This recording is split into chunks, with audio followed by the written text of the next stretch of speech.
अक्षतपुष्पाणि गृहीत्वा हरिः ओं वंशी विभूषितकरा नवनीरदाभात् पीताम्बरधरुर्बिम्बफलाधरोष्ठा पूर्णेन्दुसुन्दरमुखा दरबिन्दुनेत्रा कृष्णात् परं किमपि तमहं न जाने।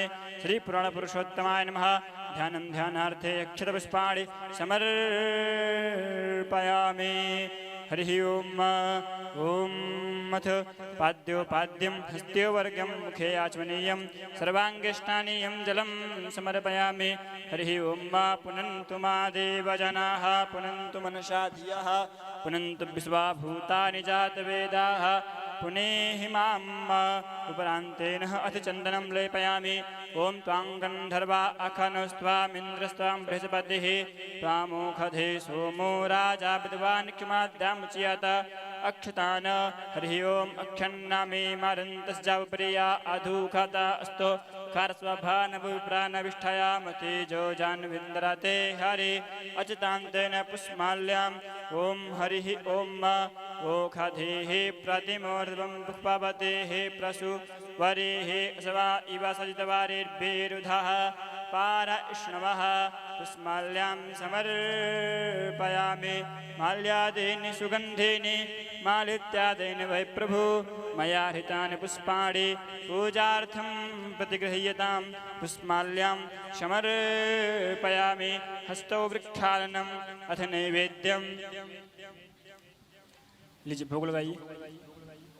नैवेद्यम भोग को स्पर्श करिए। हरिः ओं। नाभ्या आसीदन्तरिक्षगो शेषणोद्योः समावृत्तता प्रभ्याम्भो मृद्धिशाः श्रोत्रार्था लोकामकल्पयन् नैवेद्यान्तेन एकः आचमनीयं जलं समर्पयामि।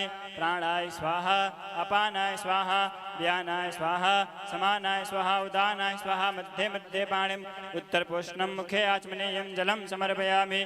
पूगीफलताम्बूल समर्पयामि। उपरान्तेन दक्षिणा। हरिः ओं। हिरण्यगर्भः समावृत्तताग्रे भूतस्य जातः पतिरेक आसीत् सदाधार पृथिवीन्द्यामुते माङ्कस्मै देवाय हविखा विधेम। द्रव्यदक्षिणां समर्पयामि। द्रव्यदक्षिणा उपरान्तेन प्रदक्षिणापूर्वनमस्कारान् समर्पयामि। हस्ते अक्षतपुष्पाणि गृहीत्वा प्रार्थयेत। हरिः ओं। जयति जगति मायां यस्य कायाधवस्ते वचरचनमेकं केवलं चाकलय्य ध्रुवपदिमपि यातो यत्कृपातो ध्रुवोऽयं सकलकुशलपात्रं ब्रह्मपुत्रं नतास्मि। जय जय श्रीराधारमण जय जय नवल किशोर जय गोपी चितचोर प्रभु जय जय माखन चोर। श्री पुराण पुरुषोत्तमाय नमः। प्रार्थना पूर्वं नमस्कारान् समर्पयामि। अथ विप्रार्चनम्। हरिः ओम्।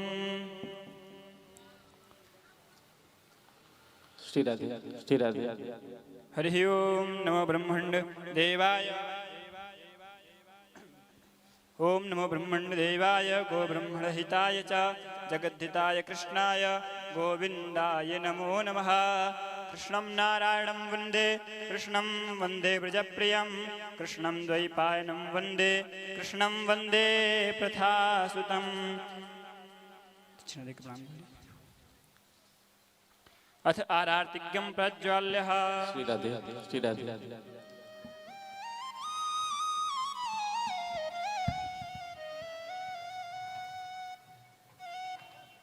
बंसी विभूषित करां नवनीरदाभां पीताम्बरादरुणबिम्बफलाधरोष्ठां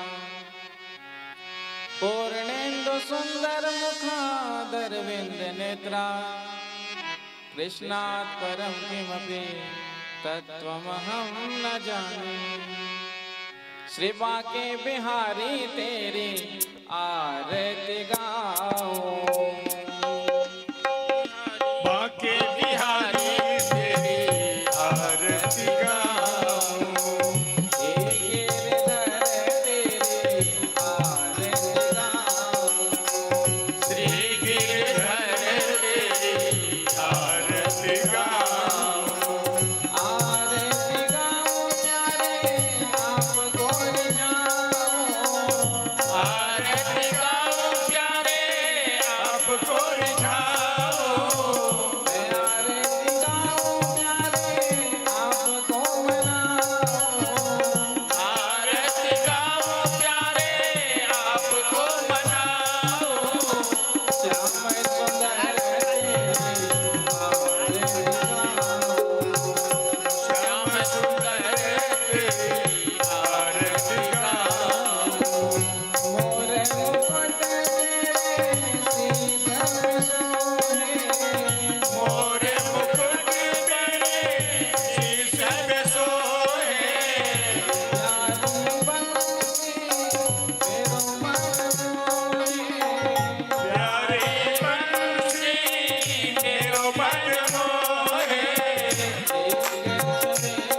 छवि मैं तो मन में बसाऊं।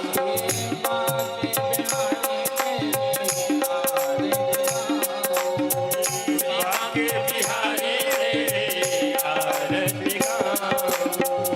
आरती गाऊं प्यारे आपको रिझाऊं।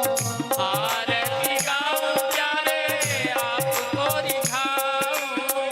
मैं आरती गाऊं प्यारे आपको मनाऊं। मैं आरती गाऊं प्यारे आपको मनाऊं।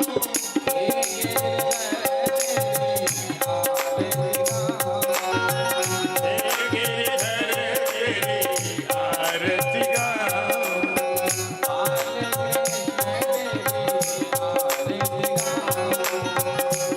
बाके बिहारी तेरी आरती गाऊं।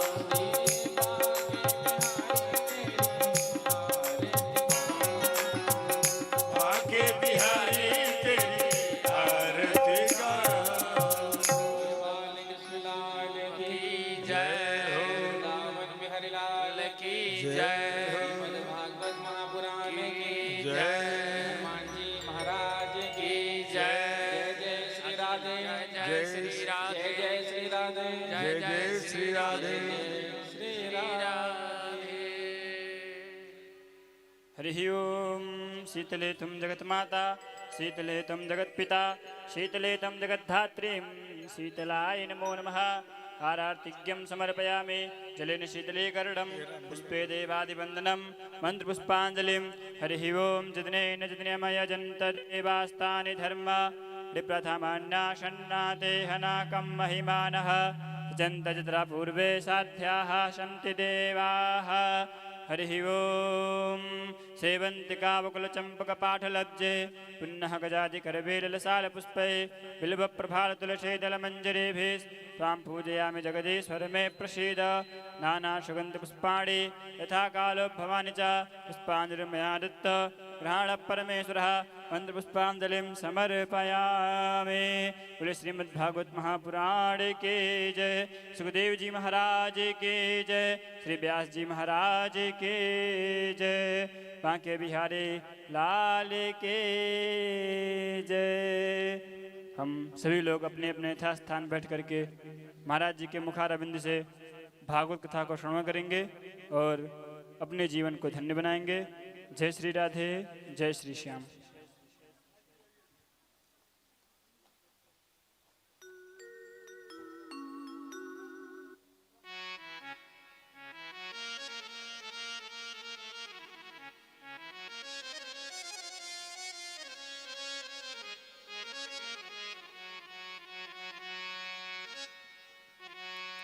गुरुर्ब्रह्मा गुरुर्विष्णु गुरुर्देवो महेश्वर गुरु साक्षात् परब्रह्म तस्मै श्री गुरवे नमः।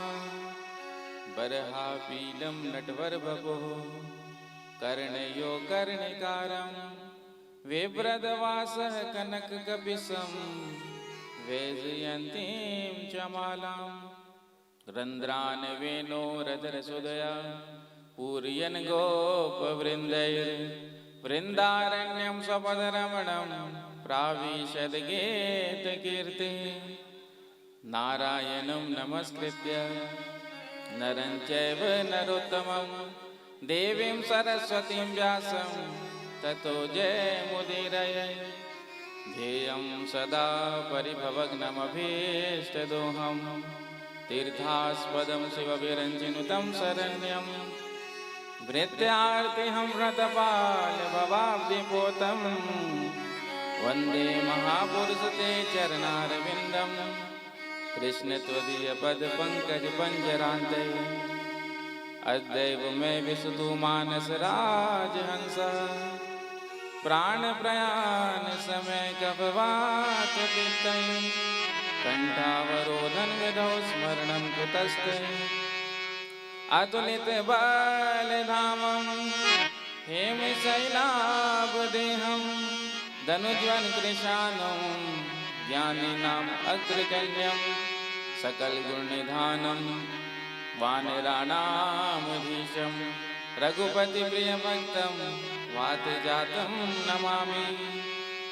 प्रणवो पवन कुमार खलवन पावक ज्ञान घन, जासु हृदयागार बसहि राम सर चाप धर। श्री सीतानाथ समारंभां श्री रामानंदार्य मध्यमाम् अस्मदाचार्य पर्यन्तां वंदे श्री गुरु परंपरां। भक्ति भक्त भगवंत गुरु चतुर नाम बपु एक, इनके पद वंदन किए तो नासत विघ्न अनेक। श्री राधे मेरी स्वामिनी मैं राधे जुको दास, जन्म जन्म मोहि दीजियो श्री वृंदावन को वास। सब द्वारन को छाड़ के निमे आयो तेरे द्वार, अहो वृषभानु के लाडले निक मेरी ओर निहार, निक मेरी ओर निहार, निक मेरी ओर निहार। बोलिए बाल कृष्ण लाल की जय हो, श्री वृंदावन बिहारी लाल की जय हो, श्रीमद् भागवत महापुराण की जय हो, हनुमान जी महाराज की जय हो, जय जय श्री राधे, जय जय जय श्री राधे, जय जय श्री राधे, जय श्री राधे, जय जय श्री राधे। आइए भागवत कथा के चतुर्थ दिवस में प्रवेश करें। उससे पूर्व कुछ क्षणों के लिए बड़े प्रेम से भाव से अपने मन और वाणी को पवित्र करते हुए भगवान नाम का कीर्तन करें। आइए मेरे साथ मिलकर के आज हम प्रभु को पुकारें। आओ आओ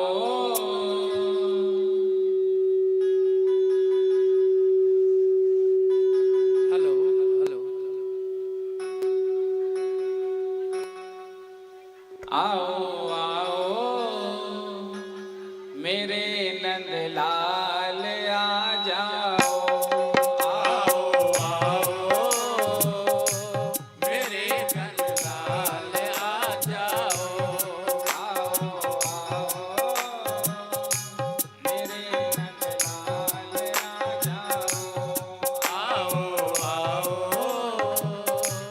मेरे नंद लाल आ जाओ।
लाल आ जाओ, आओ आओ मेरे मेरे नंदलाल आ जाओ। बोले बाल कृष्ण लाल की, श्री वृंदावन बिहारी लाल की, जय हो श्रीमद् भागवत महापुराण की, जय, श्री हनुमान जी महाराज की, जय हो श्री सीतारामचंद्र भगवान की, जय हो श्री राधा कृष्ण भगवान की, जय, श्री गौरी शंकर भगवान की, जय हो श्री लक्ष्मी नारायण भगवान की, जय, अम्बे मैया की, जय हो जानकी मैया की, जय, सद्गुरुदेव भगवान की, जय जय जय श्री राधे, जय जय श्री राधे, जय जय श्री राधे, जय जय श्री राधे, जय जय श्री राधे। परम मंगल श्रीमद् भागवत महापुराण परम हंस संगीता वैष्णव संतों का परम धन, उन आनंद कंद अनंत कोटि ब्रह्मांड नायक सर्वेश्वर सर्वाधिपति कुंजिन कुंजेश्वर श्री राधा रमण बाधाहरण चिदाधार केवल आधार निर्विकार निर्विकल्प निरेह अकारण करना वर्णालय भक्त वांछा कल्पतरु श्री वृंदावन बिहारी के उन युगल चरणों में ध्यान करते हुए आप सभी को प्रभु के पावन चरित्रों का वर्णन करने जा रहे हैं। कथा में समुपस्थित समस्त भक्त वृंद, स्नेहमयी वात्सलमयी माताएं एवं YouTube चैनल के माध्यम से देख रहे सभी श्रोताओं के हृदय में विराजमान उन प्रभु को प्रणाम करते हुए सभी को सादर सप्रेम जय श्री कृष्णा, जय सिया राम, श्री राधे राधे राधे। प्रेम से कहो श्री राधे।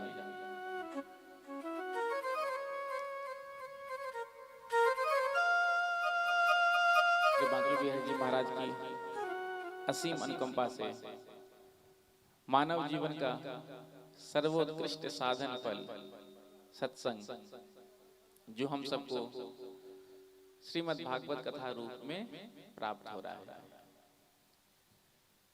कल के कथा प्रसंग में हम सब ने सुंदर ध्रुव जी महाराज के पावन चरित्र का श्रवण किया था। ध्रुव जी महाराज छोटे से 5 वर्ष के बालक अपनी माता के वचनों से पीड़ित होकर, व्यथित होकर, दुखित होकर जाकर के वन में तपस्या किया। बहुत सारे किताब पढ़ने से जीवन नहीं बदलता, बहुत सारे संतों का प्रवचन सुनने से जीवन नहीं बदलता। जब तक किसी की बात ना लगे तब तक जीवन हमारा बदलता नहीं। किसी की बात लगनी चाहिए जीवन में। एक बात भी यदि आपको लग गया तो वही बात आपके जीवन को बदल देता है, वहीं से हमारा जीवन का रास्ता मुड़ जाता है। और जीवन में ऐसा समय आता है। तो ध्रुव जी महाराज छोटे से 5 वर्ष के, इच्छा क्या थी? पिता की गोद में बैठूं, राज सिंहासन पर बैठूं। बच्चों की इच्छा तो होती ही है। तो ध्रुव जी महाराज के मन में भी भाव था कि मैं भी अपने पिता की गोद में बैठूं। लेकिन जब आज गोद में बैठने के लिए आगे बढ़े हैं तो उत्तानपाद की दूसरी रानी सुरुचि, जिसने दूर से ही मना कर दिया और बड़े कड़वे वचन सुनाए थे, कल आपने सुना था। अब उस वचन से व्यतीत होकर ध्रुव जी ने निर्णय किया कि मैं तपस्या करूंगा और यदि संकल्प मजबूत हो तो फिर भगवान को प्राप्त करने से हमको कोई रोक नहीं सकता। हृदय में भाव होना चाहिए कि हमको भगवान को पाना है, लेकिन हमारे अंदर वो भाव जागृत होता ही नहीं है, जैसे ध्रुव जी के हृदय में जागृत हुआ। नारद जी ने आकर के समझाया था बेटा देख, तू जिस राजगद्दी पर बैठना चाहता है, सिंहासन पर बैठना चाहता है अपने पिता की गोद में, चल मैं तुझे बिठाता हूँ।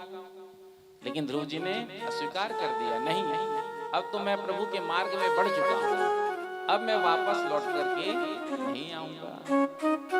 तो ध्रुव जी ने देखा, ध्रुव जी के भाव को जब देखा नारद जी ने, तो नारद जी ने कहा कि वैराग्य पक्का है, क्योंकि वैराग्य का भूत हम सब पर भी चढ़ता है। हम सब का वैराग्य कैसा होता है? मरकट वैराग्य। मरकट कहते हैं बंदर को। तो बंदर जैसे एक डाल से दूसरे डाल पर उछल कूद करता ही रहता है, वैसे ही हमारा भी वैराग्य होता है। घर में भाई खटपट, तो चल बाबा के बट पर। जो घर में थोड़ा सा खटपट हुआ, सोई वैराग्य का भूत सवार हो गया सिर पर, उठाया बैग और निकल गए। अब तो हमारे घर में कोई सुनने वाला नहीं, सुनता ही नहीं, यहाँ रह के क्या करेंगे? चलो चलकर महाराज जी के साथ वृंदावन में आश्रम में रह के भजन करेंगे। तो वैराग्य का भूत चढ़ गया। लेकिन जैसे ही पहुंचे रेलवे स्टेशन और बैठ करके ट्रेन का इंतजार कर रहे थे, इतने में ही मन में भाव आया कि देखो वो 4 बर्तन जहाँ रहता है वहाँ खटपट तो होता ही रहता है। अब मैं चले जाऊंगा घर छोड़ करके, तो मेरा पोता जो पप्पू है वो मेरे बिना कैसे रहेगा? मेरे बिना ना खाता, ना मेरे बिना पीता, ना मेरे बिना सोता। वो तो रो रो के ही सारा घर भर देगा। तो जब वो थोड़ा बड़ा हो जाएगा तो वैरागी की सोचेंगे। उठाया सूटकेस, बैग उठाया और पुनः घर में आ गए। तो हम सब का वैराग्य भी ऐसा ही होता है। प्रेम से कहो श्री राधे। लेकिन ध्रुव जी का वैराग्य बिल्कुल दृढ़ था। नारद जी ने परीक्षा ली, अहो ते क्षत्रिया ना, क्षत्रिय का तेज तो देखो। माता के वचनों से व्यथित होकर आज देखो दृढ़ संकल्प लेकर ये निकला है। तो नारद जी ने सुंदर उपदेश दिया और मंत्र दिया था 12 अक्षर मंत्र। और ध्रुव जी ने आकर के यमुना के किनारे इस मंत्र का जप किया और 5 महीने में भगवान को प्राप्त कर लिया। भगवान नारायण सामने खड़े हैं, ध्रुव जी आंख बंद करके ध्यान कर रहे हैं हृदय में ही प्रभु के झांकी का। तो भगवान नारायण ने उस छवि को जैसे ही गायब किया, अंतर्हित किया, तो छटपटा करके ध्रुव जी ने नेत्र को खोला। और जैसे ही नेत्र को ध्रुव जी ने खोला तो सामने भगवान खड़े हैं। स्तुति करना तो चाहते हैं लेकिन कर नहीं पा रहे। छोटे से 5 वर्ष के, तो भगवान मन की बात समझ गए कि मेरा भक्त स्तुति करना चाहता है लेकिन कुछ कह नहीं पा रहा है। तो भगवान ने अपना शंख उठाया और ध्रुव जी के कपोल से स्पर्श कराया। कपोले वस्ते वाणी। और मानो जो ध्रुव जी की वाणी सोई हुई थी उसको जागृत कर दिया। घर में जैसे छोटे छोटे बालक होते हैं तो कई बच्चे तो 8-10 महीने में ही बोलने लग जाते हैं, और कई बच्चे ऐसे होते हैं जो 1-2 साल में बोलते हैं। तो यदि आपके यहाँ कोई बच्ची हो जो बहुत विलंब से बोलना सीख रहे हैं, तो उनको रात्रि में शंख में जल रख लेना चाहिए और प्रातःकाल उसी शंख का जल को रोज नित्य नियम से पिलाना चाहिए। तो उससे क्या होगा? वाचाल शक्ति आ जाएगी। तो ध्रुव जी ने बड़ी सुंदर स्तुति की है। ध्रुव जी कहते हैं, योऽन्तः प्रविश्य मम वाचमिमां प्रसुप्तां संजीवयत् खिल शक्तिधरा स्वधाम्ना अन्यास्य हस्तचरण श्रवणत्वगादीन् प्राणान्नमो भगवते पुरुषाय तुभ्यम्। हे प्रभु, आज आपने मेरे अंदर प्रविष्ट होकर के मेरी इस सोई हुई वाणी को जागृत कर दिया। योऽन्तः प्रविश्य मम वाचमिमां प्रसुप्तां संजीवयत् किल शक्तिधरा स्वधाम्ना। हे प्रभु, ये जो इंद्रियां चेष्टा करती हैं ना, क्यों करती हैं? क्योंकि अंतर्यामी रूप से आप जीव के हृदय में विराजमान हैं। आप जीव के हृदय में विराजमान है, इसलिए इंद्रियाएं काम कर रही हैं। नेत्र देख रहे हैं, कान सुन रहे हैं, हाथ काम कर रहे हैं, पैर चल रहे हैं। क्यों? क्योंकि अंतर्यामी रूप से भगवान हृदय में विराजमान है।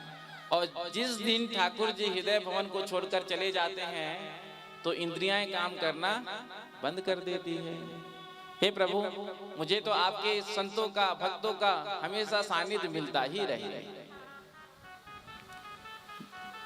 भगवान नारायण ने कहा, तेरे मन में इच्छा था ना, तू अपने पिता की गोद में बैठना चाहता था, तो आज से हम 36,000 वर्ष तक के लिए तुझे वो राज सिंहासन प्रदान करते हैं।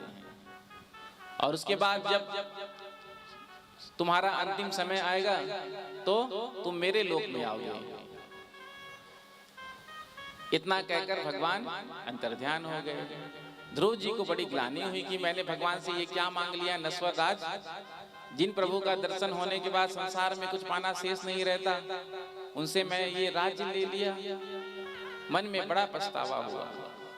इधर नारद जी ने जाकर के उत्तानपाद से कहा, राजन, आपका पुत्र भगवान नारायण का दर्शन करके वापस आ रहा है। जो उत्तानपाद ने सुना, आज अपने पूरे महल को दुल्हन की तरह सजाया और स्वयं राजद्वार पर आकर के दोनों पत्नियों के साथ ध्रुव जी की स्वागत के लिए खड़े हो गए।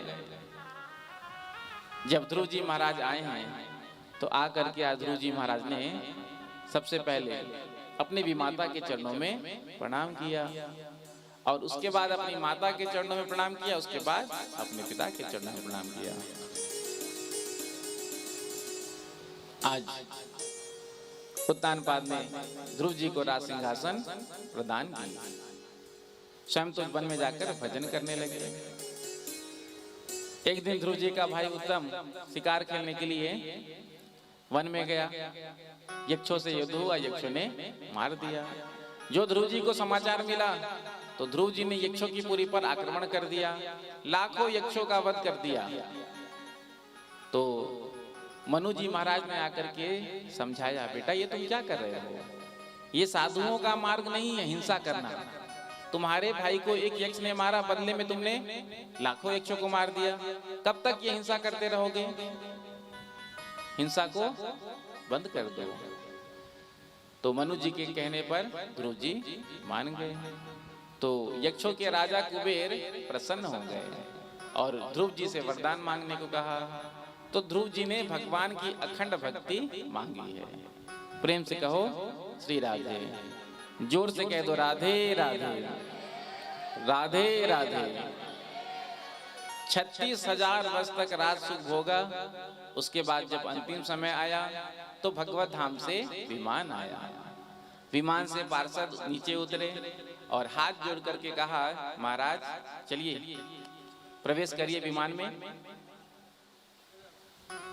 तो ध्रुव जी महाराज ने कहा कि इस विमान में कोई सीढ़ी तो है नहीं। जैसे आप फ्लाइट में चढ़ते हैं तो उसमें सीढ़ियां लगाई जाती है। अब बिना सीढ़ियां के फ्लाइट में तो चढ़ा नहीं जा सकता। तो विमान में सीढ़ी नहीं थी। तो ध्रुव जी ने कहा इसमें तो सीढ़ी ही नहीं है। मृत्युदेव जो लेने के लिए आए थे उनसे कहा कि तुम झुको। जैसे ही मृत्युदेव झुके हैं तो मृत्यु के सिर पर पांव रख करके ध्रुव जी ने विमान पर प्रवेश किया है। मृत्यु हमको भी लेने आता है। हमको जब लेने के लिए आता है तो हमसे अनुनय विनय नहीं करता है। मार झपट्टा निकाला और प्राण लेकर चला गया। लेकिन ये ध्रुव जी की भक्ति की महिमा है। आज मृत्युदेव ध्रुव जी के चरणों में झुके हैं और मृत्यु के सिर पर पांव रख करके ध्रुव जी ने विमान में प्रवेश किया। विमान चल पड़ा। ध्रुव जी उदास हो गए। पार्षदों ने देखा तो पूछा, आप उदास क्यों हो गए? ध्रुव जी ने कहा कि जिस माँ ने मुझे जन्म दिया उस माँ को तो मैं भूल आया। तो पार्षदों ने विमान का खिड़की खोला, विंडो, और कहा कि झांक करके देखो, आगे एक विमान जा रहा है। जैसे ही ध्रुव जी ने झांक करके देखा तो आगे एक विमान जा रहा था। पार्षदों ने कहा उस विमान में आपकी माता श्री हैं। आप जैसे भक्त को जिस माँ ने जन्म दिया वो माँ पीछे कैसे रह सकती है? तो ध्रुव जी महाराज आज प्रस्थान किए और आज भी ध्रुव लोक में ध्रुव तारा बनकर के तारों में चमचमा रहे हैं। आगे इन्हीं के वंश में एक बड़े धर्मात्मा राजा हुए जिनका नाम था अहन। राजा तो बड़े धर्मात्मा थे, कोई संतान नहीं थी, तो यज्ञ कराया। अब एक संतान हुआ, लेकिन वो भी कैसा निकला? नास्तिक। जब पिता ने देखा अपने पुत्र के आचरण को, व्यवहार को, तो पिता बड़े दुखित हुए। कभी कभी होता है ना, भले बुरन के होते हैं, बदल जात हैं वंश। हिरण्यकशिपु के प्रहलाद भये, उग्रसेन के कंस। कभी कभी माता पिता बहुत अच्छे होते हैं, बहुत संस्कारी होते हैं, आस्तिक होते हैं, लेकिन संतान ऐसे उत्पन्न हो जाती है बिल्कुल विपरीत। वैसा ही हुआ। पिता तो बड़े धर्मात्मा थे, लेकिन पुत्र नास्तिक निकला। जो देखा अपने पुत्र के आचरण को, तो अपने ही राज्य में किसी गुफा में छुप गए। अब मंत्रियों ने अन्य राज्यों में, दूसरे राज्यों में ढूंढा, खोजा, लेकिन अपने राज्य में नहीं ढूंढा। उसी प्रकार से हम भगवान को मंदिर में ढूंढते हैं, तीर्थों में ढूंढते हैं, धामों में ढूंढते हैं, यत्र तत्र भगवान को हम ढूंढते हैं, लेकिन भगवान तो हमारे हृदय भवन में ही विराजमान है। उन भगवान का हमको अनुभव नहीं होता, दर्शन नहीं होता, और हम भगवान को इधर उधर ढूंढते रहते हैं। तो आज मंत्रियों ने सभी अन्य राज्यों में ढूंढा, लेकिन अपने राज्य में नहीं ढूंढा। अपने ही राज्य की किसी गुफा में छिपे हुए थे। अब जो राजा के बिना राजगद्दी सुनी होती है, तो फिर चोर, लुटेरे, डाकुओं का ही बोलबाला हो जाता है। जनता, प्रजा पीड़ित होने लगी। तो संतों ने कहा कि अब राजा है नहीं, तो राजा के पुत्र हैं, उनको ही गद्दी पर बिठाया जाए। तो वेन का राज्याभिषेक कर दिया। अब इसने सिंहासन पर बैठते ही घोषणा कर दी। क्या घोषणा किया? न यष्टव्यम न दातव्यम न होतव्यम द्विजा क्वचित इति निवार्य धर्मम भेरी घोषेन सर्वसा। मेरे राज्य में ना तो कोई यज्ञ करेगा, ना दान करेगा, ना पूजा पाठ करेगा, ना भंडारा करेगा। सारे धार्मिक कार्यों पर प्रतिबंध लगा दिया। जो संतों ने सुना आकर समझाया, महाराज जिस राज्य में यज्ञ नहीं होता, दान नहीं होता, साधु संतों की सेवा नहीं होता, तो उस राज्य में अकाल पड़ता है, महामारी होती है, दुर्भिक्ष पड़ता है। ये आप क्या कह रहे हैं? तो राजा ने कहा कि अरे तुमको पता नहीं, एक राजा के अंदर सभी देवी देवताओं का निवास होता है। सर्वदेवमयो निप। तो यदि तुमको पूजा करनी है तो मेरी करो, मेरे नाम से करो। वेनाय स्वाहा वेनाय नमः। संतों को बड़ा बुरा लगा। देखो ये क्या शासन करने योग्य है? आज बिल्कुल क्रोध में संतों के ये समाप्त हो गया। इसकी मां ने इसके शरीर को संभाल कर रखा एक तेल के द्रोण में। बाद में फिर इसके शरीर का मंथन हुआ। तो जब शरीर का मंथन हुआ तो एक ओर से जब भुजाओं का मंथन किया तो एक ओर से पृथ्वी जी प्रकट हुए और दूसरी ओर से अर्ची महारानी। संतों ने देखा सुंदर जोड़ी है, दोनों का पानी ग्रहण करवा दिया। जैसे ही पृथ्वी जी महाराज राजगद्दी पर बैठे हैं तो प्रजाजनों ने आकर, लोकपालों ने आकर के, सूत मागध बंदीजन आकर के प्रशंसा करने लगे। जय हो जय हो जय हो, महाराज की जय हो। पृथु जी ने कहा अभी तक तो हमारा कोई गुण प्रकट नहीं हुआ, समाज के लिए, प्रजा के लिए हमने कुछ किया ही नहीं, बिना किए ही जय जयकार हो रही है। होता है ना, जब चुनाव जीत करके कोई आता है नेता, तो तो हम स्वागत समारोह का आयोजन करते हैं और खूब फूल माला लाद देते हैं। इतना फूल माला लाद देते हैं कि अब मंत्री जी सोचते हैं कि देखो बिना किए ही इतना स्वागत हो गया, तो करने की क्या जरूरत है। 5 साल तक आराम करते हैं, फिर जब चुनाव का समय आता है तो फिर आपके सामने आते हैं। तो पृथु जी ने कहा अभी तक तो हमने कुछ किया नहीं। प्रजाजनों ने कहा महाराज कुछ नहीं किया तो करिए, हम भूख से मर रहे हैं, हमारे राज्य में अकाल पड़ा हुआ है, पृथ्वी ने अन्न देना बंद कर दिया है। पृथु जी ने पता किया तो समाचार मिला कि पृथ्वी ने अन्न देना बंद कर दिया। और पृथ्वी ने अन्न देना क्यों बंद कर दिया था? क्योंकि पृथ्वी के ऊपर इतना अत्याचार किया गया, इतना पापाचार किया गया कि पृथ्वी में जो उर्वरक क्षमता थी वो समाप्त हो गई। तो आज पृथ्वी पर क्रोध किया, धनुष बाण निकाला पृथ्वी को मारने के लिए। पृथ्वी गौ रूप धारण करके आई हैं और पृथ्वी ने कहा महाराज इसमें मेरा क्या दोष है। पृथु जी ने कहा तू बीज तो लेती है लेकिन फसल नहीं देती है। तो पृथ्वी ने कहा महाराज इसमें मेरी कोई गलती नहीं है। आपके जो पूर्वज राजा हुए हैं ना, उन्होंने मेरे ऊपर इतना अत्याचार किया, इतना पापाचार किया कि मेरे अंदर जो उर्वरक क्षमता थी, शक्ति थी, वो समाप्त हो गई। अच्छा,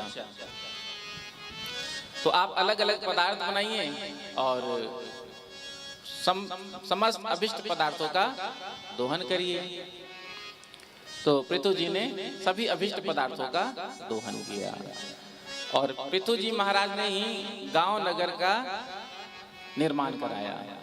पहले तो बड़े बड़े पहाड़ थे, सबको फोड़ करके समतल भूमि का निर्माण पृथु जी ने किया। पृथु जी ने संकल्प किया कि मैं 100 अश्वमेध यज्ञ करूंगा। जब मैं यज्ञ करूंगा तो प्रजाजन को दर्शन मिलेगा। प्रेम से कहो श्री राधे, जोर से कह दो राधे राधे, राधे राधे। तो 100 अश्वमेध यज्ञ का संकल्प किया। जब मैं यज्ञ करूंगा तो प्रजाजन आकर के दर्शन करेंगे तो धर्म लाभ सबको होगा। 99 यज्ञ तो संपन्न हो गया। जब 100वां यज्ञ चल रहा था तो इंद्र को बेचैनी हो गई। क्यों? क्योंकि जो 100 अश्वमेध यज्ञ कर लेता है तो इंद्र को अपनी गद्दी सिंहासन खाली करनी पड़ती है। इंद्र का एक नाम है सतक्रतु।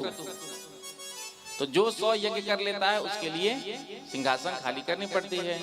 अब अपनी अपनी सिंहासन की कुर्सी की चिंता तो सबको होती है। तो जो यज्ञ पशु था अश्व, उसको हरण करके इंद्र ले गया। जब देखा ऋत्विजों ने तो पृथु जी के पुत्र से कहा विजिताश्व। तो विजिताश्व गए हैं पीछे इंद्र के अश्व को ढूंढने के लिए। जो इंद्र ने देखा विजिताश्व को आते हुए तो अश्व छोड़कर भाग गया। विजिताश्व उस अश्व को लेकर के आए हैं। पुनः इंद्र आया, पुनः लेकर के गया। जब पृथु जी को समाचार मिला कि देखो ये इंद्र हमारे यज्ञ में विघ्न डाल रहा है, तो इंद्र पर क्रोध आया और अपने मंत्री से कहा लाओ धनुष बाण, अभी हम उस इंद्र को देखते हैं। तो जो ब्राह्मण यज्ञ करवा रहे थे ऋत्विज, उन्होंने कहा महाराज यजमान को क्रोध करना नहीं चाहिए। यदि संकल्पित यजमान क्रोध करता है तो उसका जो पुण्य है नष्ट हो जाता है। इसीलिए आप क्रोध मत करिए। उस इंद्र को अभी हम यही यज्ञ कुंड में बुला करके समाप्त कर देंगे। ब्राह्मणों के पास तो मंत्रों की शक्ति होती है। तो आज ब्राह्मणों ने जैसे ही मंत्र पढ़ना शुरू किया, इंद्र का सिंहासन डोल गया। इंद्र ब्रह्मा जी की शरण में गया, बचा लीजिए। आज ब्रह्मा जी इंद्र को लेकर के पृथु जी के यज्ञ में प्रकट हो गए। जो देखा पृथु जी ने ब्रह्मा जी को आए हुए तो उठ करके प्रणाम किया। ब्रह्मा जी ने कहा देखो इस इंद्र को तुम क्षमा कर दो।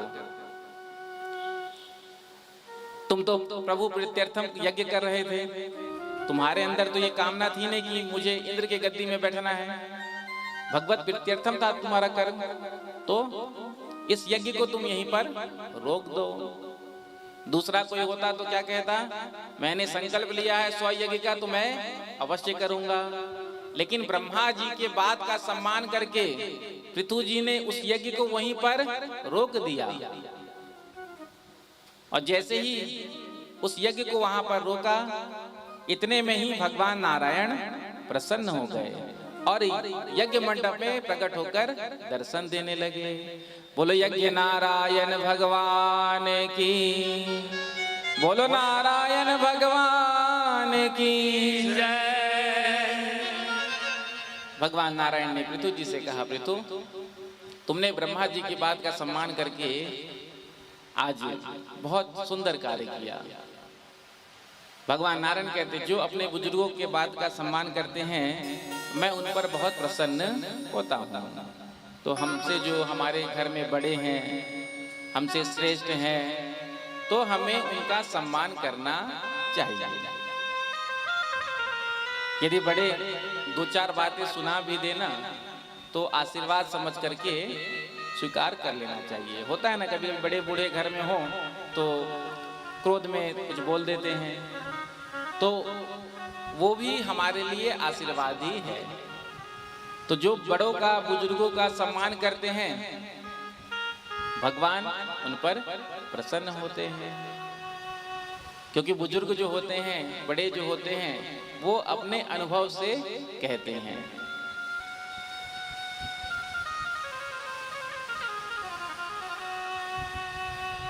प्रेम से कहो श्री राधे। 5-6 लड़के ट्रेन में सफर कर रहे थे। अब आपस में ही एक दूसरे से कहा कि बड़े बोर हो रहे हैं, चलो कुछ करें। तो क्या करें? तो एक ने कहा ट्रेन का चैन खींच दो, कम से कम थोड़ा देर टाइम पास तो हो ही जाएगा। जब ट्रेन रुकता है तो फिर इधर उधर सब देखने लगते हैं, किसने खींचा किसने खींचा, माहौल बन जाता है। तो कहा ट्रेन का चैन ही खींच दो। तो कहा यदि टीटी ने पकड़ लिया तो उसने कहा देखो चैन तो हम खींचेंगे, लेकिन जब टीटी आएगा ना, आरपीएफ पुलिस वाले आएंगे ना, तो ये जो सामने बूढ़े बाबा बैठे हैं ना, हम इनका नाम ले देंगे कि इन्होंने चैन खींचा। अब वो बूढ़ा ने जब सुना तो हाथ जोड़ करके कहा भैया मैंने तुम्हारा क्या बिगाड़ा है, मुझे तुम क्यों फंसा रहे हो। अब वो हाथ जोड़े गिड़गिड़ाए और वो लड़के, उन्हें मजा आया, हंसने लगे, बड़ा मजा आएगा बड़ा मजा आएगा। तो 6 लड़कों ने आपस में विचार किया देखो पहले तो हम फंसेंगे नहीं, उसके बाद भी यदि फंस जाते हैं तो जुर्माना देकर हम छूट जाएंगे। तो जुर्माना कितना है? 2000 रुपये। तो चलो आपस में ही 2000 रुपये हम कलेक्ट कर लेते हैं। तो किसी ने 500 दिया, किसी ने 200 दिया, किसी ने 600 दिया, सब ने मिलाकर के 2000 इकट्ठा कर लिया। और उनमें जो सबसे हेड था उसने अपने सामने वाले पॉकेट में सट के रख लिया 2000 रुपया। पहले तो हम पकड़े नहीं जाएंगे, यदि पकड़े भी जाएंगे फंस भी जाएंगे तो 2000 देकर छोड़ जाएंगे। अब चैन खींच दिया, जैसे ही चैन खींचा तो ट्रेन रुका, टीटी आरपीएफ वाले आए, किसने खींचा किसने खींचा किसने खींचा। 6 लड़कों ने एक साथ कहा इस बूढ़े बाबा ने खींचा। अब उस बूढ़े ने सोचा यदि मैं ये कहूंगा कि मैंने नहीं खींचा तो ये मानेंगे नहीं। क्यों नहीं मानेंगे? क्योंकि मैं अकेला और ये 6, बहुमत का जमाना है। तो टीटी ने, आरपीएफ वाले ने उस बूढ़े को डांटते हुए क्या, अरे बूढ़े बाबा तुमने ट्रेन क्यों खींचा, ट्रेन का चेन क्यों खींचा। तो हाथ जोड़ करके बूढ़े बाबा ने कहा मैं क्या करता साहब, इन 6 लड़कों ने मेरे पास जो 2000 रुपया था ना वो मुझसे छीन लिया। ये जो सामने खड़ा है ना ये इसी के पॉकेट में है। आरपीएफ वाले ने जैसे ही जेब में हाथ डाला निकाला, उसके बाद गिना तो 2000 ही निकला। तो 2000 जो रुपया निकला उसको बूढ़े बाबा को दिया, ये लो बाबा आपका रुपया। और 6 लड़के जो थे उनको पकड़ करके ले गए ससुराल। अब वो लड़के घूरे, दूर से ही इशारा करें, देख लूंगा देख लूंगा। ट्रेन से उतरे, फिर भी खिड़की तरफ से इशारा कर रहे हैं। इतने में ही बूढ़े बाबा ने दाढ़ी पर हाथ फेरा और कहा, बेटा ये सफेद ऐसे ही नहीं हुए हैं, अनुभव से हुए हैं।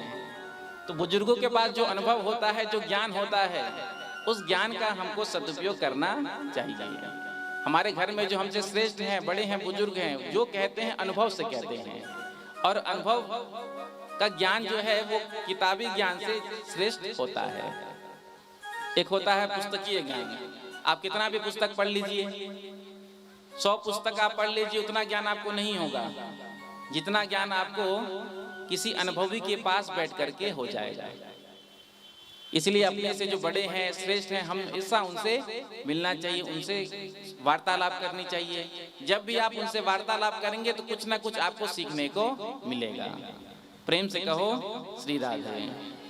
तो भगवान ने कहा वरदान मांगने के लिए, तो पृथु जी ने कितना सुंदर मांगा, प्रभु जब मैं आपकी कथा सुनता हूँ ना 2 कानों से तो मुझे तृप्ति नहीं होती है, तो आप मुझे वरदान दीजिए कि इन 2 कानों में ही 10,000 कान की शक्ति मुझे मिल जाए, जिससे मैं आपकी कथा का खूब रसपान करूं। पुनि बंदो प्रेतो राज समाना, पुनि बंदो प्रेतो राज समाना, पुनि बंदो प्रेतो राज समाना, पुनि बंदो प्रेतो राज समाना। पर अग सुनई सहस 10 काना, पर अग सुनई सहस 10 काना, पर अग सुनई सहस 10 काना, पर अग सुनहि सहस 10 काना। प्रभु इन 2 कानों में आप मुझे 10,000 कान की शक्ति प्रदान करें, जिससे मैं आपकी कथा का रसपान करूं। और संसार की निंदा स्तुति सुनने वाले काम नहीं चाहिए कान, क्योंकि हमको निंदा किसी की हो रही हो तो सुनने में बड़ा आनंद आता है। किसकी जब 4-5 माताएं आपस में बैठ जाती हैं तो फिर किसी ना किसी की तो क्लास लगती ही है। तो किसी की निंदा सुनने वाले कान नहीं चाहिए, आपकी कथा सुनने वाले। प्रेम से कहो श्री राधे। एक और वरदान मांगा, प्रभु आपके चरणों की सेवा मुझे मिल जाए। भगवान ने कहा एवं मस्तु। पृथु जी ने कहा आपकी चरण की सेवा लक्ष्मी जी करती हैं, और उसी समय हम पहुंच जाएंगे। हमारी भी इच्छा होगी कि आपके चरणों की हम सेवा करें, तो फिर आप किसका पक्ष लेंगे? तो भगवान ने कहा पृथु जी से, जिस समय आप चरण सेवा के लिए आएंगे तो हम लक्ष्मी जी से मना कर देंगे, देवी आप बाद में कर लीजिएगा। इसलिए तो भगवान को कहते हैं ना भक्त वत्सल। भगवान अपने भक्तों की इच्छा को और भक्तों को सबसे पहले प्राथमिकता देते हैं। तो एक बार पृथु जी के ही राज्य में सनत कुमारों का आगमन हुआ था। अधनापि ते धन्यः साधवो गृह मेधिनः। वो अत्यंत सौभाग्यशाली प्राणी है जिसके घर में आप जैसे संतों का आगमन होता रहता है।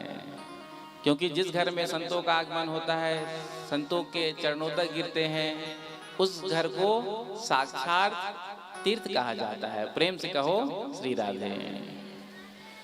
जिन घर संत हर हर करहीं,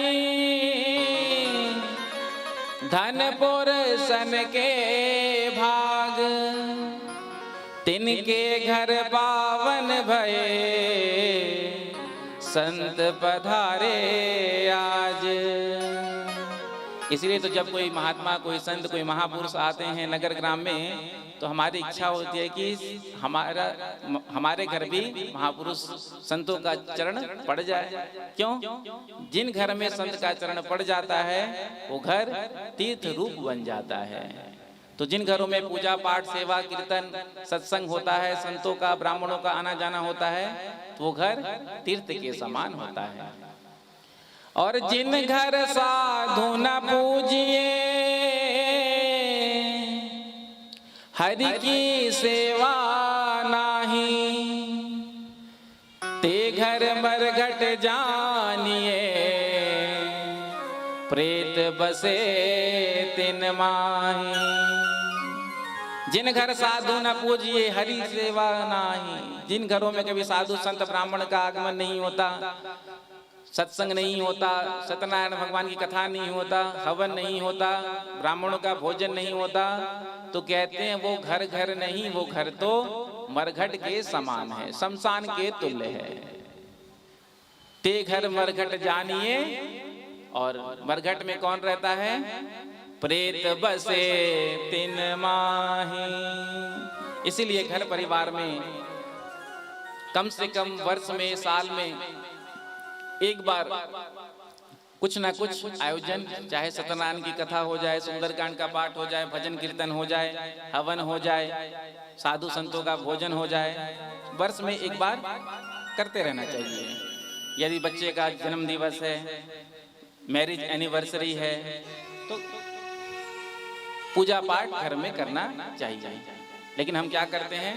होटलों में जाते हैं और होटल में जाकर के पार्टी करते हैं। हाँ, और पार्टी में लाखों फूंक देते हैं। और पार्टी भी आजकल तो खाने पीने वाली पार्टी होती है, बाकी तो आप समझते ही हैं। और ये नहीं कि किसी साधु संत ब्राह्मण को भोजन करा दें, कि किसी गरीब दीन दुखी को भोजन करा दें। जब घर में कोई उत्सव हो ना, तो गरीबों की भी सेवा किया करो, दीनों पर भी कृपा किया करो। आप जिनको बुलाते हैं उनके पास तो कोई कमी नहीं है, आपके जो फ्रेंड सर्कल हैं, और जिनको 2 समय का भोजन भी नहीं मिलता, जो गरीब हैं, भिखारी हैं आसपास के, तो कम से कम उनको भी भोजन कराया करो, क्योंकि गरीबों की सेवा से भगवान नारायण प्रसन्न होते हैं। लेकिन विडंबना ये है कि हम भरे हुए को भरते हैं, जो पहले से खा चुका है उसको पूछते हैं खाएंगे कुछ, आइए भोजन कर लीजिए, और जो भूखा है उससे हम पूछते ही नहीं है। तो खाली को भरोगे तो भगवान की कृपा होगी। जहाँ पहले से ही भरा हुआ है वहाँ भरने की तो आवश्यकता है ही नहीं। तो जब घर में कोई उत्सव हो तो पूजा पाठ करना चाहिए। वर्ष में एक बार तो कोई ना कोई अनुष्ठान आयोजन करना ही चाहिए। जब पूजा पाठ होता है, सत्संग होता है, सुंदरकांड पाठ होता है, हवन होता है, ब्राह्मणों का भोजन होता है, तो उस घर से नेगेटिविटी जो होती है, नकारात्मकता जो होती है, वो दूर हो जाता है और उस घर में सकारात्मकता आती है, पॉजिटिविटी आती है। आप करके देखिए।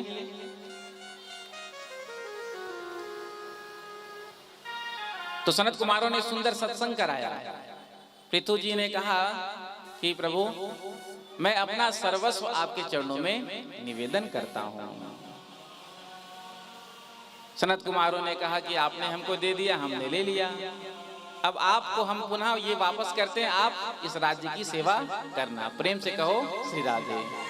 अब तक तो राजा की तरह कर रहे थे, अब मुनीम की तरह करना।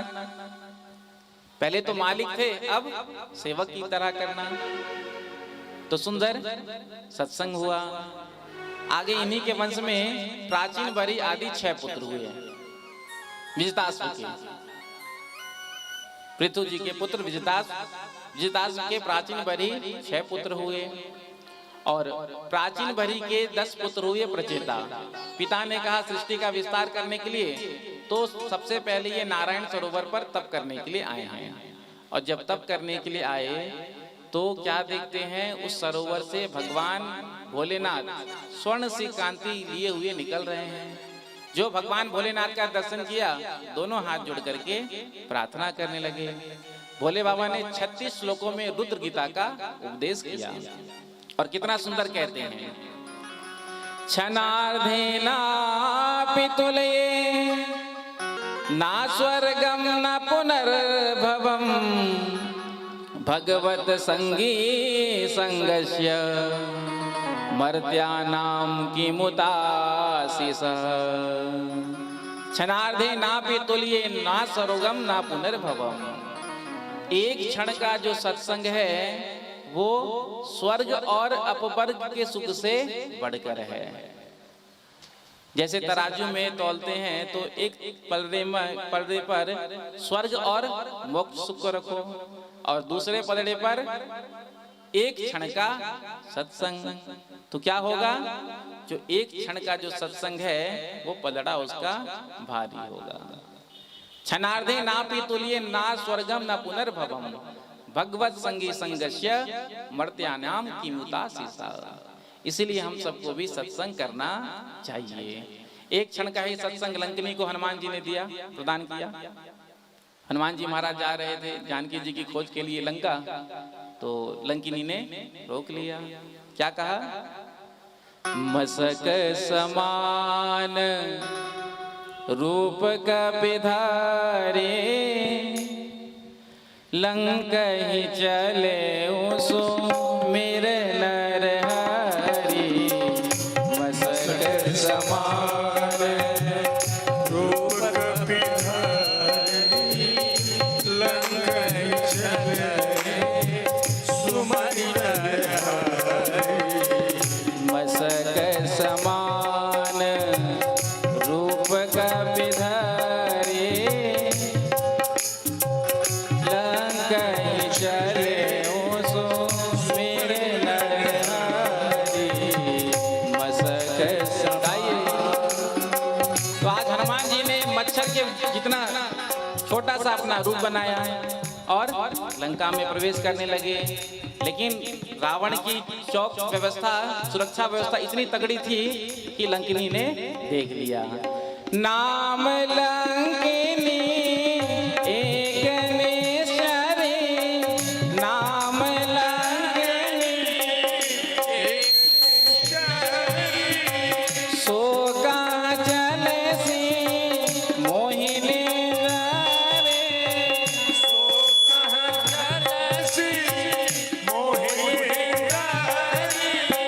जाने ही महिमा रम सठ मोरा, मोर आहार जहाँ लगी चोरा।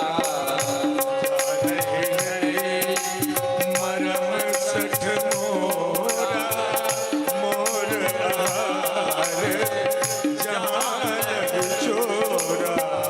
मैं यहाँ पर क्यों खड़ी हूँ? चोरों को पकड़ने के लिए, और चोर मेरे आहार हैं।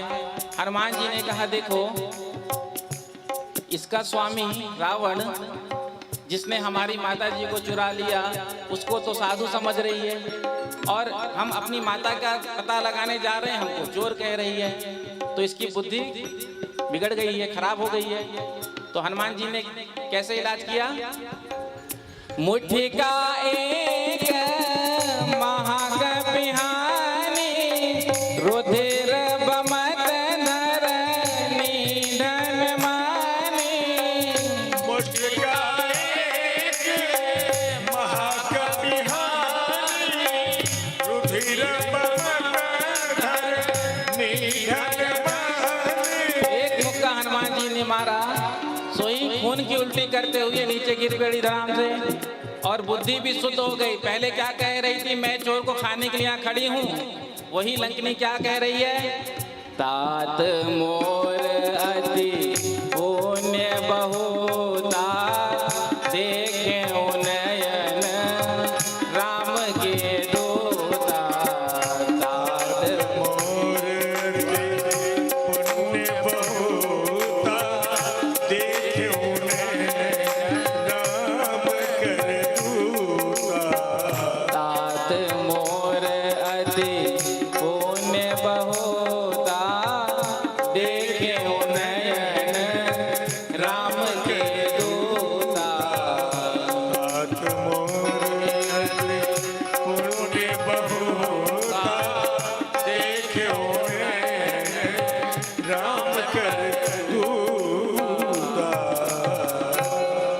कहती है, तात मोर अति पुण्य बहुता, देखियो नैन राम कर दूता। आज मेरे पुण्यों का उदय हुआ जो मैं राम जी के दूत का दर्शन कर रहे हूँ।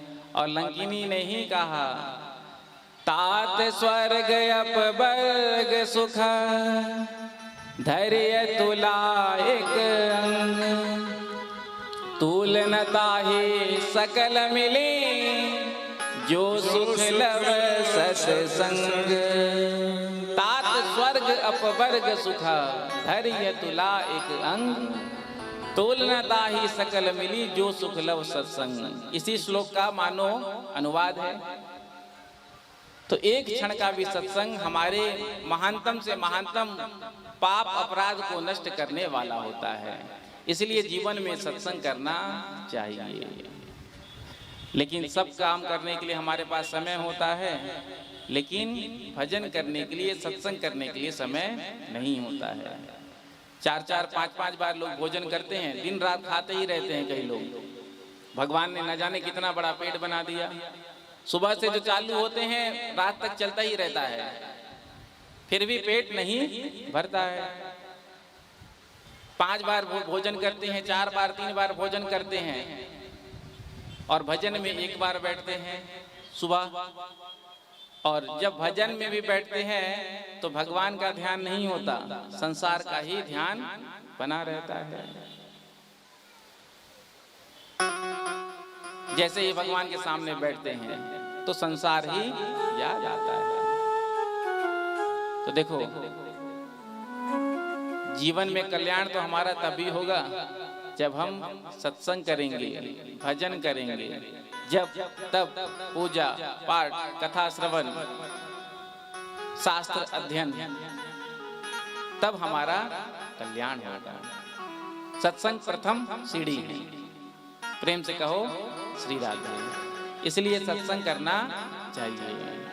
बड़ा ही सुंदर भाव है, मेरे साथ आप मिलकर गाइए। 3 बार भोजन और भजन 1 बार, कहिए। 3 बार भोजन और भजन 1 बार। अच्छा, अहाँ सब बताओ कितने बार भोजन करे छिए? सुबह जलखै, ओकर बेर बाद 4 बेर। तो किया कि हम सुनै छियै बिहार में तो सुबह 6 बजे से ही जलखै चालू हो जाए छै। हाँ, तो 4 बेर 4 बेर भोजन और भजन 1 बार। 4 बेर भोजन और भजन 1 बार। उसमें भी आते हैं झंझट हजार, उसमें भी आते हैं झंझट हजार, उसमें भी आते हैं झंझट हजार, उसमें भी आते हैं झंझट हजार। 3 बार भोजन और भजन 1 बार। 3 बार आइए भजन 1 बार। 3 बार भोजन और भजन 1 बार। 3 बार भोजन भजन 1 बार। इसमें भी आते हैं झंझट हजार, उसमें भी आते हैं। दोनों हाथ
कहता है गंगा नहाऊं, मन मेरा कहता है गंगा नहाऊं, गंगा नहाऊं जगे जमुना नहाऊं, गंगा नहाऊं जग जमुना, गंगा नहाऊं जगे यमुना नहाऊं। गंगा नहाऊं जग जमुना नहाऊं। मन में तो भाव है कि चलो संगम का स्नान 144 वर्ष के बाद प्रयागराज में महाकुंभ लगा हुआ है, लेकिन जो सुना इतनी भीड़ 60 करोड़ 65 करोड़ लोगों ने स्नान किया है, 12-12 किलोमीटर 15-15 किलोमीटर 20-20 किलोमीटर पैदल चलना पड़ रहा है। भाव तो था, लेकिन जो सुना 20 किलोमीटर पैदल चलना, आज का व्यक्ति जो 4 कदम चलना नहीं चाहता वो 20 किलोमीटर कैसे चलेगा? तो जाते जाते रास्ते में आ गया बुखार, जाते जाते रास्ते में आ गया बुखार, 20 किलोमीटर चलने की सोच के ही बुखार आ गया। जाते जाते रास्ते में आ गया बुखार, जाते जाते रास्ते में आ गया बुखार। इसमें भी आते हैं झंझट हजार, इसमें भी झंझट हजार, 3 बार भोजन और भजन एक बार, 3 बार भोजन भजन एक बार, इसमें भी आते हैं झंझट हजार। इसमें भी आते हैं झंझट हजार। दोनों हाथ रख ताली से करते हुए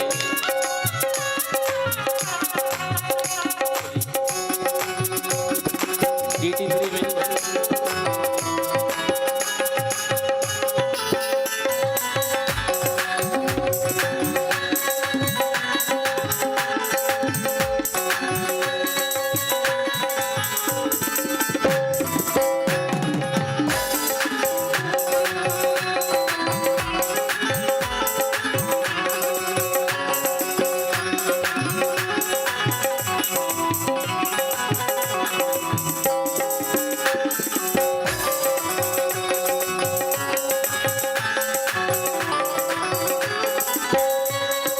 मन मेरा कहता है मंदिर हो आओ, मन मेरा कहता है मंदिर हो आओ, मन मेरा कहता है मंदिर हो आओ, मन मेरा कहता है मंदिर हो आओ, मंदिर हो आओ जाके दर्शन कर आओ, मंदिर हो आओ जाके दर्शन कर आओ, मंदिर हो आओ जाके दर्शन कर आओ। मंदिर हो आओ जाके दर्शन कर आओ। मन में भाव तो है चलकर मंदिर जाकर भगवान का दर्शन करके आऊं, लेकिन माताओं का स्वभाव होता है ना, पहले घर का काम निपटा लूं उसके बाद जाकर दर्शन करूंगी। और सारा काम निपटाते निपटाते समय इतना हो गया, उसके बाद भी जो समय शेष था उसमें भी माताओं को श्रृंगार में ज़्यादा समय लगता है। प्रेम से कहो श्री राधे। घंटा 2 घंटा तो उनको चाहिए ही होता है। जय हो जय हो। मंदिर जाना हो चाहे सत्संग में जाना हो, कहीं छोड़ती नहीं है। पहले श्रृंगार होगा उसके बाद दर्शन होगा। अब श्रृंगार करते करते इतना विलंब हो गया कि जब तक मंदिर पहुंची तो क्या हुआ, जाते जाते मंदिर के लग गए केवाड़, जाते जाते मंदिर के लग गए केवाड़, जाते जाते मंदिर के लग गए केवाड़, जाते जाते मंदिर के लग गए केवाड़, इसमें भी आते हैं झंझट हजार, इसमें भी आते हैं झंझट हजार। 3 बार भोजन और भजन एक बार, 3 बार भोजन और भजन एक बार, इसमें भी आते हैं झंझट हजार, इसमें भी आते हैं झंझट हजार। बोलो बांके बिहारी लाल के, वृंदावन बिहारी सरकार के।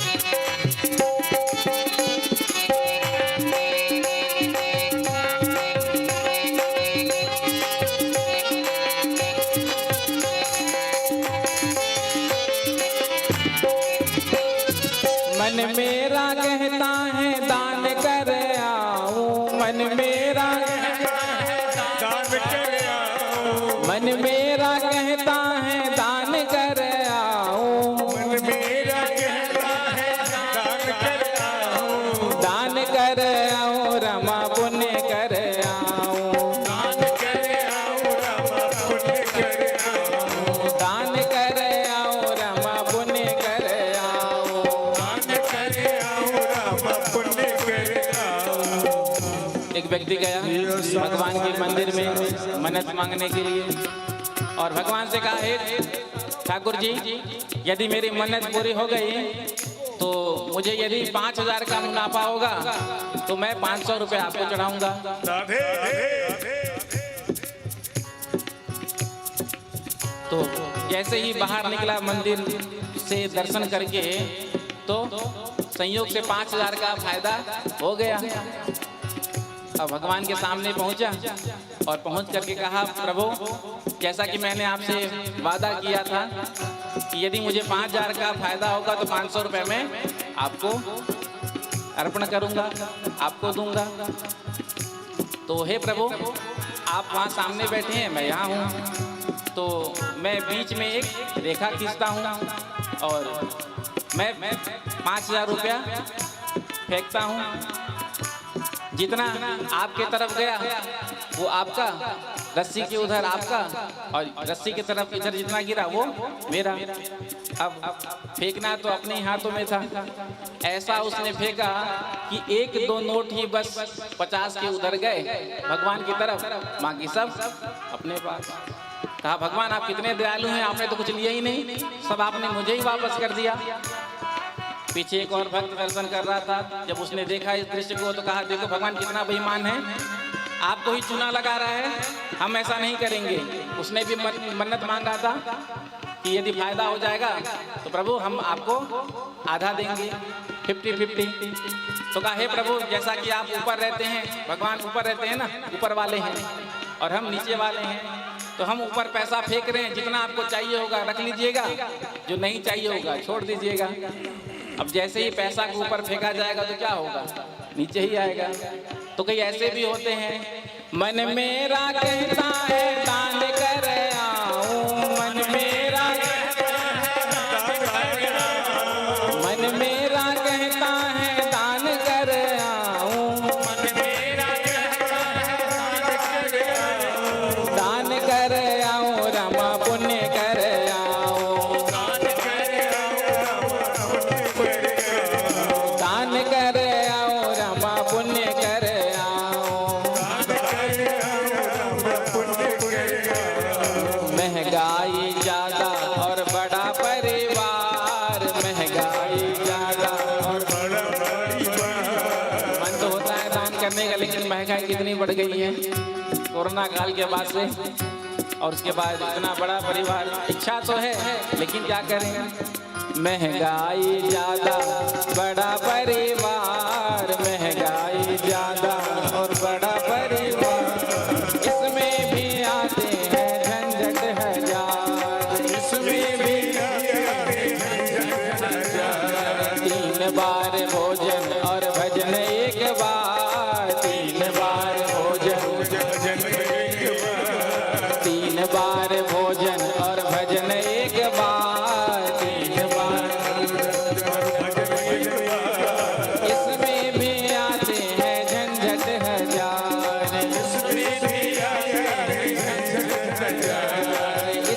भी आते हैं झंझट हजार।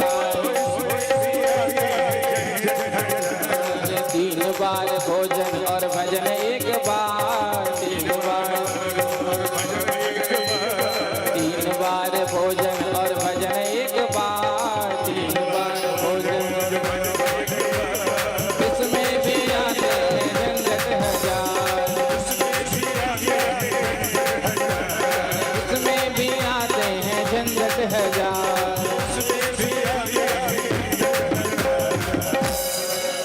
बोलो वृंदावन बिहारी लाल की जय हो।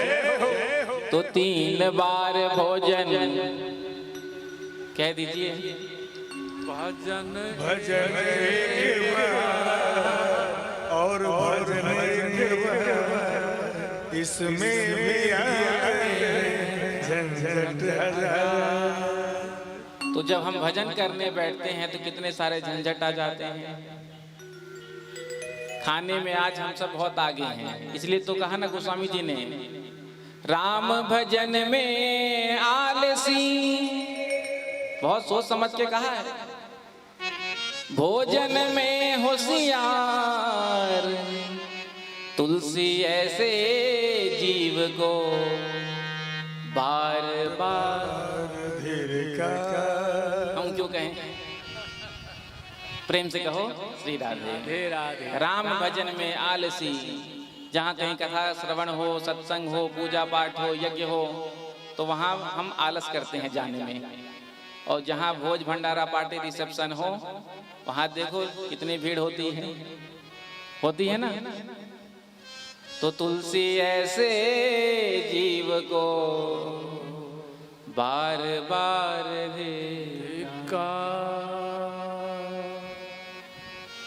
तो सत्संग करना चाहिए। जीवन में सत्संग ही जो है वो हमें भगवान तक पहुंचाता है। सत्संग में भगवान की महिमा के बारे में जो हम सुनते हैं, उसके बाद जो प्रेम ठाकुर जी के लिए जागृत होता है हृदय में, फिर उसी प्रेम के माध्यम से हम प्रभु तक पहुंचते हैं। इसलिए जीवन में जब जब सत्संग का अवसर मिले, जहां भी मिले, जिस रूप में मिले, हमको करना चाहिए। जैसे ही पता चल जाए हाँ यहाँ सत्संग हो रहा है, जितना समय आपके पास है उतना समय जाकर सत्संग करिए। क्योंकि यदि आप सत्संग करेंगे तो सत्संग के माध्यम से ही आप प्रभु के प्यारे बन जाएंगे। प्रभु को वो प्यारा जीव होता है जो नित्य प्रति सत्संग करता है। उन भक्तों पर भगवान विशेष कृपा दृष्टि रखते हैं। एक पिता के 2 पुत्र हैं।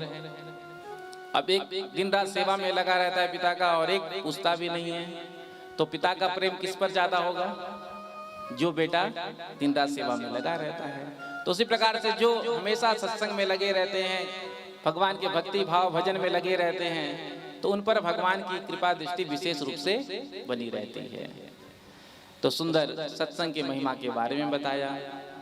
आगे पुरंजन उपाख्यान प्राचीन भरी को सुनाया।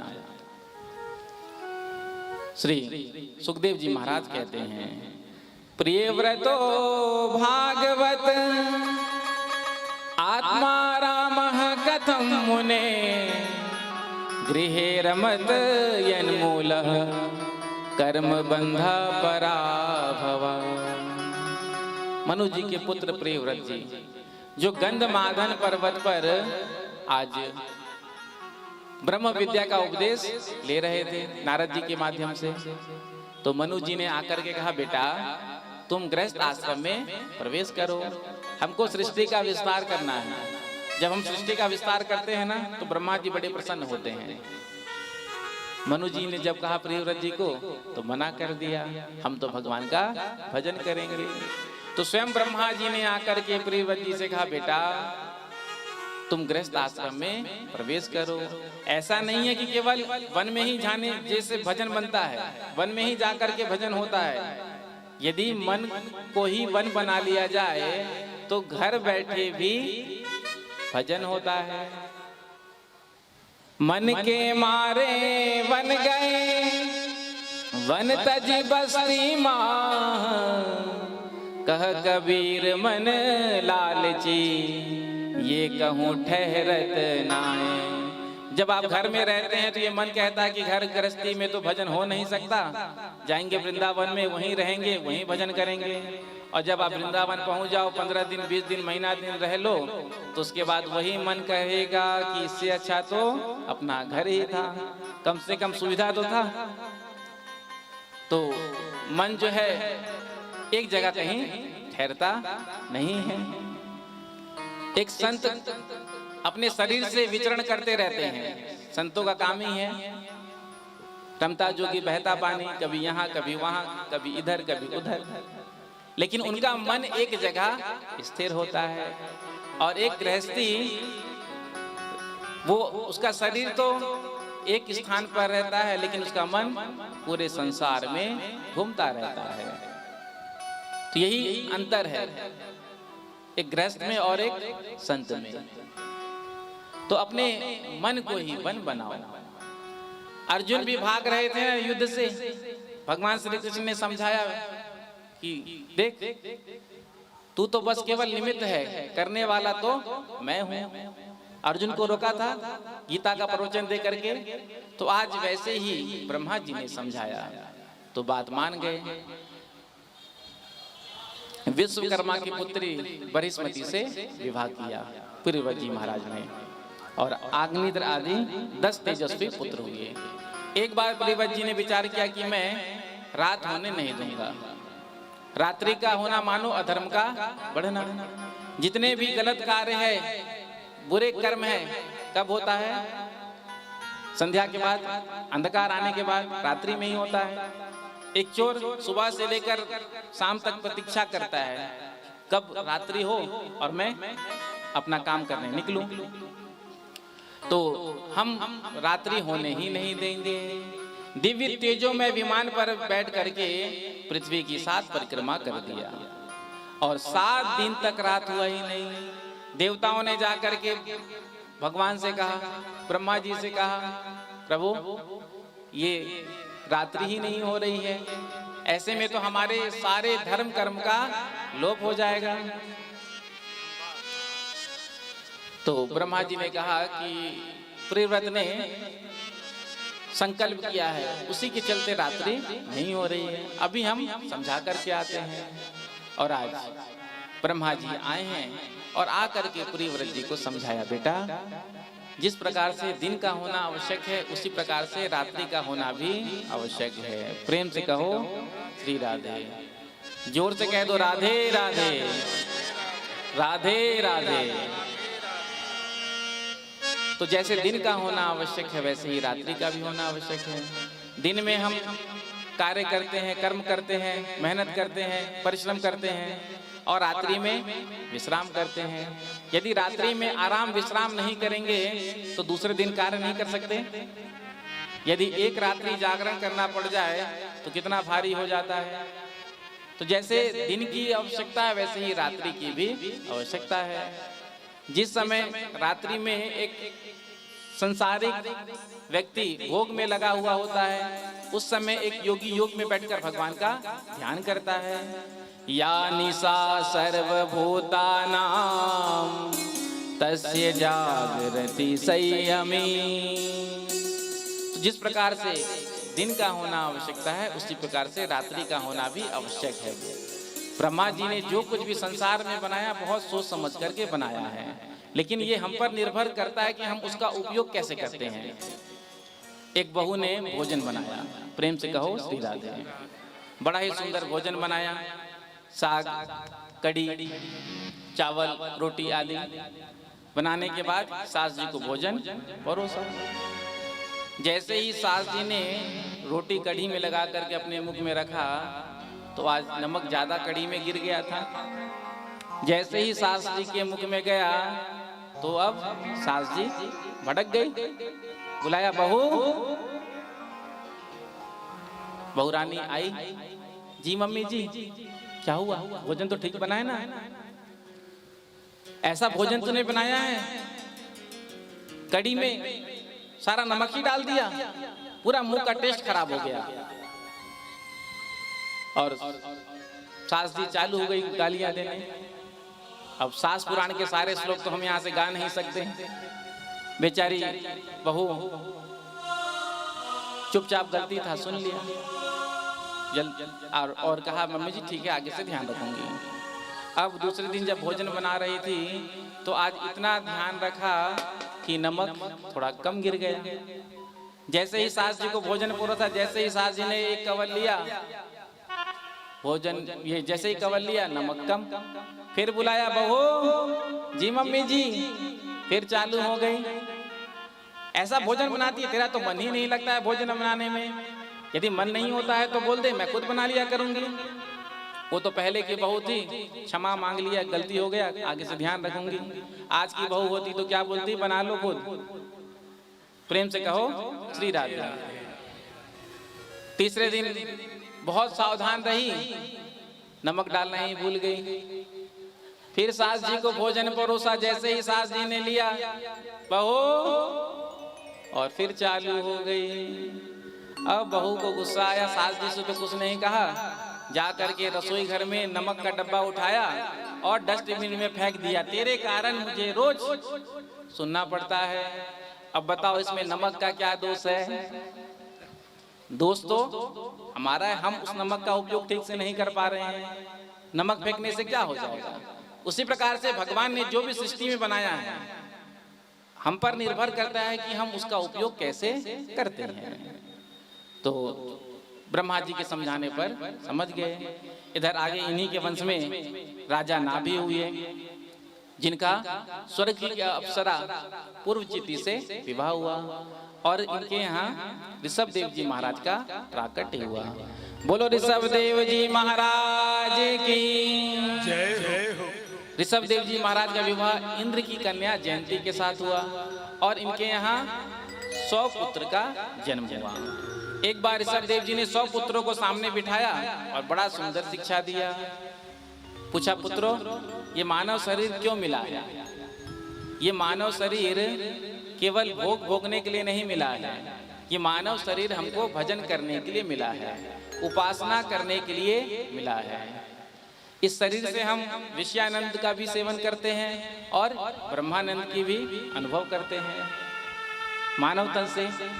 अब विषयानंद का भोग तो किसी भी योनि में मिल जाएगा, 84 लाख योनि है, तो जितने भी अन्य योनि है मनुष्य योनि को छोड़ करके तो सब में विषयानंद की प्राप्ति हो सकती है। लेकिन ब्रह्मानंद की यदि प्राप्ति करनी है तो उसके लिए मानव तन चाहिए।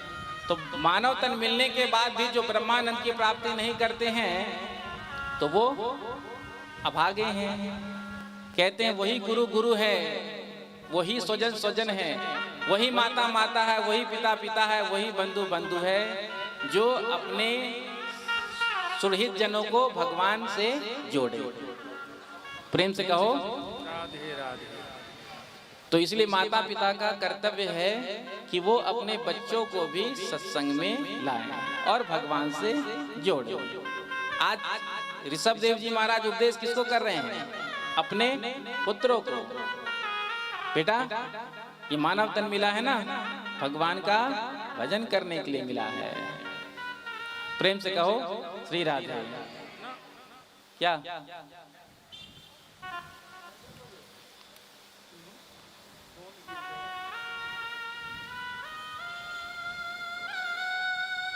प्रेम से कहो श्री राधे। जोर से कह दो राधे राधे राधे राधे।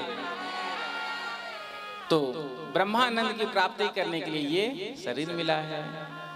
ये प्रसंग हमको सुंदर शिक्षा देता है।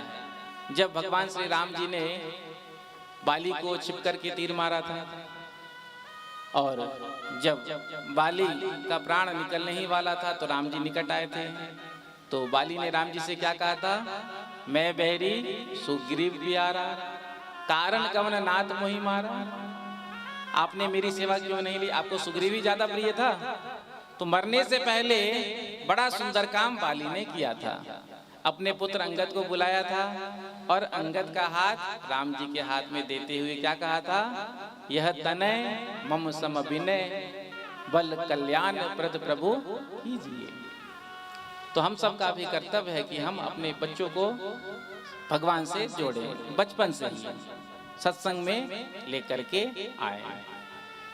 क्योंकि जब हमारे बच्चे सत्संग में आएंगे, भगवान की लीला कथाओं को सुनेंगे, तो उनके हृदय में जो भगवान की भक्ति प्रकट होगी तो फिर वो कुमार्ग से बचे रहेंगे। सत्संग में आने का यही लाभ होता है। प्रेम से कहो श्री राधे। जोर से कह दो राधे राधे राधे राधे। तो सुंदर अपने पुत्रों को उपदेश दिया। सबसे बड़े पुत्र थे जिनका नाम था भरत। राजगद्दी पर बैठे कई वर्षों तक राज सुख भोगा। उसके बाद जब वैराग्य हुआ तो सीधे पुलह आश्रम नेपाल में ही आए थे, जो गंडकी नदी का तट है। यहाँ पर नारायणी नदी कहते हैं, भागवत में गंडकी कह के वर्णन है, जहाँ से शालिग्राम भगवान प्रकट होते हैं, आज भी होते हैं। आप सबको मिले हैं? प्रेम से कहो श्री राधे। आपने स्नान किया है कि नहीं? गंडकी नदी की बड़ी भारी महिमा है, जहाँ से शालिग्राम भगवान प्रकट होते हैं। तो हम भी गए थे 4 साल पहले। तो जब गए थे, जैसे ही जल में हाथ अंदर डाला, वैसे ही शालिग्राम भगवान हमारे हाथ में आ गए, पहली बार में। झा जी भी थे, भगवान झा जी के साथ ही गए थे, जनकपुर से काठमांडू जा रहे थे, तो वाया। तो जैसे ही हाथ नदी में डाला, वैसे ही शालिग्राम भगवान हाथ में आ गए। तो कहा ये भगवान की बड़ी कृपा। तो आज भी शालिग्राम भगवान प्रकट होते हैं, वहां से निकलते हैं। तो वहीं अपना आश्रम बनाया और भजन करने लगे। भरत जी महाराज एक दिन एक गर्भवती हिरनी जल पीने के लिए आई। जल पी ही रही थी, इतने में ही एक सिंह के दहाड़ने की आवाज को सुना। जो सुना, गर्भवती थी, छलांग लगा दिया। जैसे ही छलांग लगाया, जल के बीच में पहुंची तो उसका बच्चा जो था स्खलित हो गया नदी में, और स्वयं तो गुफा में जाकर दम तोड़ दिया। भरत जी ने जब उस हिरण के बच्चे को डूबते हुए देखा, तो संतों का हृदय तो थोड़ा कोमल होता ही है। आज भजन करना छोड़ दिया और जा करके हिरण के बच्चे को वहां से निकाल कर लाए और ला करके अपने ही कुटिया में रख लिया। अब जब वन में समिधा लेने जाते तो उसको भी लेकर जाते, जब भोजन करते तो उसको भी खिलाते। अब जो मन भगवान के भजन में लगा हुआ था पूर्ण रूप से भरत जी का, धीरे धीरे धीरे धीरे आज वो मन मृग में लग गया, हिरण के बच्चे में लग गया।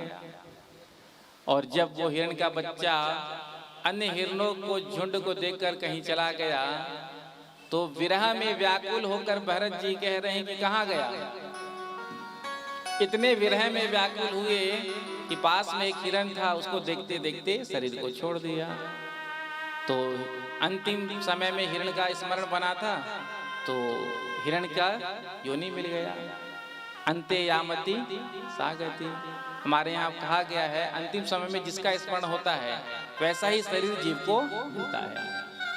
इसलिए अंतिम समय में सावधान हो जाना चाहिए। फोटो खींच रहा हो ना, तो बिल्कुल सावधान हो जाना चाहिए। जैसे ही कैमरा आता है तो माताएं बिल्कुल एकदम ठीक ठाक हो जाती हैं, ऐसे।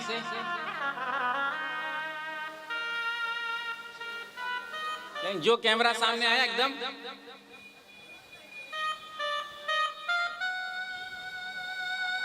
तो जब फोटो खींच रहा हो तो बिल्कुल सावधान हो जाना चाहिए, क्योंकि एक बार फोटो खींच गया तो फिर उसमें परिवर्तन नहीं हो सकता। तो अंतिम समय यदि बिगड़ गया तो हमारा जीवन बिगड़ गया। अंतिम समय सवर गया। आगे आप अजामिल का प्रसंग सुनेंगे। पुत्र के व्यास से नारायण कहा था, जीवन बन गया। भरत जी इतना समय से यहाँ भजन कर रहे थे, लेकिन अंतिम समय बिगड़ गया तो आज हिरण बनना पड़ा। इसलिए तो गोस्वामी जी ने कहा, एक मृगा के संग ते भरत धरी दो देह, तुलसी उनकी कौन गति, जो घर घर करत स्नेह। एक मृग का संग करने पर भरत जी को 2 शरीर धारण करना पड़ा था। एक मृगा के संग ते भरत धरी दो देह, तुलसी उनकी कौन गति, जो घर घर करत स्नेह। तो जिन्होंने अपने मन को न जाने कहां कहां पर बांध कर फंसा कर रखा है, उनकी क्या गति होगी। और आजकल हमारा मन कहां फंसा है, कुत्ते और बिल्लियों में। जितनी सेवा घर परिवार वालों की नहीं करते हैं, उससे ज्यादा कुत्ते की सेवा करते हैं। और कुत्ता क्या हो गया, घर का मालिक हो गया। पूरे घर में बिल्कुल बेडरूम में, किचन में, कहाँ कहूँ तो पूजा रूम तक पहुँच जाए। बेडरूम में अपने बेड पर सुलाते हैं लोग कुत्ते को।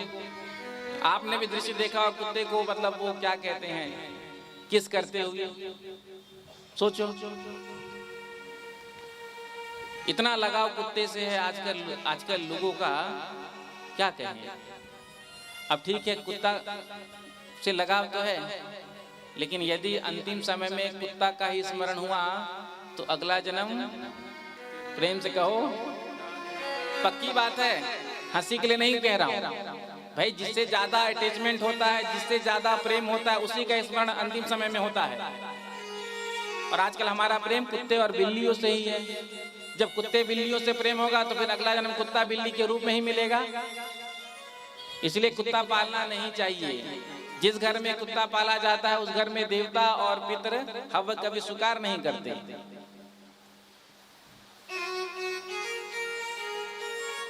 सेवा करनी हो तो गौ माता की करो। गौ माता में 33 कोटि देवता देवी विराजमान है, लेकिन गौ सेवा हम करना नहीं चाहते। एक गौ सेवा से जितने भी देवी देवता हैं भगवान सब प्रसन्न हो जाते हैं, लेकिन हम गौ सेवा करना चाहते नहीं हैं। यदि गौ सेवा करोगे तो कम से कम पीने के लिए दूध तो ओरिजिनल मिलेगा, बढ़िया। तो हम सबको गौ सेवा करनी चाहिए। और वो भी कौन सी गाय? भारतीय वेद लक्षणा देसी गाय। गाय भी बहुत प्रकार की होती है। प्रायः लोग जर्सी गाय रखते हैं, पालते हैं। जर्सी गाय ज्यादा दूध देती है और जर्सी गाय में कोई गोत्र धर्म नहीं होता है। जर्सी गाय का दूध नहीं पीना चाहिए। जो देसी गाय है उस दूध में जो लक्षण होता है वो जर्सी में नहीं है। गाय का दूध, आप देसी गाय का दूध पीजिए, आपकी बुद्धि भी प्रखर होगी, तेज होगी। आप खुद वो करके देख लीजिए एक बार। घर में यदि 2 बच्चे हैं तो एक बच्चे को गाय का दूध पिलाइए, दूसरे को भैंस का। अब जो गाय का दूध पिएगा उसका बुद्धि तो बड़ा तीक्ष्ण होगा, शार्प होगा, और जो भैंस का दूध पिएगा तो जैसा भैंस का बुद्धि मोटा होता है वैसे ही पढ़ा निकलेगा। आप यात्रा करते रहो, कहीं जा रहे हो 4 व्हीलर से, रास्ते में गाय आ जाए, हॉर्न बजा तो गाय आगे पीछे हो जाएगी, रास्ता दे देगी। और यात्रा में यदि रास्ते में भैंस आ गया तो कितना भी हॉर्न बजाते रहो, फिर निकल करके जब धक्का दिया जाता है तो हटती है। तो कहने का अभिप्राय है गौ सेवा हम सबको करना चाहिए। भगवान श्री कृष्ण की प्यारी गैया, भगवान श्री कृष्ण ने स्वयं गौ सेवा किया था। तो जब हम गौ सेवा करते हैं तो भगवान श्री कृष्ण की कृपा भी हम पर बरसती है। इसलिए हम सबका कर्तव्य है कि हमें गौ सेवा करनी चाहिए। गाय बचेगी तो धर्म बचेगा। जितने भी धार्मिक अनुष्ठान होते हैं किससे होते हैं? गौ माता से जो प्राप्त है, दूध, दही, घृत, गौमूत्र, गोबर, 5 को मिला दो तो बन जाएगा पंचगव्य। जब हम यज्ञ में बैठते हैं संकल्पित होकर, जजमान बनकर, तो सबसे पहले पंचगव्य का पान कराया जाता है। और पंचगव्य का पान करते हैं जितने भी पाप होते हैं सब समाप्त हो जाते हैं। जो नित्य प्रति नियम से पंचगव्य का रोज पान करते हैं उनके जीवन में कभी रोग नहीं आ सकता, गारंटी से। लेकिन देसी गाय होना चाहिए। तो जब गाय बचेगी तब धर्म बचेगा। और आज हम बहुत यज्ञ कर रहे हैं, और यज्ञ में घी का उपयोग कौन सा करते हैं? वो घी है, पशु चर्बी है, डालडा है, और हम लाख स्वाहा स्वाहा स्वाहा कर रहे हैं। तो क्या देवता प्रसन्न होंगे? जब भारतीय देसी गाय के घृत से आप यज्ञ करेंगे, हवन करेंगे, तो देवता प्रसन्न होंगे। भैंस के दूध घी से यदि आप हवन करोगे, जर्सी गाय के दूध घी से और बाजार का दूध घी से यदि हवन करोगे, तो देवता प्रसन्न नहीं होंगे, दैत्य प्रसन्न होंगे। प्रेम से कहो श्री राधे। इसलिए गौ रक्षा करना भी हमारा कर्तव्य है, धर्म है। आज हम गौ माता को घर में तब तक रखते हैं जब तक दूध देती है। जैसे ही दूध देना बंद कर देती है तो हम छोड़ देते हैं। वही गाय किसी कसाई के हाथ में लग जाती है और काट देता है वो। तो इसका पाप किसको लगेगा?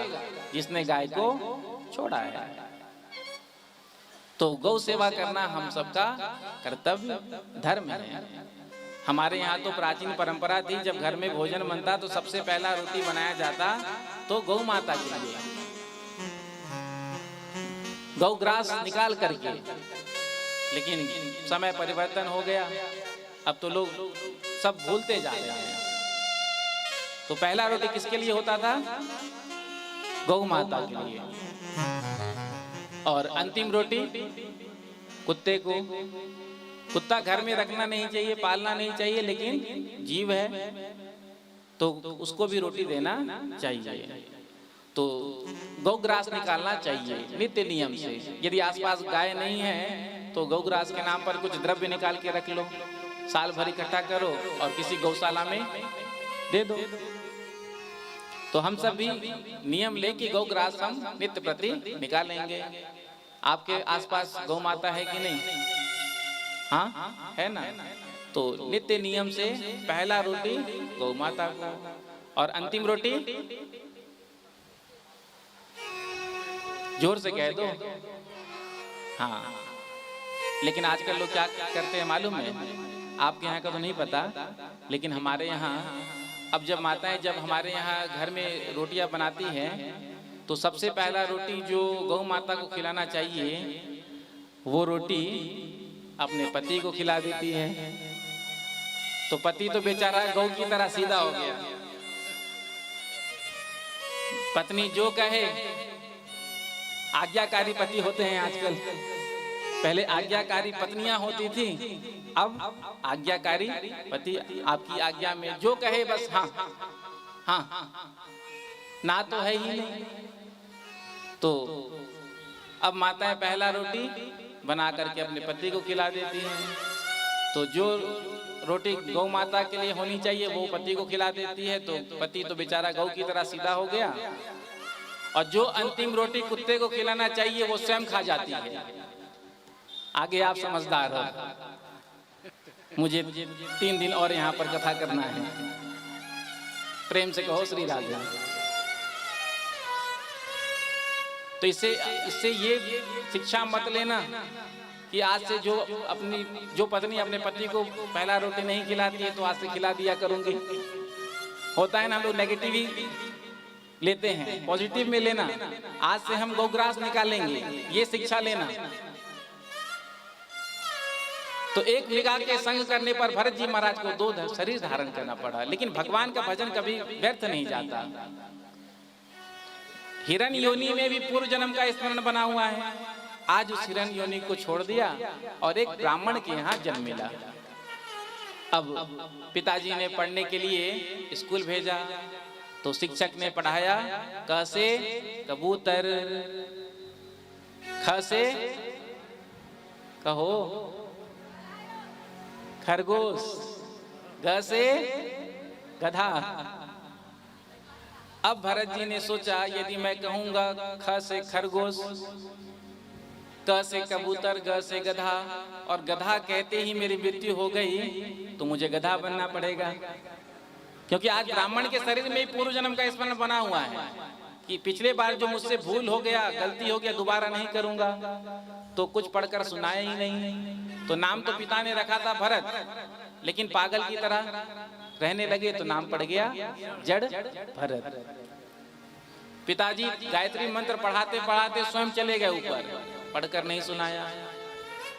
भाई भाभीियों के शासन में आए तो आज भाभीियों ने कहा अपने पतियों से कि देखो हमारे पति तो बादाम का हलवा खाने के बाद भी 1.5 हड्डी के हैं और ये सांड की तरह फूलता जा रहा है। तो अपने पतियों से कहा जाओ ले जाकर खेत में काम कराओ।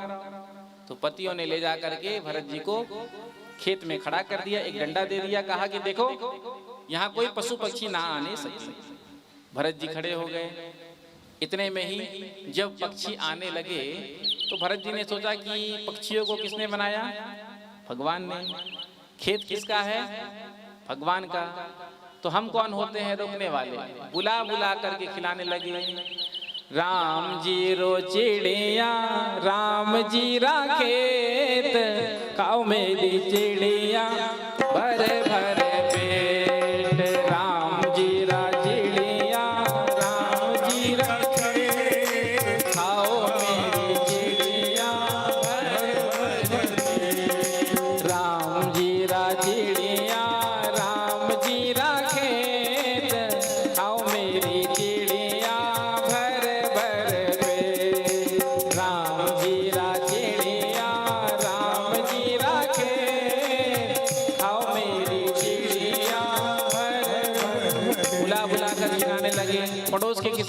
देखा, जाकर के इनके भाइयों को बताया कि आपने अपने भाई को क्यों खेत में रखा है, सुरक्षा के लिए। अरे वो तो पागल हो गया, बुला बुला कर खेत खिला रहा है। जो भाइयों ने सुना, आकर के देखा तो सचमुच में बुला बुला कर खिला रहे थे। धक्के मार करके निकाल दिया, जिधर मुंह उठा उधर ही चल दिए। एक डाकुओं का सरदार जिसने माँ काली से वरदान मांगा था, मन्नत मांगा था, यदि पुत्र हो जाएगा तो मैं नर बलि दूंगा। तो डाकू एक व्यक्ति को पकड़ कर ले जा रहे थे, तो दैववश वो व्यक्ति हाथ छुड़ाकर भाग गया। डाकुओं ने सोचा यदि हम खाली हाथ जाएंगे सरदार के सामने तो हो सकता है हमारी ही बलि चढ़ा दे। तो अब सब सोच रहे थे कि अब क्या करें। इतने में ही भरत जी पर दृष्टि पड़ गई। जो देखा, अच्छा हट्टा तगड़ा मोटा है, बलि के लिए अच्छा होगा। तो पूछा, बाबा कहाँ जा रहे हो? कहा कहीं नहीं, जिधर ले चलो उधर ही चल देंगे। तो कहा हमारे साथ चलो। तो भरत जी चल दिए, लेकर आए हैं। आज स्नान कराया, भोजन कराया, वस्त्र पहनाया, उसके बाद गले में माला पहनाया। उसके बाद डाकुओं ने कहा कि माता जी के चरणों में प्रणाम करो। भरत जी ने प्रणाम किया, सर झुकाया। जैसे ही डाकू के सरदार ने हाथ में तलवार लेकर के गला काटने के लिए चलाया, आज उस मूर्ति से भद्रकाली मैया प्रकट हुई और उसी तलवार को लेकर के डाकू के सरदार का गला धड़ से अलग कर दिया। जितने भी इसके साथी थे सबका उद्धार कर दिया। भरत जी महाराज आगे निकले हैं और पहुंचे हैं इधर एक सिंधु सौवीर देश का राजा रहुगण, जो कपिल भगवान से ज्ञान प्राप्त करने के लिए जा रहा था। तो पालकी में बैठ करके जा रहा था। एक कहार बीमार पड़ गया, तो अन्य कहारों ने कहा महाराज अभी थोड़ा देर आप रुकिए, अभी हम किसी अन्य को पकड़ कर लेकर के आते हैं। जब अन्य कहार आए तो दृष्टि पड़ी भरत जी पर, अच्छा मोटा तगड़ा है, भार ढोएगा। पूछा बाबा कहाँ जा रहे हो? हमारे साथ चलो। चल दिए और भरत जी को भार ढोने के लिए पालकी में लगा दिया। अब संतों का चलना थोड़ा अलग होता है, विलक्षण होता है। प्रेम से कहो श्री राधे, जोर से कह दो राधे राधे। संत जब चलते हैं तो आगे की दो हाथ भूमि देख कर चलते हैं। क्यों? क्योंकि चरण के नीचे, पैर के नीचे कोई जीव जंतु ना आ जाए। जो देखा एक चीटा, सोई भरत जी ने छलांग लगा दिया। अब पालकी ढोने वाला व्यक्ति जब छलांग लगाएगा तो क्या होगा? पालकी में बैठे हुए का पाटी से सर टकराया। क्रोध में रहुगण ने कहा, अरे ये क्या कर रहे हो? ठीक से लेकर के चलो। प्रेम से कहो श्री राधे।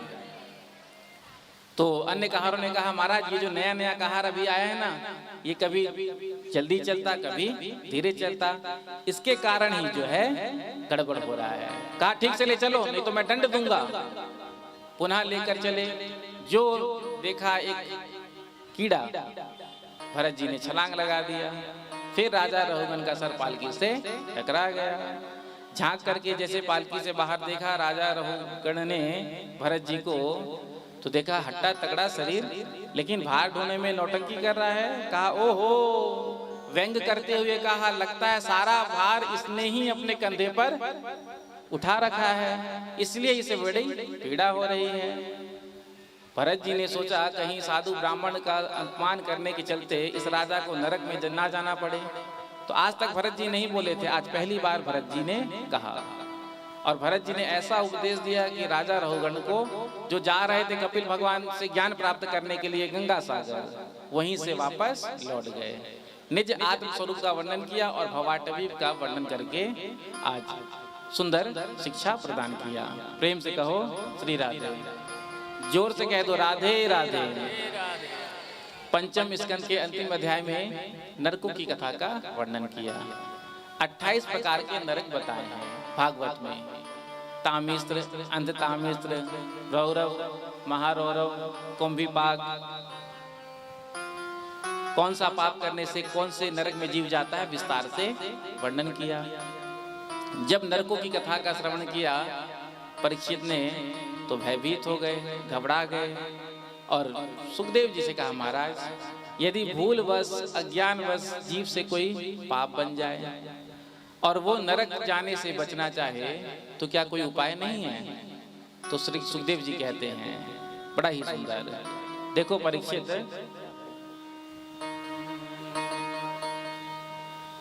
श्री सुखदेव जी कहते हैं भगवान ने ये बड़ा सुंदर निर्मल वस्त्र रूपी शरीर हमको दिया, लेकिन ये जीव क्या करता है, पाप रूपी दाग इसमें लगाता जाता है। यदि कपड़े में दाग लग गया तो सफाई घर में ही अच्छे से साबुन से धोकर रगड़ कर लेना चाहिए। यदि घर में सफाई नहीं की गई वस्त्र का तो फिर उस वस्त्र को धोबी घाट भेजना पड़ता है, और धोबी घाट में जो वस्त्रों की कुटाई होती है वो तो आप जानते हैं।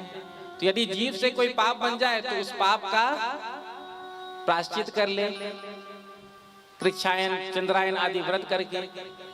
यदि व्रत करके प्रायश्चित कर लिया तो ठीक है, नहीं तो फिर भगवान ने नरकों की व्यवस्था बनाकर रखी है। जो जैसा पाप करता है तो उस प्रकार उसको नरक में दंड दिया जाता है। तो श्री सुखदेव जी कहते हैं देखो, जिसने जीवन में एक बार भगवान का नाम अपने मुख से गा लिया उसने सभी पापों से मुक्ति पा ली। कितना सुंदर कहते हैं, के चित केवल भक्त्या वासुदेव परायण अघम गुणवंती कार्ष्णेन निहारामिव भास्कर। जिस प्रकार से प्रातःकाल सूर्य उदय होता है तो अंधकार समाप्त हो जाता है, नष्ट हो जाता है, उसी प्रकार से जीव जब एक बार भगवान का नाम अपने मुख से गा लेता है तो जीव के जितने भी पाप होते हैं सब समाप्त हो जाते हैं। क्या ऐसा पहले कभी हुआ? तो अजामिल का प्रसंग सुनाया। कान्य कुब्जे द्विजा कश्चित् दासीपति रजामिल नामना नष्ट सदाचारो दास्या संसर्ग दूषितः। अजामिल नाम के ब्राह्मण थे, सुंदर पत्नी थी, बच्चे थे, माता पिता के भक्त थे, खूब सेवा करते थे।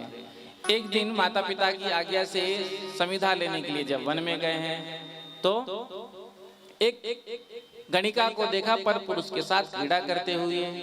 जो इस दृश्य को देखा तो आज पाप प्रवेश कर गया, और जैसे ही पाप प्रवेश कर गया हृदय के अंदर तो अपने घर परिवार का त्याग कर दिया, सारा धन ले जाकर उस गणिका को दे दिया और उसी के साथ रहने लगे।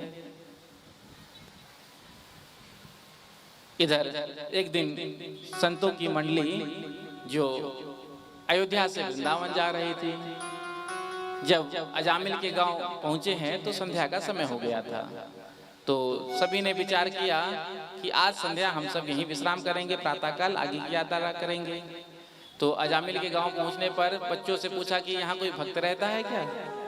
तो बच्चों ने मजाक कर दिया कि हमारे यहाँ तो एक ही भक्त है जिसका नाम है अजामिल, भेज दिया घर पर। आज अजामिल के घर के बाहर आकर संतों ने आवाज लगाई, भक्त अजामिल, भक्त अजामिल, भक्त अजामिल।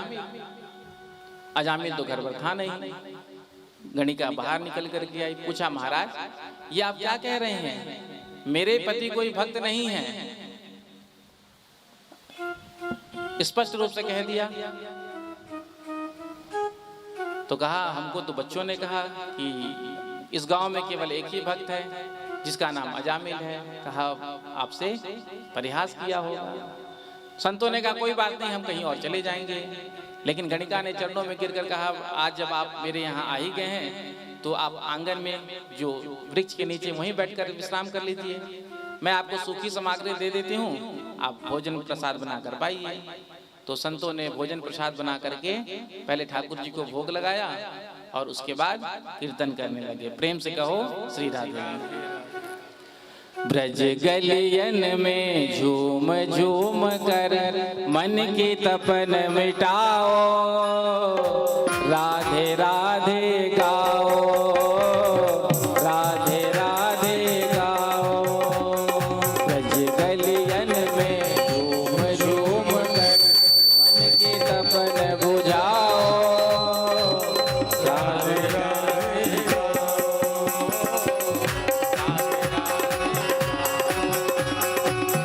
गलियन में झूम झूम कर मन की तपन बुझाओ,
के मन मंदिर में प्यारे बांके बिहारी बैठाओ राधे राधे गाओ राधे राधे गाओ।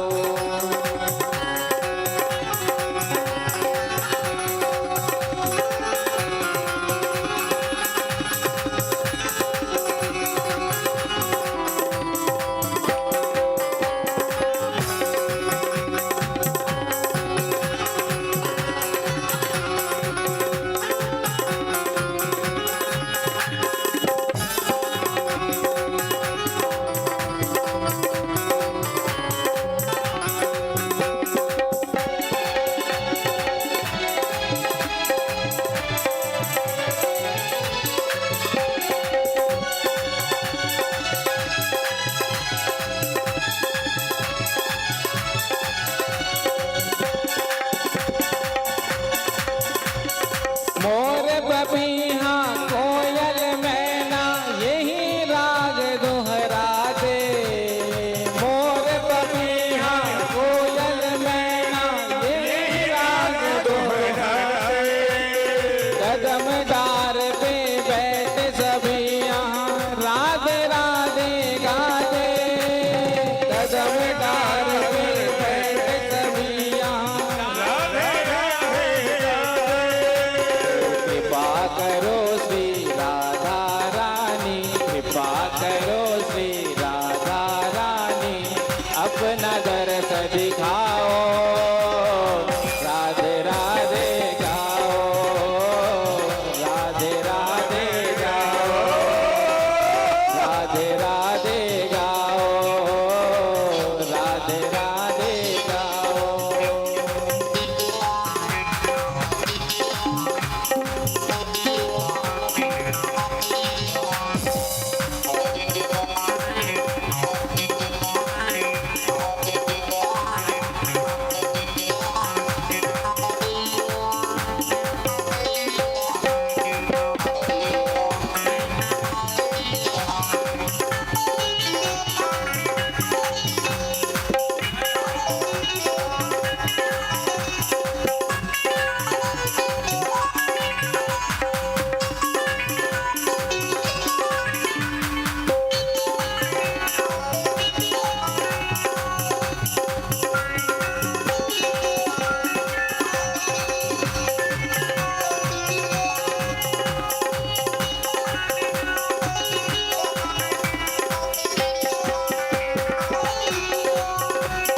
राधे कृपा से हम तुम सब पर कृपा करेंगे बिहारी। राधे कृपा से हम तुम सब पर कृपा करेंगे बिहारी। खोज खोज कर हार चुके हैं सुध लो श्याम हमारे। खोज खोज कर हार चुके हैं सुध लो श्याम रो रो करके मधुप श्याम को रो रो करके मधुप श्याम को मन की व्यथा सुनाओ राधे राधे गाओ राधे राधे गाओ राधे राधे गाओ। गाइए।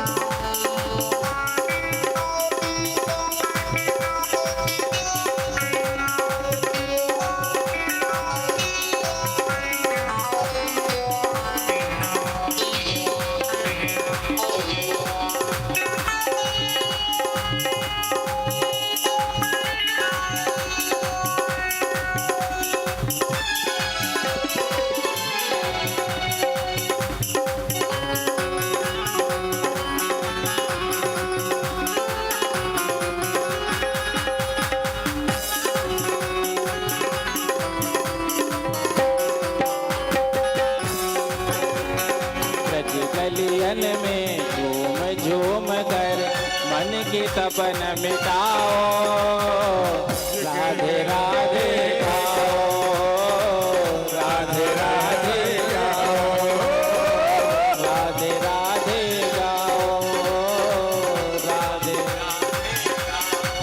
बाजे गलियन में झूम झूम के मन की तबन बुझाओ, राधे राधे गाओ, राधे राधे गाओ, राधे राधे गाओ, राधे राधे गाओ, राधे राधे गाओ, राधे राधे गाओ, राधे राधे गाओ, राधे राधे। बोल वृंदावन बिहारी लाल की। तो संतों ने कीर्तन किया, सभी अपने अपने स्थान पर बैठ जाएं। सुंदर कीर्तन हुआ, भोग लगाया। उसके बाद रात्रि में कहीं से डाका डाल करके आज आया अजामिल। जैसे ही अजामिल ने आकर देखा संतों को घर के आंगन में कीर्तन गाते हुए, तो आग बबूला हो गया और डांटने लगा, अरे तुम यहाँ कैसे आए, तुमको अंदर किसने आने दिया। जो पत्नी ने आवाज सुना बाहर निकल करके आई और आकर के पूछा, अरे ये आप क्या कह रहे हैं, इन संतों को मैंने ही यहाँ आने के लिए कहा है।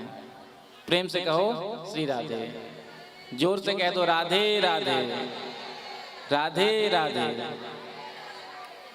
थोड़ा शांति का दान देते हुए, हाँ बातचीत तो बाहर भी हो जाएगा, कम से कम आगे वाले, आगे जो बैठते हैं श्रोता, वो उनको तो बात करना नहीं चाहिए, क्योंकि बच्चा जो स्कूल में जो मेरिट में आता है, फर्स्ट डिवीजन आता है, वो आगे बैठते हैं, और जिनको पढ़ाई लिखाई मन नहीं होता है वो पीछे बैठते हैं। पीछे इसलिए बैठते हैं क्योंकि पढ़ने का तो मन होता नहीं है। प्रेम से कहो श्री राधे, जोर से कह दो राधे राधे, राधे राधे, राधे राधे। तो अजामिल ने जब डांटा संतों को, पत्नी ने कहा मैंने ही कहा है। तो अजामिल अपनी पत्नी से बहुत डरता था। प्रेम से कहो श्री राधे। पत्नी जो कहती थी वही करता था। तो कहा तुमने कहा है तो कोई बात नहीं। संतों ने कहा कि हमने आपके यहाँ भोजन प्रसाद पाया है, तो आप हमें दक्षिणा दीजिए। दक्षिणा? तुम मेरे सामने खड़े हो यहाँ पर, ये क्या कम बड़ी दक्षिणा है? मेरे घर में कोई आ नहीं सकता, मेरे सामने कोई टिक नहीं सकता। पत्नी ने कहा दे दीजिए। तो जैसे ही पत्नी ने कहा तो अजामिल ने कहा क्या चाहिए? तो कहा अब की बार जो संतान हो आपकी, तो उनका नाम रखना नारायण। प्रेम से कहो श्री राधे। तो 10 संतान अजामिल की उस गणिका से हुई, और जो 10वां संतान हुआ, पुत्र हुआ, तो वचन के अनुसार उसका नाम नारायण रखा। अब छोटे पुत्र में बड़ा स्नेह, खाते पीते उठते बैठते सोते जागते नारायण नारायण नारायण नारायण नारायण कहता। आओ नारायण मेरे साथ खेलो, आओ नारायण मेरी गोद में बैठो, आओ नारायण मेरे साथ भोजन करो। 88 वर्ष की इसकी आयु हो गई। आज जब अंतिम समय में 3 यमदूत पकड़ने के लिए आए हैं, तो भय के मारे जो यमदूतों को देखा, बड़ा बड़ा शरीर, काले काले दांत, लंबे लंबे, तो भय के मारे इसके मुख से निकला आओ नारायण मेरी रक्षा करो। तो आज पुत्र नारायण तो नहीं आया, भगवान के 4 पार्षद प्रकट हो गए और यमदूतों को धक्का दे करके पटक दिया। यमदूत संभल करके पूछा, अरे ये 4 चमकीले आप कहाँ से आ गए और आपने हमको धक्का क्यों दिया? भगवान के पार्षदों ने कहा देखो, जो मरने से पहले हमारे स्वामी का नाम अपने मुख से गाता है, उसको लेने के लिए हम आते हैं। यमदूतों ने कहा इसने आपके स्वामी को नहीं पुकारा, इसने तो अपने पुत्र को पुकारा। भगवान के पार्षदों ने कहा कि देखो, पहले नारायण नाम किसका पड़ा? इसके पुत्र का कि हमारे स्वामी का? अनादिकाल से हमारे स्वामी का नाम नारायण है और इसका पुत्र तो 4-5 साल पहले हुआ। देखो, तुम भगवान के नाम की महिमा को नहीं जानते। भगवान का नाम कैसे भी क्यों ना लिया जाए, कभी खाली नहीं जाता, कभी व्यर्थ नहीं जाता। सांकेत्यम पारिहास्यम वा स्तोभम हेलनमेव वा वैकुंठ नाम ग्रहण मशेषा गहरम विदो। भगवान का नाम यदि संकेत में लिया जाए, सांकेत्यम पारिहास्यम वा हंसी मजाक में, अवहेलना में लिया जाए, क्रोध में लिया जाए, कैसे भी भगवान का नाम लिया जाए कभी वो नाम खाली नहीं जाता है। वस्तु शक्ति ज्ञान की अपेक्षा नहीं रखती है। अग्नि में जलाने की शक्ति है, आपको ज्ञान है या ना है। यदि आपने अग्नि का स्पर्श किया तो आपका हाथ जलेगा। अमृत में अमरता की शक्ति है, आपको ज्ञान हो या ना हो, यदि आपने अमृत का पान किया तो आप अमर हो जाएंगे। विष में मारण शक्ति है, जान के पियो चाहे अनजाने में पियो, जो पिएगा वो हरि बोल हो जाएगा। उसी प्रकार से भगवान के नाम में तारक शक्ति है। भगवान का नाम जिसने भी जैसे भी लिया वो तारक शक्ति अपना काम करती है। तो इसलिए कहा गया है कि अपने बच्चों का नाम भगवान के नाम से रखना चाहिए। और पहले हम सब अपने यहाँ बच्चों का नाम भगवान के नाम से ही रखते थे। पहले कितना सुंदर नाम होता था, राम, श्याम, राघव, घनश्याम, केशव, माधव, सिया, राधा, रुक्मणी। क्यों? ये नाम इसलिए हम सब रखते थे जिसके चलते कम से कम भगवान का नाम मुख से निकल जाए। अब पुकार रहे हैं हम अपने बच्चों को, लेकिन भगवान का नाम है तो भगवान का नाम लेने का पुण्य मिलता। इसीलिए पहले बच्चों का नाम भगवान के नाम से मिलता जुलता रखते थे। लेकिन आज समय ऐसा आ गया, आजकल के नाम तो आप जानते ही हैं, जिस नाम का कोई अर्थ नहीं, ऐसा उटपटांग नाम आजकल माता पिता रखते हैं। टीवी सीरियल देख लिया, जो नाम जज गया वही नाम रच दिया।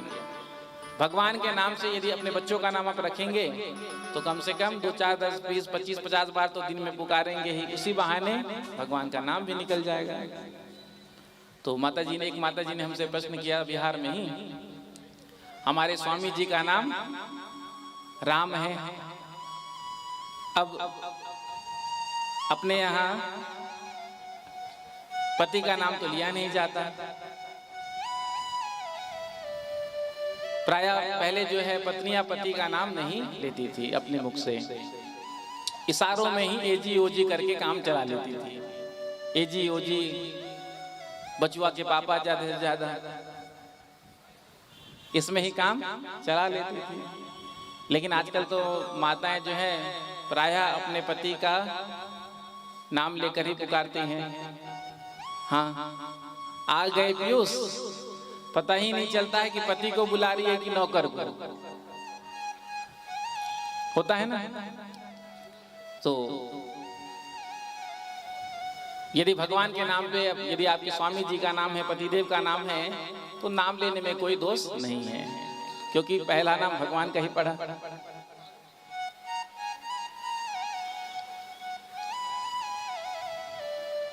तो पत्नियों को अपने पति का नाम लेना नहीं चाहिए।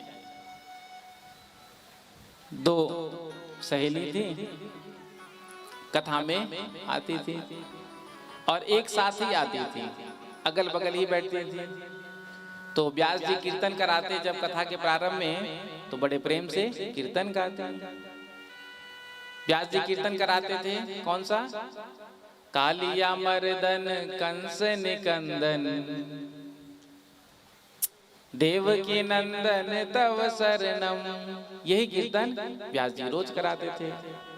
तो जो दोनों सहेली थी उनमें एक सहेली के पति का नाम था देवकी नंदन। अब उसने सुना था कि पति का नाम अपने मुख से लेना नहीं चाहिए। तो जब कीर्तन कराते व्यास जी, कालिया मर्दन कंस निकंदन, इतना तो गाती। फिर जब कहते देवकी नंदन तव शरणम, तो देवकी नंदन में मौन हो जाती और तव शरणम कहती। 4-5 दिन निकल गए। सहेली जो बगल में बैठी थी रोज देखती ये आधा कीर्तन गाती है, आधे में मौन हो जाती है। तो एक दिन पूछ ही लिया, बहन देख कीर्तन में मौन रहने से दोष लगता है, तू आधा ही कीर्तन क्यों गाती है? तो सहेली ने सोचा इसको कैसे पता चल गया। तो आज उसने रात्रि में सोचा कि क्यों ना मैं कोई ऐसा उपाय ढूंढूं कि कीर्तन भी हो जाए, लय भी ना टूटे और पति का नाम भी अपने मुख से ना निकले। तो रात्रि में इसने उपाय सोचा और दूसरे दिन जब कथा में आएंगे तो व्यास जी कीर्तन करा रहे थे। कालिया मर्दन कंस निकंदन देवकी नंदन तव शरणम। कालिया मर्दन कंस निकंदन देवकी नंदन तव शरणम। तो सभी गा रहे थे कालिया मर्दन कंस निकंदन देवकी नंदन तव शरणम। जिसके पति का नाम था देवकी नंदन, वो क्या गा रही थी? कालिया मर्दन कंस निकंदन, कालिया मर्दन कंस निकंदन, चंपा के पापा तव शरणम। बेटी का नाम था चंपा। तो इसने सोचा क्यों ना इनडायरेक्टली तो गा रही थी चंपा के पापा तव शरणम। यदि पति का नाम भगवान के नाम से है तो कीर्तन में आ जाए तो कोई दोष नहीं लगता है। प्रेम से कहो श्री राधे। तो भगवान का नाम कैसे भी लिया जाए कभी खाली नहीं जाता। जब यमदूत नहीं माने तो आज पिटाई लगा करके भगा दिया पार्षदों ने। यमदूतों ने जा करके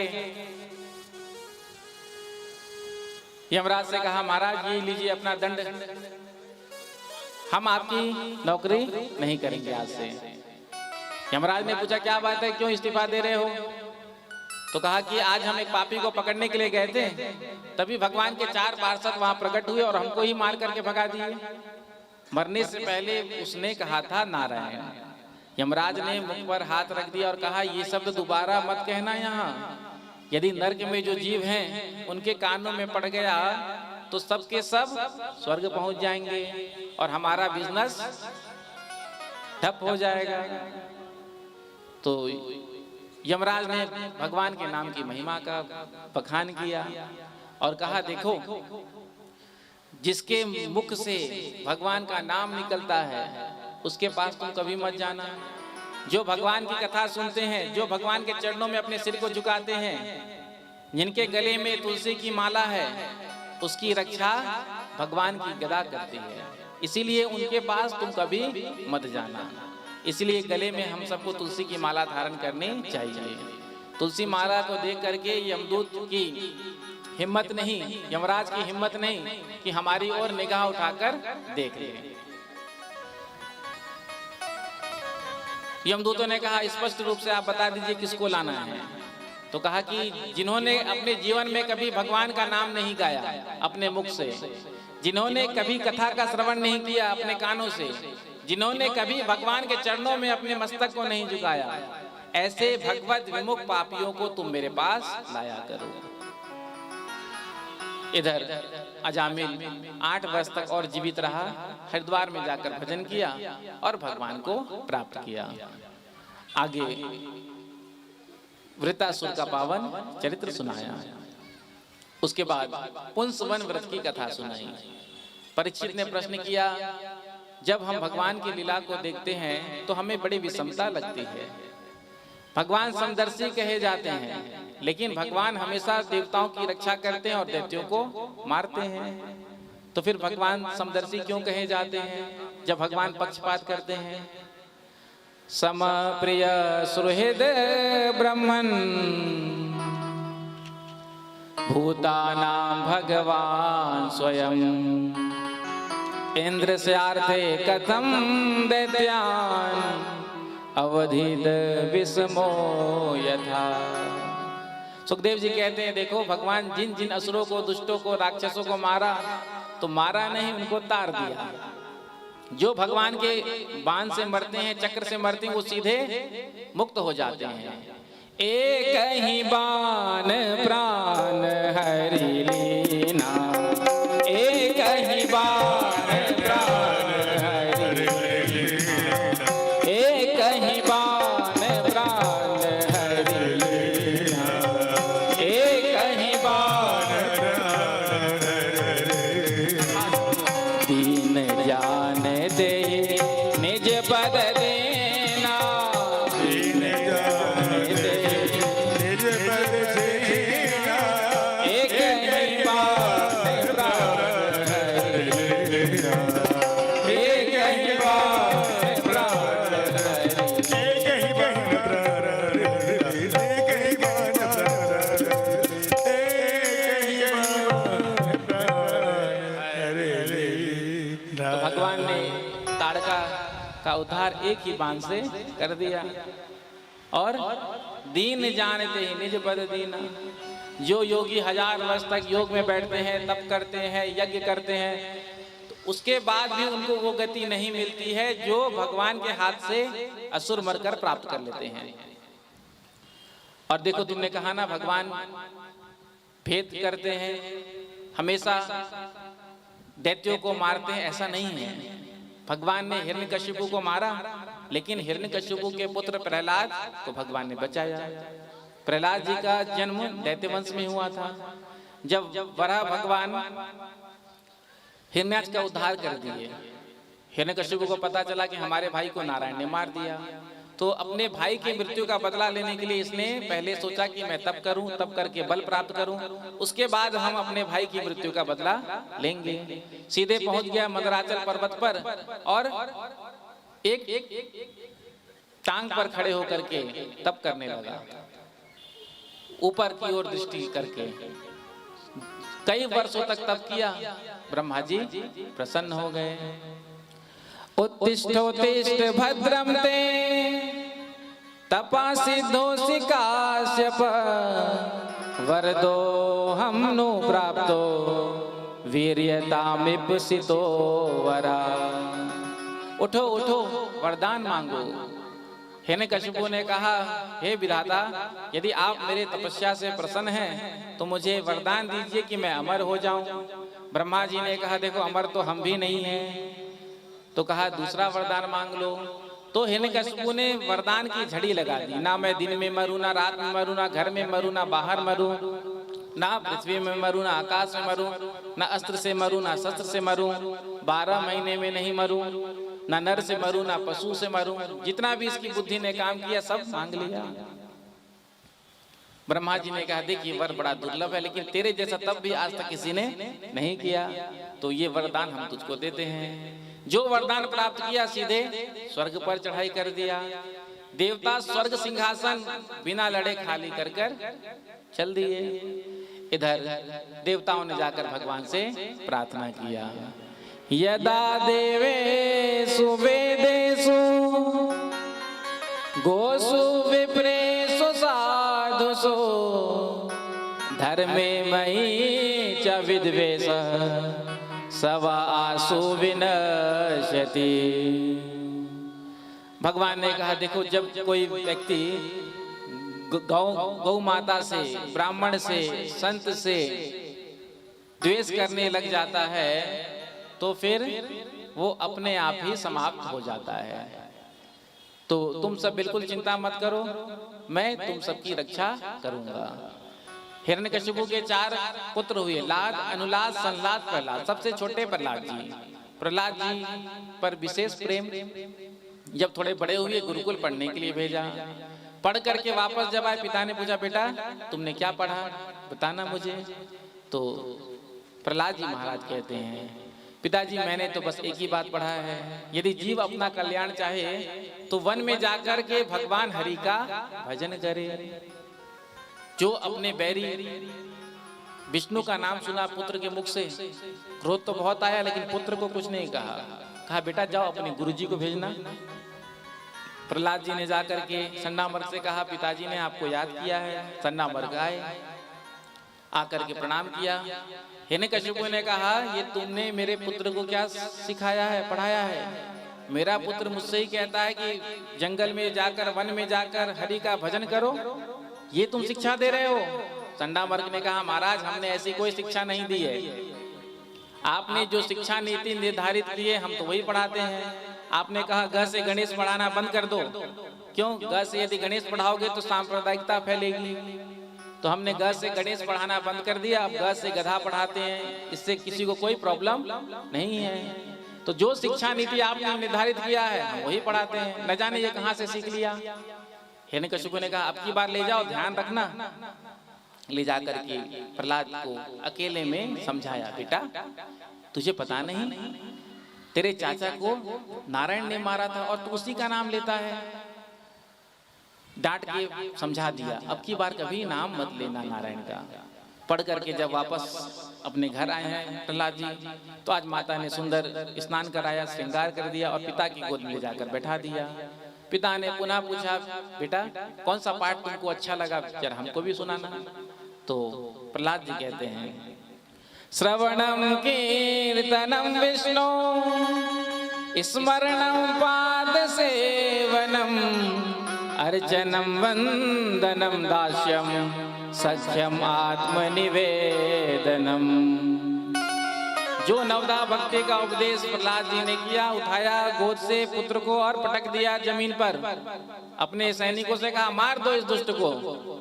सैनिक भाला लेकर के आज मारने के लिए जैसे ही प्रहलाद जी पर प्रहार किया, प्रहलाद जी का शरीर का स्पर्श करके वो भाला टूट गया, लेकिन प्रहलाद जी को खरोच तक नहीं आया। तो प्रहलाद जी को मारने के लिए भोजन में विष मिलाकर खिलाया गया, भगवान ने रक्षा की। सर्पों के बीच में छोड़ा गया, भगवान ने बचाया। हाथी को शराब पिला करके उसके मध्य में प्रहलाद जी को छोड़ा गया, भगवान ने रक्षा की। पहाड़ से नीचे फेंका गया, भगवान ने रक्षा की। उसके बाद होलिका ने आकर के कहा भैया मैं आपके शत्रु को समाप्त कर दूंगी, मुझे एक मौका दीजिए। होलिका को वरदान था अग्नि से जला नहीं सकते। तो आज होलिका प्रहलाद जी को लेकर गोद में बैठ गई और भगवान की कृपा से आज प्रहलाद जी का बाल भी बांका नहीं हुआ। जो होलिका जलाने के लिए आई थी भक्त प्रहलाद को, वो स्वयं जल जल के भस्म हो गई। चंडामर्क ने कहा हिरण्यकशिपु से, महाराज अभी आप अपने क्रोध को शांत करिए, हम इसको ले जाकर गुरुकुल में रखते हैं। जब हमारे पिताजी शुक्राचार्य जी आएंगे तो पूछेंगे क्या करना है इसका। तो प्रहलाद जी को ले जाकर के आज गुरुकुल में एक कक्ष में बंद कर दिया। चंडामर्क आश्रम के काम से बाहर चल दिए। इधर दैत्य बालकों ने जब देखा गुरुजी आश्रम पे नहीं है, तो प्रहलाद जी को खोलकर कक्ष से बाहर निकाला और पूछा, प्रहलाद ये तो नारायण नारायण कहता है, तो ये नारायण कहना तुझे किसने सिखाया, किसने उपदेश दिया तुझे? क्योंकि तेरे गुरु हमारे गुरु तो एक ही हैं, हमारे गुरु जी तो ये हमको सिखाते नहीं हैं, तो तूने ये कहाँ से सीखा? तो प्रहलाद जी ने कहा मेरे गुरुदेव नारद जी हैं और उन्होंने ही मुझे शिक्षा प्रदान किया था। कब? जब मैं अपनी माँ के गर्भ में था। प्रेम से कहो श्री राधे। दैत्य बालकों ने कहा, प्रहलाद मन तो हमारा भी होता है कि हम भी नारायण नारायण तेरे साथ कहें, लेकिन जब तेरे पिता का स्मरण होता है तो हमारी हिम्मत नहीं होती। जब तेरे पिता को पता चल जाए तो न जाने वो हम सब पर क्या अत्याचार करें। मन तो हमारा होता है लेकिन हम ले नहीं सकते। प्रहलाद जी ने कहा, देखो जब मैं नारायण का नाम लेता हूँ तो नारायण मेरी रक्षा करते हैं, तो जब तुम भी नारायण का नाम लोगे तो भगवान नारायण तुम्हारी भी रक्षा करेंगे। भगवान मेरे अकेले के थोड़ी हैं। भगवान का नाम जो लेगा, भगवान की शरण में जो जाएगा, भगवान उसका कल्याण करते हैं। भगवान की दृष्टि में कोई भेद नहीं है। तुम भी लो। तो कहा ठीक है। लेकर के दैत्य बालक ढोलक मजीरा खरताल आए हैं और आज दैत्य बालकों को सुंदर प्रहलाद जी नाम का उपदेश दे रहे हैं। प्रेम से कहो श्री राधे। इधर सुंदर उपदेश दे रहे थे, राधा राधा कृष्ण राधा राधा राधा कृष्ण राधा राधा राधा कृष्ण राधा राधा कृष्ण राधा राधा कृष्ण राधा राधा कृष्ण राधा कृष्ण राधा राधा कृष्ण राधा राधा कृष्ण राधा।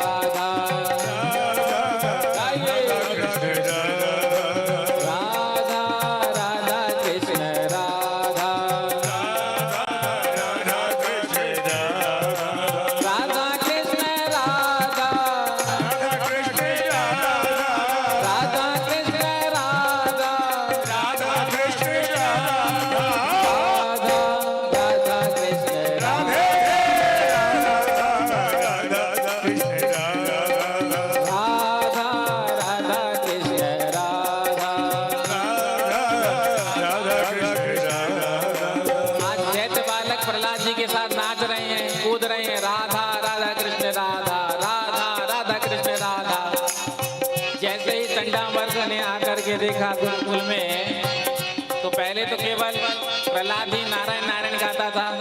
आज दैत्य बालक भी मिल करके गाने लगे। जाकर के हिरण्यकशिपु को बताया, महाराज रोग फैल गया। पहले तो केवल प्रहलाद ही नारायण नारायण कहता था, सारे दैत्य बालक उसके साथ मिलकर के नारायण नारायण गा रहे हैं। जो सुना हिरण्यकशिपु ने क्रोध आया, और आज जैसे ही पहुंचा है गुरुकुल में, तो दैत्य बालक झूम झूम कर प्रहलाद के साथ गा रहे थे, राधा राधा कृष्ण राधा राधा कृष्ण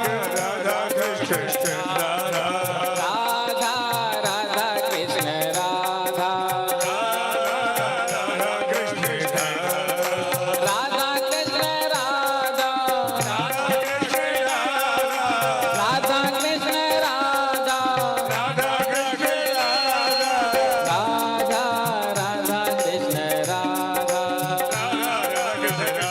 राधा राधा कृष्ण राधा। जैसे हिरण्यकशिपु आया, दैत्य बालकों ने देखा तो जो जैसे नाच रहे थे वैसे स्टॉप हो गए, स्टैचू की तरह खड़े हो गए। जैसे किसी का हाथ एक कमर पे था, एक ऊपर था, तो ऐसे ही हो गया। किसी का दोनों हाथ ऊपर था, कोई दोनों हाथ ऐसे था। अब सब स्टैचू की तरह दैत्य बालक खड़े हो गए। प्रहलाद जी तो नाच रहे हैं, गा रहे हैं। दैत्य बालक इशारा करते हैं, देख जरा उधर।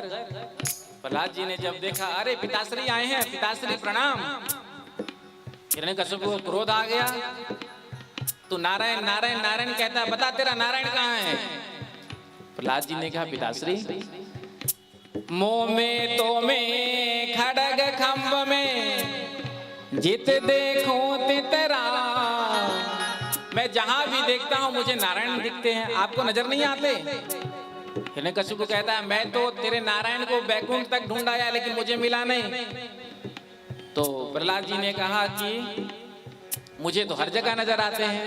अच्छा, तुझे हर जगह नजर आते हैं, बता तेरा नारायण कहाँ रहता है, तेरे अंदर है। प्रहलाद जी ने कहा, पिताजी मेरे अंदर है।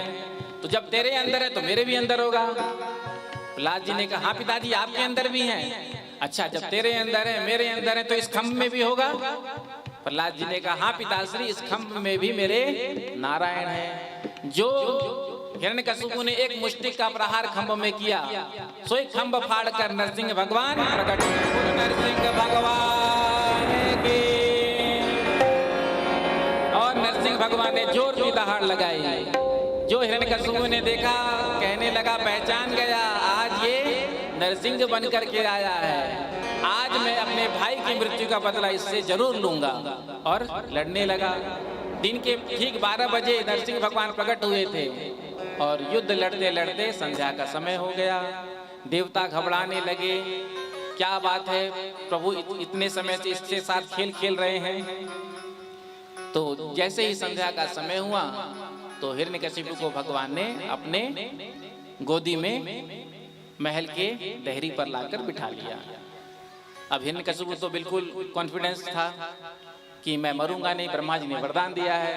तो अब मुस्कुराते हुए कहा कि मैं मरने वाला नहीं हूं, क्योंकि मुझे ब्रह्मा जी ने वरदान दिया।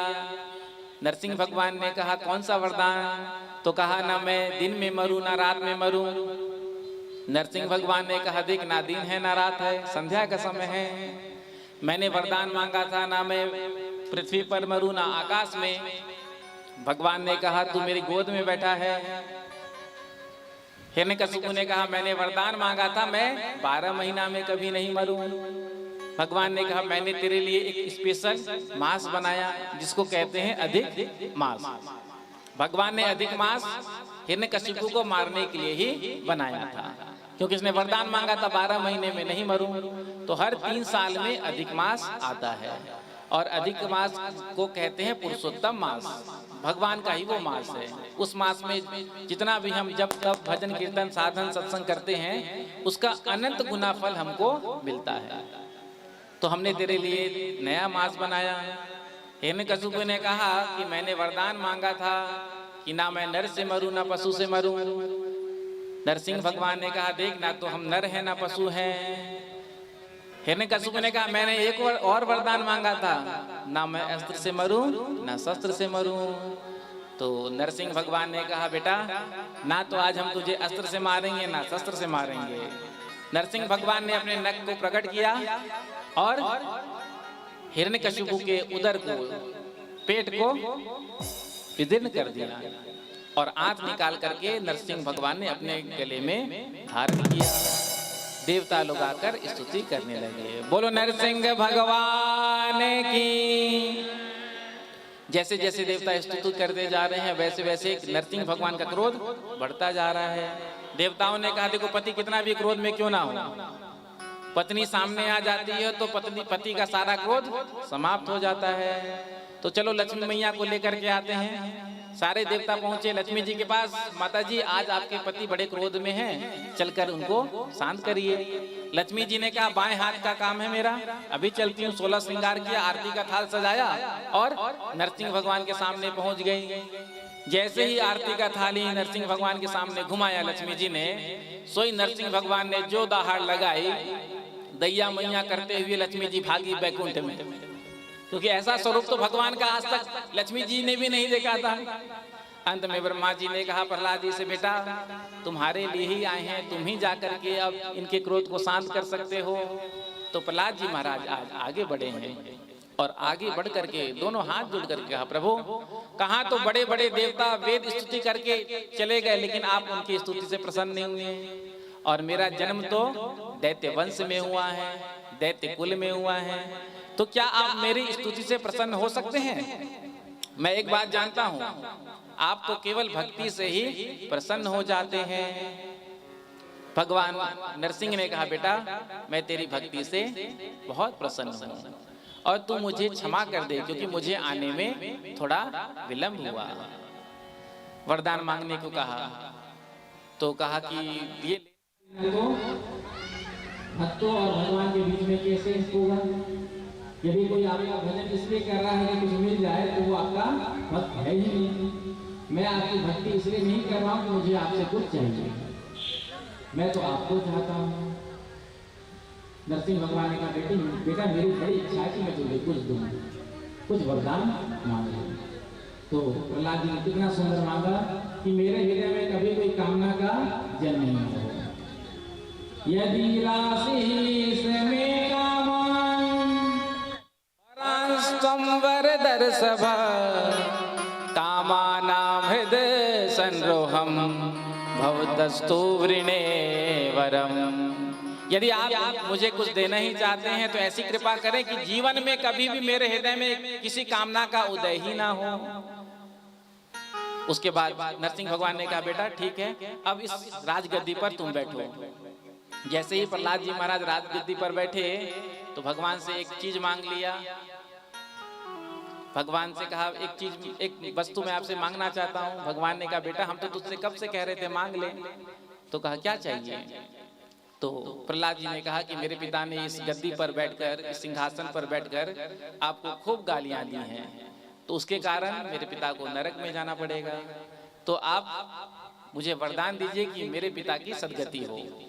तो भगवान ने कहा जिस कुल में तेरे जैसा भक्त पैदा हो जाए तो उसकी 21 पीढ़ियां तर जाती हैं। आगे कर्म पंचाध्याय का वर्णन किया, वर्णाश्रम धर्म का वर्णन किया। अष्टम स्कंद में मनवंतरों की कथा सुनाई। एक मनवंतर में भगवान ने गजेंद्र की रक्षा ग्रह से की थी। गजेंद्र नाम का हाथी इतना बलशाली था, जब वो जंगल में वन में निकलता तो सिंह उसको देख करके भाग जाते, इतना बलशाली था। एक बार अपनी पत्नी और बच्चे के साथ सरोवर में गया जल पीने के लिए। जल पीने के बाद जल क्रीड़ा करने लगा। जल क्रीड़ा करने के बाद जब जल मटमैला हो गया तो उसी सरोवर में एक ग्रह रहता था। आज उस ग्रह ने पैर पकड़ लिया गजेंद्र का। जैसे ही गजेंद्र का पैर पकड़ा, गजेंद्र ने अपना सारा बल लगा लिया, लेकिन छूट नहीं पाया। पत्नी ने, बच्चों ने मिल करके निकालने का प्रयास किया, लेकिन सफल नहीं हुए। सभी छोड़कर चले गए। आज गजेंद्र को एहसास हुआ कि देखो, जिन पत्नी बच्चों के लिए मैंने अपना सारा जीवन लगा दिया, जब आज मैं मुसीबत में हूँ, संकट में हूँ, तो सबने मेरा त्याग कर दिया। संसार में कोई किसी का नहीं होता है। आराम के साथी क्या क्या थे, जब वक्त पड़ा तब कोई नहीं, सब साथी हैं यहाँ मतलब के, दुनिया में किसी का कोई नहीं। जब सुख का समय होता है तो हमारे साथी भी हमारे साथ होते हैं, परिवारजन भी हमारे साथ होते हैं, इष्ट मित्र सब होते हैं, समाज भी साथ खड़ा होता है। लेकिन जब जीवन में कष्ट का दुख का समय आता है तो वही परिवारजन, वही संसारी मुंह मोड़कर चले जाते हैं। उस समय जीव को एहसास होता है कि देखो जिसके लिए मैंने सारा जीवन लगा दिया, उन्होंने मेरे कठिन समय में मेरा साथ नहीं दिया। उस समय उसको वैराग्य होता है। वही वैराग्य गजेंद्र को हुआ। और आज गजेंद्र ने भगवान की स्तुति की। जो इस सृष्टि को बनाते हैं, सृष्टि का पालन करते हैं, संग्रहण करते हैं, मैं उनकी शरण में हूँ, वो मेरी रक्षा करें। किसी भी देवी देवता का नाम नहीं लिया। भगवान नारायण भोजन कर रहे थे, जो गजेंद्र के पुकार को सुना, आज भगवान दौड़े आए हैं और अपना सुदर्शन चक्र छोड़ करके सबसे पहले ग्रह के धड़ को सर से अलग किया और उस गजेंद्र की रक्षा की। दोनों के पूर्व जन्म के बारे में भी बताया। प्रेम से कहो श्री राधे। उसके बाद समुद्र मंथन का प्रसंग सुनाया। देवता और दैत्य दोनों ने आपस में मिलकर के समुद्र मंथन किया। सबसे पहले निकला कालकूट विष। जो देखा विष, भगवान से पूछा, हमने तो मंथन किया था अमृत के लिए, अमृत तो निकला नहीं, विष निकल गया, तो अब इस विष का क्या करें? तो कहा कि भगवान भोलेनाथ के पास ले जाओ, उनसे प्रार्थना करो। देवताओं ने आकर भोलेनाथ से प्रार्थना किया। देव देव महादेव भूतात्मन भूत भावना, त्राहिना शरणापन्नास, त्रैलोक्य दहनाद विषाद। हे भूत भावन भोलेनाथ, आप इस कालकूट का पान करिए। भगवान भोलेनाथ ने उस विष को लिया और पान कर लिया। गले में ही उसको कंठ में धारण किया, नीचे नहीं उतरने दिया हृदय में। क्यों नहीं उतरने दिया नीचे? क्योंकि भोलेनाथ के हृदय में राम जी निवास करते हैं। तो आज भोलेनाथ का नाम पड़ा नीलकंठ। बोलो नीलकंठ भगवान की जय हो। आगे समुद्र मंथन हुआ। ऐरावत हाथी निकला, इंद्र ने लिया। उच्चैश्रवा घोड़ा राजा बलि ने लिया। उसके बाद लक्ष्मी जी का प्राकट्य समुद्र मंथन से हुआ। भगवान ने कहा देखो संसार में जितने भी झगड़े होते हैं लक्ष्मी जी के कारण ही होते हैं। आप देख लीजिए दृष्टि उठा करके, जितने भी झंझट की जड़ है धन ही है और लक्ष्मी जी ही है। तो लक्ष्मी जी जिनका वर्ण करेंगे वही लक्ष्मी जी अपना निर्धारित करेंगे। लक्ष्मी जी इसको स्वीकार कर ले तो सभी लोग लाइन लगाकर बैठ गए। एक लाइन में देवता, एक में दैत्य, एक में ऋषिजन। लक्ष्मी जी ने सबको देखा, रिजेक्ट कर दिया। भगवान नारायण दूर खड़े थे। जो देखा नारायण को तो नारायण के पास जाकर के लक्ष्मी जी ने माल्यार्पण किया और भगवान बन गए लक्ष्मी नारायण। बोलो लक्ष्मी नारायण भगवान की जय हो। उसके बाद वारुणी देवी निकली जिसको दैत्यों ने लिया। उसके बाद धन्वंतरी भगवान अमृत कलश लेकर के निकले। जो दैत्यों ने देखा अमृत कलश को मार झपट्टा लिया और भागे। देवता रोने लगे। जाकर के देवताओं ने भगवान से कहा इतना परिश्रम किया, मेहनत किया, जब अमृत पीने का समय आया तो दैत्य लेकर भाग गए। भगवान ने कहा कोई बात नहीं, चिंता मत करो, हम तुमको अमृत पिलाएंगे। इधर दैत्य जो है भागते हुए गए, एकांत जंगल में पहुंचे जहाँ कोई नहीं था। वहीं पर बैठ करके आपस में एक दूसरे से झगड़ा करने लगे। पहले मैं पीऊंगा तो पहले मैं पीऊंगा। एक कहता है कि मैं आयु में बड़ा हूं तो मैं पीऊंगा। दूसरा कहता है मैं बल में बड़ा हूं तो मैं पीऊंगा। इसी का फायदा उठा करके आज भगवान नारायण छैल छबीली छोरी का रूप लेकर के आए हैं और आकर के पास में पहुंचे दैत्यों के। जो दैत्यों ने देखा मोहिनी भगवान को आते हुए तो देख करके बड़ी सुंदर थी मोहिनी भगवान। तो सभी दैत्य पास में आए हैं और कहा देवी हम सब भाइयों के मध्य में आपस में झगड़ा चल रहा है इस अमृत को लेकर के, सबसे पहले कौन पिएगा? तो हमको लगता है विधाता ने आपको हमारे लिए ही भेजा है, आप ही अपने हाथों से अमृत का पान सबको करा दीजिए। तो मोहिनी भगवान ने थोड़ा त्याग दिखाया, कहा कि देखो अपरिचित स्त्री पर कोई भरोसा करता है क्या? तो दैत्यों ने कहा बात तो इसने बिल्कुल ठीक कहा, लेकिन हमको लगता है कि बहुत ऊंची खानदान की है, पढ़ी लिखी है, अब जो हो हम इसके हाथों से ही अमृत पिएंगे। देवी हम तो अब आपके हाथ से ही अमृत पिएंगे। तो मोहिनी भगवान ने कहा देखो अमृत बांटते समय किसी में कम गिर गया, किसी में ज्यादा गिर गया, तो मुझसे ही लड़ बैठोगे। तो सबने वचन दिया नहीं आपसे कोई नहीं लड़ेगा, आपकी जैसी इच्छा आप पिलाइए। जब मोहिनी भगवान दैत्यों को अमृत पिलाने जा रहे थे इतने में देवता आ गए। मोहिनी भगवान ने पूछा ये कौन है? कहा ये हमारे सौतेले भाई हैं, हम सब ने मिलकर ही समुद्र का मंथन किया, अमृत निकाला था। तो मोहिनी भगवान ने कहा देखो इस घड़े में पानी पानी अमृत ऊपर ऊपर है, गाढ़ा गाढ़ा नीचे जमा हुआ है, तो क्यों ना देवताओं को पानी पानी अमृत पिला दिया जाए, बाद में जो गाढ़ा गाढ़ा अमृत बचेगा तुम सबको पिला दूंगी। तो दैत्य तो मोहित थे ही, कहा ठीक है। तो देवताओं को मोहिनी भगवान अमृत पिलाने लगे।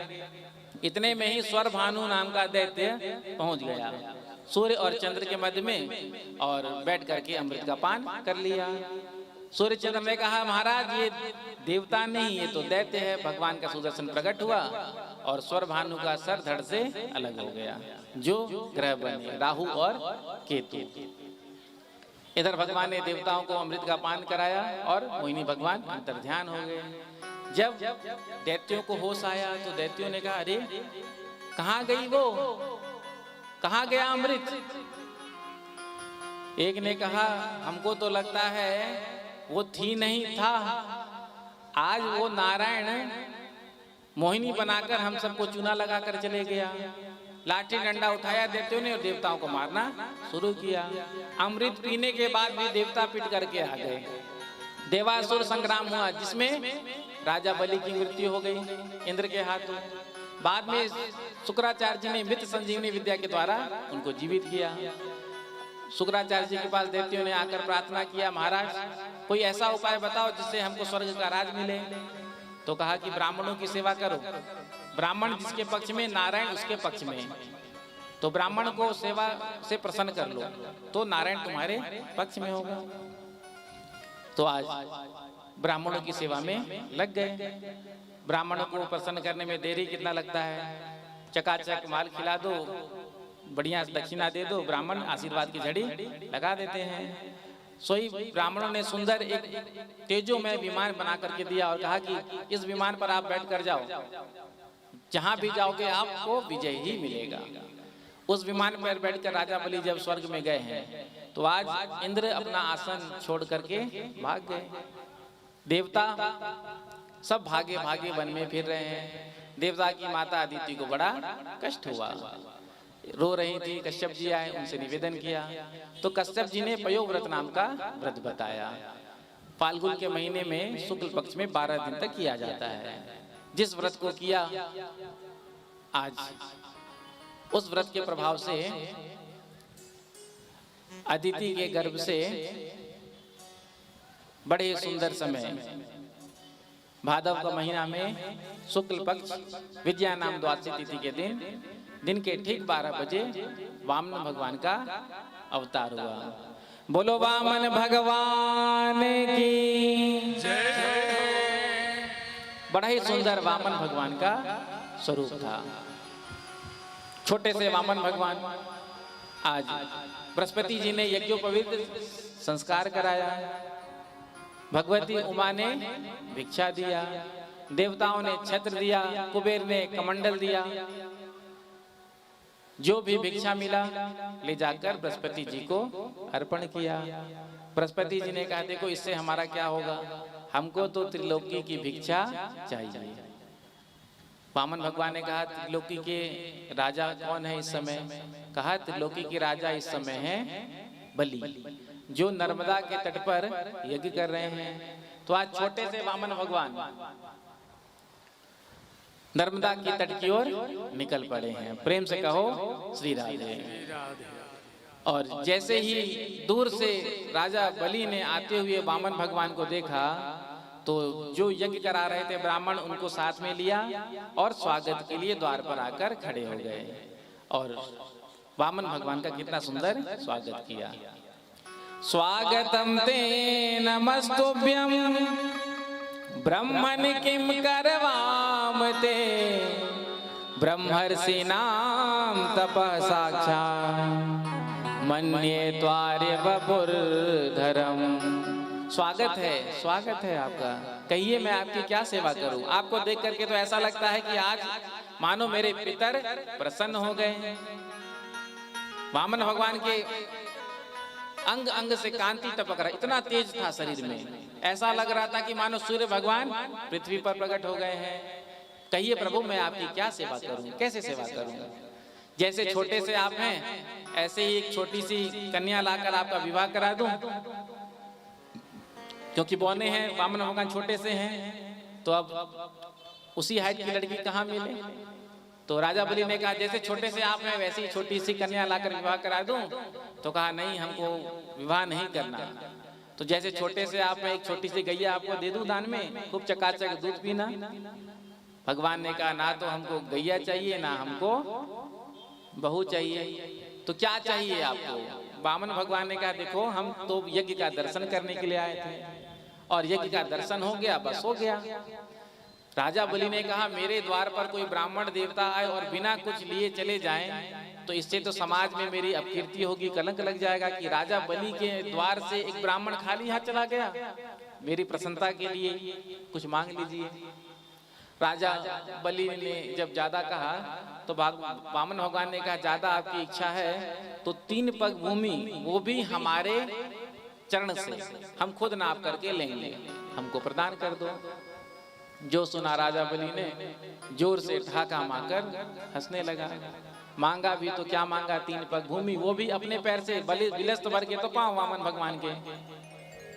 मेरे से मांगने के बाद फिर उसे संसार में और किसी से मांगने की जरूरत नहीं होती है, सोच कर मांगिए। वामन भगवान ने कहा तेरे जैसा कोई दानी नहीं तो हमारे जैसा कोई संतोषी नहीं। संतोषी ब्राह्मण का तेज बढ़ता है। राजा बलि ने कहा प्रभु कुछ तो ऐसा मांगिए जो दे। हमारे सामने भी वामन भगवान आ चुके हैं, हम उनका स्वागत करेंगे। बोलो वामन भगवान की जय।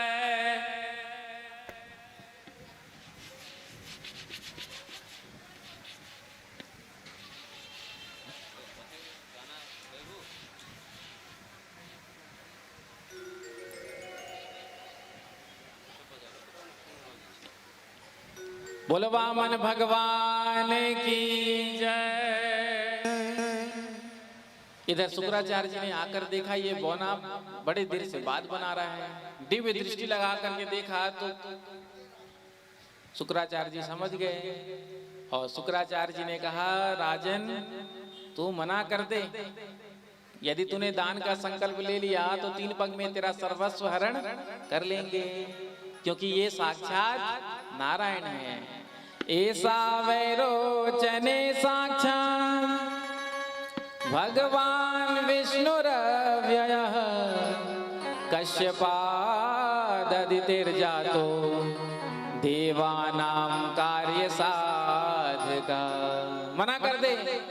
राजा बलि ने कहा आज मेरे द्वार पर साक्षात नारायण भगवान आए और आप कहते हैं गुरुदेव मैं मना कर दूं। संसार में दान देने वाले बहुत होते हैं, दान लेने वाले भी बहुत होते हैं, लेकिन सतपात्र को दान देना वो दान सर्वश्रेष्ठ कहलाता है। तो कैसे मैं मना कर सकता हूं। शुक्राचार्य जी ने कहा अरे तेरा सब कुछ हरण कर लेंगे ये। अपने गुरुदेव के आज्ञा का उल्लंघन कर दिया। गुरुदेव नाराज हो गए और कहा कि जा तू श्रीहीन हो जा। आज राजा बलि ने अपनी पत्नी को बुलाया, देवी जल लेकर आओ, हम वामन भगवान का पाद प्रक्षालन करेंगे। और आज वामन भगवान का पाद प्रक्षालन किया। उसके बाद वामन भगवान से राजा बलि ने कहा, प्रभु आप जहां से इच्छा हो 3 पग भूमि नाप लीजिए। वामन भगवान ने कहा, देखो ऐसे नहीं, सबसे पहले संकल्प होगा, संकल्प के बाद हम दान लेंगे। वामन भगवान ने कहा, इतनी छोटी सी बात के लिए संकल्प की क्या जरूरत है? प्रेम से कहो श्री राधे। जहां से इच्छा हो आप वहां से ले लीजिए। तो कहा कि बिना संकल्प के दान हम लेंगे ही नहीं। तो जब संकल्प के लिए कमंडल से जल लेने लगे तो जल के टोटी में जाकर के बैठ गए शुक्राचार्य जी महाराज। और जैसे ही शुक्राचार्य जी महाराज टोटी में जाकर के आंख लगाकर देखने लगे कि बाहर क्या चल रहा है, वामन भगवान ने कहा, बड़ी देर से इसमें से जल गिर ही नहीं रहा है, हमको लगता है बड़ा पुराना हो गया है और जंग खा गया है। तो अभी देखो हम इसका इलाज करते हैं, लाओ दिखाओ। तो वामन भगवान ने अपने आसन से कुछ निकाला और उस टोटी में जैसे ही मारा तो शुक्राचार्य जी का एक आंख उड़ गया। यदि कोई दान दे रहा हो, कोई सत्कर्म कर रहा हो तो उसको रोकना नहीं चाहिए। कई ऐसे महान होते हैं, यदि कोई देते भी रहता है तो उसको रोक देते हैं, मत दो, क्यों दे रहे हो। यदि कोई सत्कर्म अच्छा काम भी करता है तो कह देते मत करो, ये क्यों कर रहे हो। तो उनकी स्थिति शुक्राचार्य जी जैसे ही होती है। प्रेम से कहो श्री राधे। तो संकल्प हुआ, संकल्प लेते ही वामन भगवान आज विराट बन गए। एक पग में पृथ्वी लोक नापा, दूसरे में स्वर्ग लोक नापा, तीसरा पग नहीं बचा तो आज वामन भगवान ने राजा बलि को रस्सी से बंधवा दिया और कहा, तू कहता था ना कि मांगो मांगो, अब दे दान। 3 पग भूमि का दान किया, 2 पग तो तूने दे दिया, तीसरा पग दे, नहीं तो मैं तुझे नरक में डाल दूंगा। राजा बलि ने कहा, धन बड़ा होता है या धनवान? भगवान ने कहा धनवान। तो आपने तो 2 पग में केवल मेरे ऐश्वर्य धन को ही लिया है, तीसरा पग आप मेरे मस्तक पर रखकर मुझे स्वीकार करिए। तो राजा बलि के मस्तक पर वामन भगवान ने अपना चरण रखा और बलि के वचन को सिद्ध किया। दान लेने के बाद बंधना पड़ता है। प्रेम से कहो श्री राधे। तो सुतल लोक का राज दिया राजा बलि को और स्वयं भगवान द्वारपाल बन करके वहां खड़े हो गए। हम सबके बीच भी वामन भगवान आएंगे, हम उनका स्वागत करेंगे। बोलो वामन भगवान की, हरि वामन का भेष बनाए बनाए, बलि राजा के द्वारे आए। हरि वामन का भेष बनाए बनाए, बलि राजा के द्वारे आए। हरि वामन का भेष बनाए बनाए, बलि राजा के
नहीं पाता है कोई।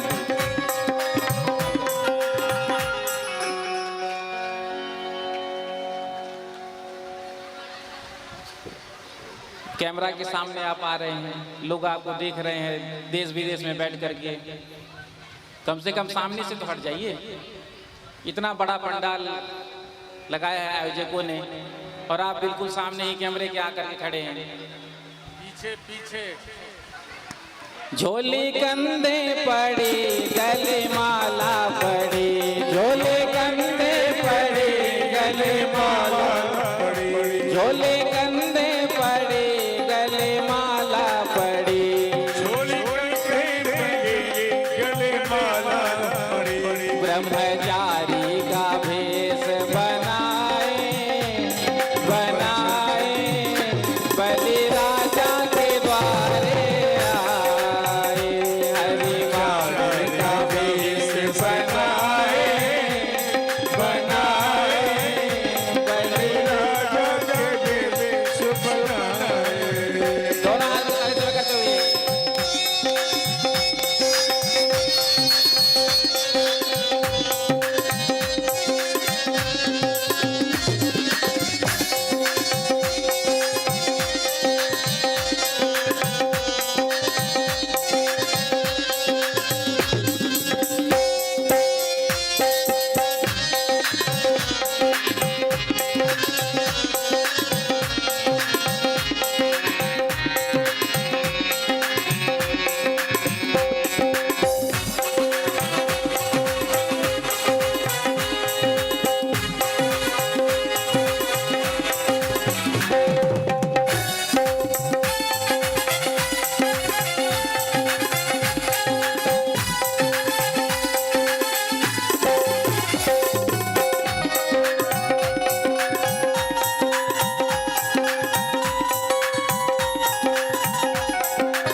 माथे तिलक सोहे, सिर पे चोटी सोहे, सोहे सिर पे चोटी सोहे, माथे तिलक सोहे, सिर पे चोटी सोहे, माथे तिलक सोहे सिर पे चोटी सोहे, हाथों में कमंडल सुहाए सुहाए, बलि राजा के द्वारे आए, हरि वामन का भेष बनाए बनाए बलि राजा के द्वारे आए, हरि वामन का भेष बनाए बनाए बलि राजा के द्वारे आए, हरि वामन का भेष बनाए बनाए बलि राजा के द्वारे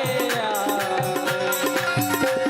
बोलो वामन भगवान की, बोल वृंदावन बिहारी लाल की, बोलो श्रीमद् भागवत महापुराण की जय जय श्री राधे, जय जय श्री राधे, जय जय श्री राधे। आप सब यथा स्थान बैठ जाएं। बहुत जल्दी हम आपको गोकुल ले चलेंगे जहां हम नंद महोत्सव मनाएंगे। प्रेम से कहो श्री राधे। राधे राधे। 5 मिनट को सूचना। हेलो आई ये मैथिल ब्राह्मण महासभा नेपाल जिला कार्य समिति मोरंग द्वारा आयोजित श्रीमद् भागवत पुराण ज्ञान महायज्ञ में आर्थिक रूप से सहयोग के निहार सबके सम्मान करे के कार्यक्रम छल। वही कार्यक्रम में श्री मिथिलेश ठाकुर जी विराटनगर 12 के निवासी शायद वो 21,005 रुपया आर्थिक सहयोग केने चाहिए। वही के लिए उनका आर्थिक सम्मान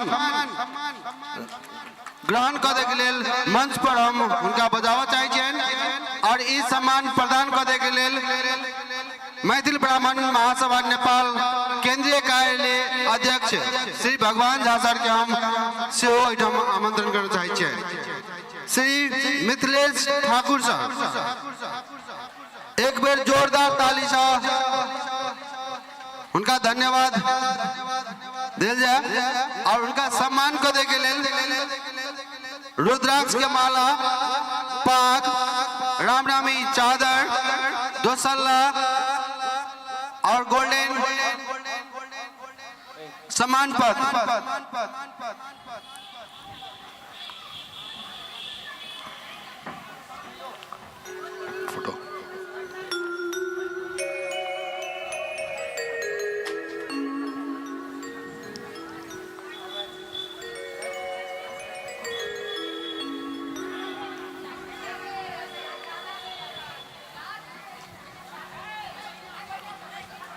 पहले पाग, पाग, रुद्राक्ष माला,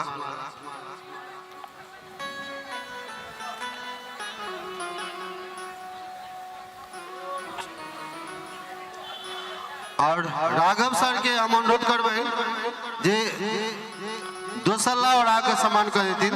राघवेंद्र झा सर, सप्तरी जिला कार्य समिति के अध्यक्ष, सप्तरी मैथिल ब्राह्मण महासभा जिला कार्य समिति सप्तरी के अध्यक्ष राघवेंद्र झा राघव सर के हम अनुरोध करे मिथिलेश झा जी के दोसल्ला और का सम्मान करे दिन। जोरदार ताली से और दोनों गोटा मिलकर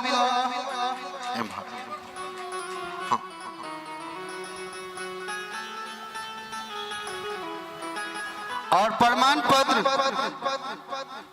सम्मान पत्र दे के लेल हम मैथिल ब्राह्मण महासभा जिला कार्य समिति मोरंग के अध्यक्ष श्री मनोज कुमार झा जी के मनोज कुमार मिश्रा जी के अनुरोध करे छियै।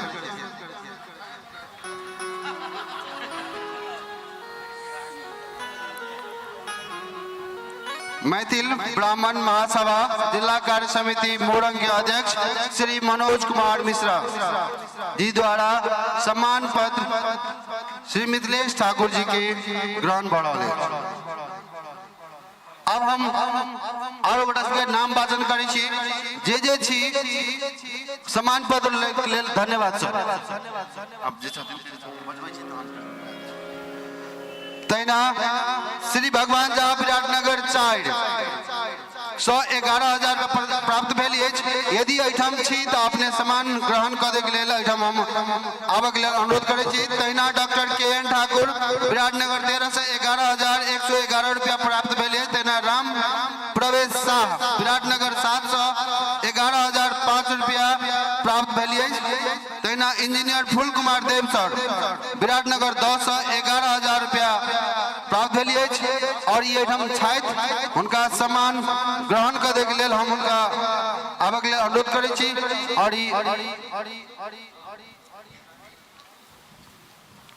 और इनका सम्मान करे के लेल मैथिल ब्राह्मण महासभा जिला कार्य समिति सप्तरी के अध्यक्ष श्री राघवेंद्र झा सर से हम अनुरोध करबेन जी सम्मान पत्र। तहिना हमर केंद्रीय अध्यक्ष श्री भगवान झा सर जी इनका रुद्राक्ष माला, पाग, रामनवमी चादर एवं सम्मान पत्र।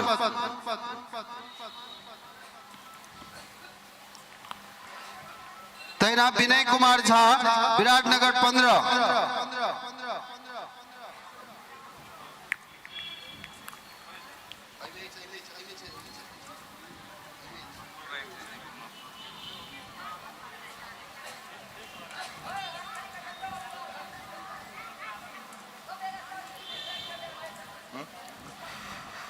विनय कुमार झा विराटनगर 15 से 11,000 रुपया प्राप्त भेल अछि। तहिना राजेश्वर मिश्र विराटनगर 4 से 5,555 रुपया प्राप्त भेल अछि।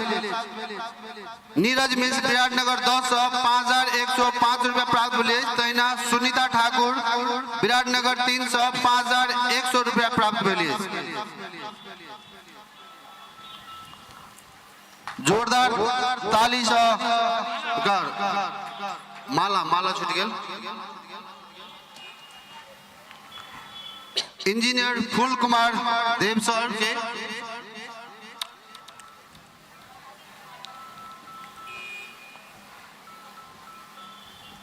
तहिना ललन ठाकुर विराटनगर 8 से 5,100 प्राप्त भेल अछि। तहिना अर्जुनानंद मिश्र विराटनगर 1200 5100 रुपया प्राप्त भेलै। तहिना डॉक्टर योगेंद्र मिश्र विराटनगर 1300 5100 रुपया प्राप्त भेलै। हम जिनकर नाम वाचन कर रहल छी यो यदि एतऽ छथि तऽ एहिठाम आबे के लेल हम अनुरोध करबनि और सम्मान ग्रहण कर देता। धन्यवाद सर। तेना श्रीपद मिश्र जी विराटनगर 900 5100 रुपया प्राप्त भेलिए। तेना रामचंद्र यादव जी विराटनगर 10 सब 5100 प्राप्त भेलिए। तेना हेमनारायण झा जी से विराटनगर 600 5100 रुपया प्राप्त भेलिए। तेना इंजीनियर आलोक मिश्र जी विराटनगर 500 5100 रुपया प्राप्त भेलिए। धर्मेंद्र झा मत्सरी रौतहट से 5100 रुपया प्राप्त भेलिए। घनश्याम काबड़ा विराटनगर 700 5100 रुपया प्राप्त भेलिए। विपुलेंद्र झा विराटनगर 400 5100 रुपया प्राप्त भेलिए। यादव पोखरेल विराटनगर 5100 रुपया प्राप्त भेलिए।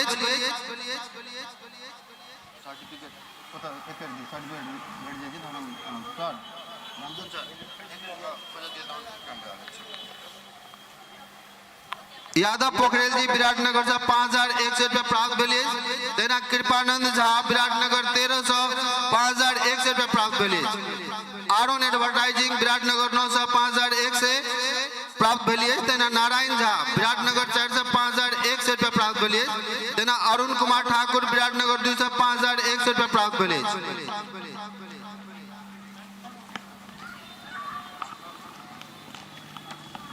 मोती झा विराटनगर 1200 5100 रुपया प्राप्त भेलिए। तेना इंद्रमणि देवी अग्रवाल मधेपुरा से 5100 रुपया प्राप्त भेलिए। चित्ररंजन यादव जी विराटनगर 1300 5000 रुपया प्राप्त भेलिए। डॉक्टर सुधाकर झा इटहरी से 3151 रुपया प्राप्त भेलिए। इंजीनियर नित्यानंद झा विराटनगर 1300 3100 रुपया प्राप्त भेलिए। दिव्य ज्योति अस्पताल प्रणाली विराटनगर 1400 3001 से प्राप्त भेलिए। चिरंजीवी मिश्र जोगबनी 3001 से प्राप्त भेलिए। तेना चंद्रकांत ठाकुर विराटनगर से 3001 से प्राप्त भेलिए। कमलाकांत झा विराटनगर 300 3001 रुपया प्राप्त भेलिए। तेना ओम शांति किराना फसल विराटनगर 900 3001 रुपया प्राप्त भेलिए। तेना संतोष यादव सुनसरी से 3001 रुपया प्राप्त भेलिए। तेना गंगा प्रसाद रोनियाट विराटनगर 200 3001 रुपया प्राप्त भेलिए। हम रामचंद्र यादव जी अनुरोध करबेन जी अपन सम्मान पत्र ग्रहण कराइत और ई सम्मान पत्र प्रदान करने के लिए हम नीरज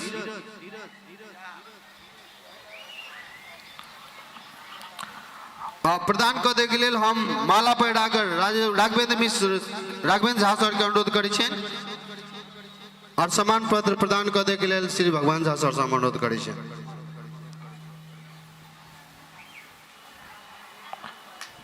पाग पाग पाग पाग छूट गेल पाग लिखल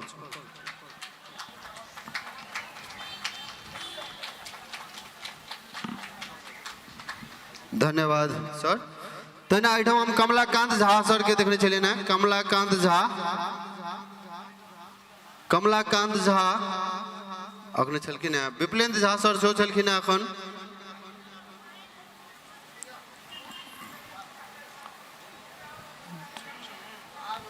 यदि एहिठाम की अछि हाँ हाँ एक रति सर विपुलेंद्र सर विपुलेंद्र झा सर के सम्मान पत्र विपुलेंद्र झा सर के सम्मान पत्र नीरज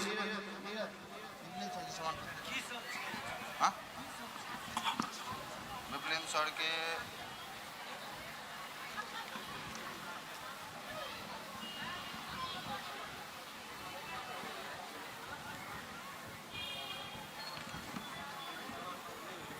पाग रामनवमी चादर सम्मान पत्र पाग रामनवमी चादर सम्मान पत्र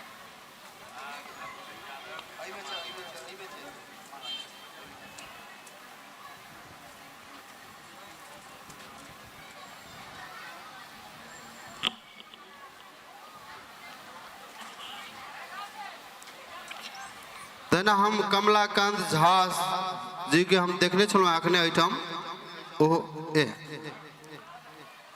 हाँ। दूसर दूसर से रेडी करो कमलाकांत झा के जी के से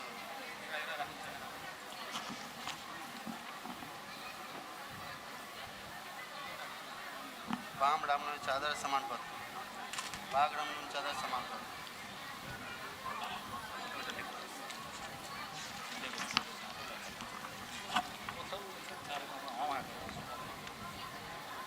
आप हाथ तक गलती दल आप सेंड को फोन तो रखना पड़ा नहीं वो तो अपन चल गए समिति में चले आप नहीं तो अपने से हां ठीक करो इसको में रख कलम करो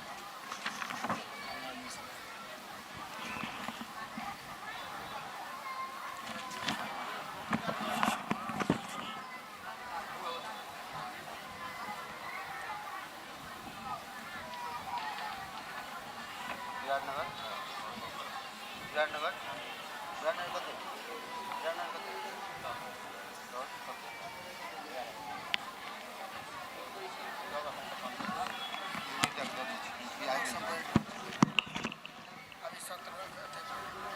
हाँ तेना श्री कमलाकांत झा जी के प्रमाण पत्र सम्मान पत्र प्रदान करने के लिए हम जिला कार्य समिति मोरंग के अध्यक्ष श्री मनोज मिश्र जी से अनुरोध करे छे। हाँ देती ना आप फोटो खींचो लो ना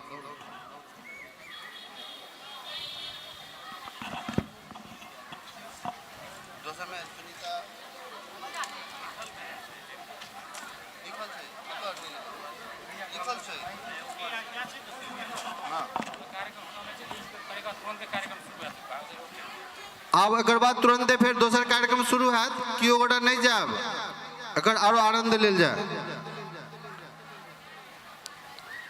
पाक पैरा के सम्मान के देख लेल हम श्री केंद्रीय अध्यक्ष श्री भगवान झा जी के अनुरोध कर छे। रामनवमी चादर और माला लगा दे के लेल हम राघवेंद्र सर से अनुरोध करी बहन और सम्मान पत्र सब गोटा मिल कर दे के हम अनुरोध करी छे। तहिना शायद पंडित प्रताप नारायण मिश्र जी विराटनगर 10 से 11,000 रुपया प्राप्त भेल अछि उनका से अपन सम्मान ग्रहण करे के लेल हम अनुरोध करै छियनि। तहिना सिमल मार्ग हाँ तहिना सिमल मार्ग हाँ अहाँ रुकू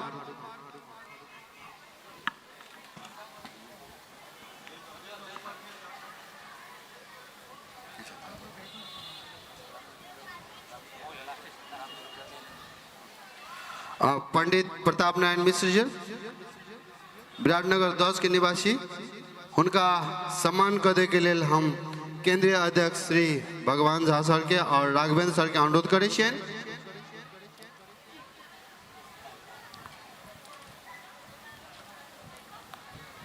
तेना सुभाष कुमार झा सिमल मार्ग 8 से 3,100 रुपया प्राप्त भेल अछि।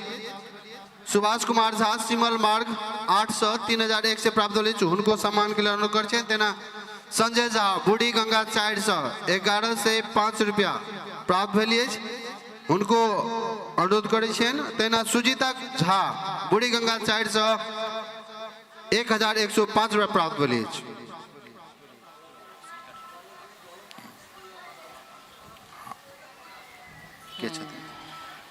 सुनीता ठाकुर जी के हम अनुरोध कर अपन सम्मान पत्र ग्रहण करे के लिए 580 हाँ भ गला खत्म 3 गोटा हाँ हाँ और ई ग्रहण करे के लिए हम सुनीता ठाकुर जी से अनुरोध करे छे और भगवान झा सर के हम दुनू गोटा मिल के सम्मान कर दिल जाए। एमहर घूमे जाए हाँ अपने सटियो ना मारता ना फोटो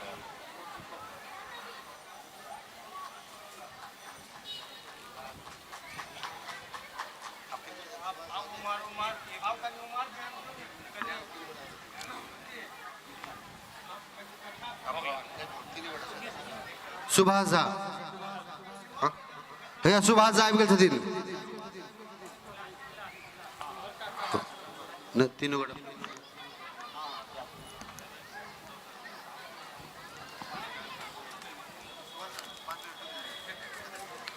हाँ फिर ई कार्यक्रम हम निरंतर राखब कनिक काल फिर अपने सब भजन कीर्तन दे लागल धन्यवाद धन्यवाद सर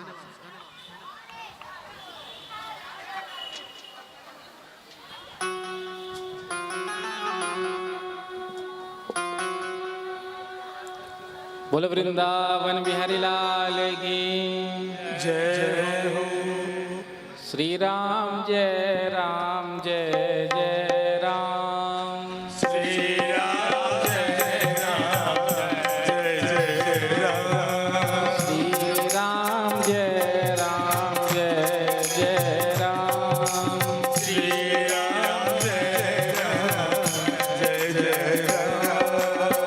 श्री राम जय राम जय जय राम श्री राम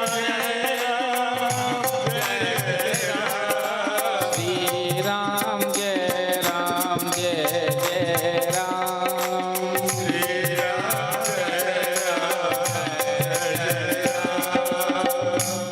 बोलो रामचंद्र भगवान की बोलो वृंदावन बिहारी लाल की तो नवम स्कंद में सूर्यवंश और चंद्रवंश का वर्णन किया है।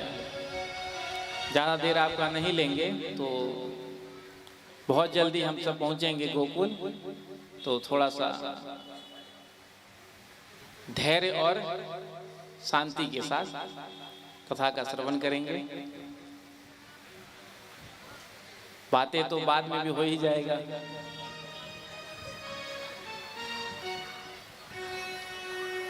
क्योंकि कितनी भी अच्छी कथा क्यों ना चल रही हो, माताएं जो है बात करे बिना रह ही नहीं सकती, स्वभाव है, बिना बात किए तो रह ही नहीं सकती। तो थोड़ा देर, ज्यादा देर नहीं, थोड़ा देर। तो सर्वप्रथम सूर्यवंश का वर्णन किया। सूर्यवंश में अनेक राजा हुए हैं। सूर्यवंश में भगवान श्री राम का प्राकट हुआ है। तो सूर्यवंश में एक राजा हुए जिनका नाम था योनास। आगे इन्हीं के वंश में हरिश्चंद्र हुए, उनके पुत्र रोहित हुए, और आगे इन्हीं के वंश में सगर नाम के राजा हुए। राजा सगर के 60,000 पुत्र जो कपिल भगवान के क्रोध अग्नि में जलकर भस्म हो गए थे। अब गंगा जी जब धरती पर, पृथ्वी पर आए, तब इनका कल्याण हो। तो 3 पीढ़ी तक तपश्चर्या चली। भगीरथ जी ने जब तप किया, गंगा मैया प्रसन्न हुई, तो भगवान भोलेनाथ के जटाओं में आने के बाद फिर धरातल पर आई, और जो 60,000 सगर के पुत्रों का भस्म पड़ा था, उसके ऊपर से जब जल प्रवाहित हुआ तो सबका कल्याण हुआ। आगे इन्हीं के वंश में खटवांग नाम के राजा हुए। खटवांगा दीर्घ बाहुष्य रघुस्तस्मात् पृथो श्रवा अजस्ततो महाराजस तस्मात् दशरथो भवत। खटवांग की दीर्घ बाहु, खटवांग के दीर्घ बाहु के रघु, रघु के अज, और अज के महाराज दशरथ। प्रेम से कहो श्री राम। और जिन दशरथ जी महाराज के यहाँ राम, लक्ष्मण, भरत, शत्रुघ्न चारों भैया अवतार लेकर आए थे। तो आइए चलते हैं पहले अयोध्या, अयोध्या से चलेंगे मिथिला, मिथिला से चलेंगे गोकुल। बहुत जल्दी पहुंचा दूंगा, चिंता मत करना। भय प्रगट कृपाला दीन दयाला कौसल्या हितकारी हर्षित महतारी मुनि मनहारी अद्भुत रूप विचार लोचन अभिरामा तनु घन श्यामा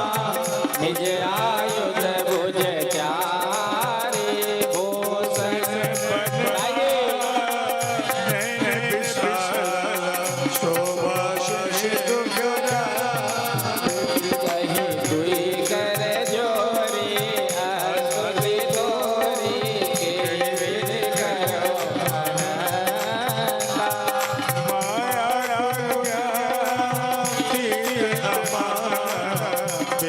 पुराण करुणा सुख सागर सब गुण आगर यही गावहि श्रुति संता। सो महिला जन अनुरागी प्रगट भये श्री गणता। ब्रह्मांड निकाया निर्मित माया रोम रोम प्रतिवेद गए। सो मम उर्वासी यह उपहासी सुरत धीर मति फिरे उपजा जब ज्ञाना प्रभु मुस्काना चरित बहुत विधि दीन जहे। कही कथा माता पुजारी जहि रंगार सुत प्रेम। माता मुनि बोली सोमति डोली तजहु तात यह रूपा। कीजे सुशीला कबीर शीला जो सुर परम अनुरूपा।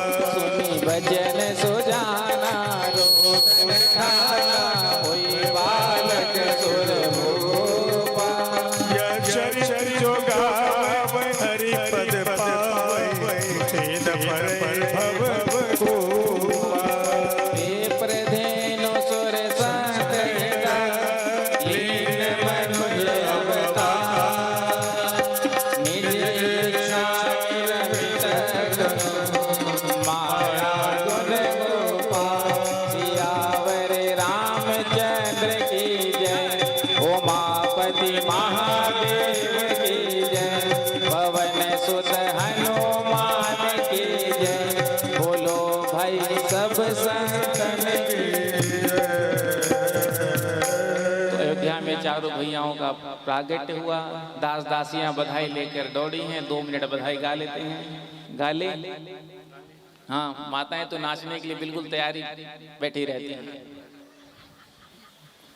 लेकिन और एक चीज यहाँ हम देखे हैं, अच्छी बात है, माताएं तो तैयार रहती हैं, भाई लोग भी बिल्कुल एकदम तैयार रहते हैं। जैसे महाराज जी भजन गाएं बिल्कुल अलर्ट रहते हैं, एकदम आकर के। प्रेम से कहो श्री राधे राधे राधे। प्रगटे हैं चारों भैया अवध में बाजे बधैया। प्रगटे हैं चारों भैया बाजे बधैया। बाजे बधैया बाजे बधैया बाजे बधैया हो बाजे बधैया। पकड़े हैं चारों भैया अवध में बाजे बधैया। पकड़े हैं नीचे वाले दोनों हाथ उठाए दो कटे हुए।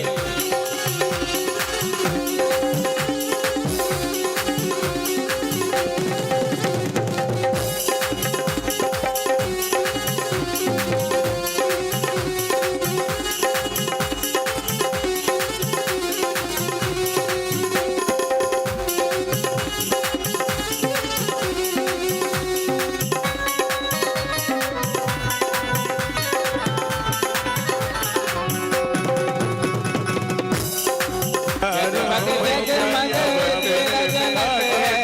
जगमग जगमग दिया जलत है।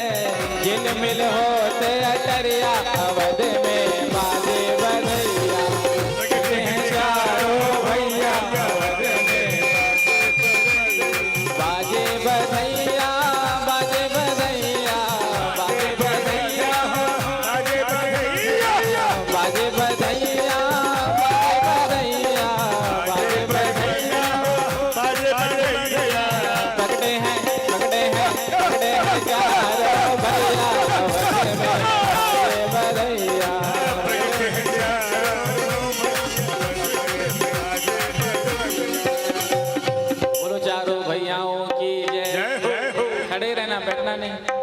अभी राम जी जनकपुर आ रहे हैं ना, तो उनका विवाह होगा।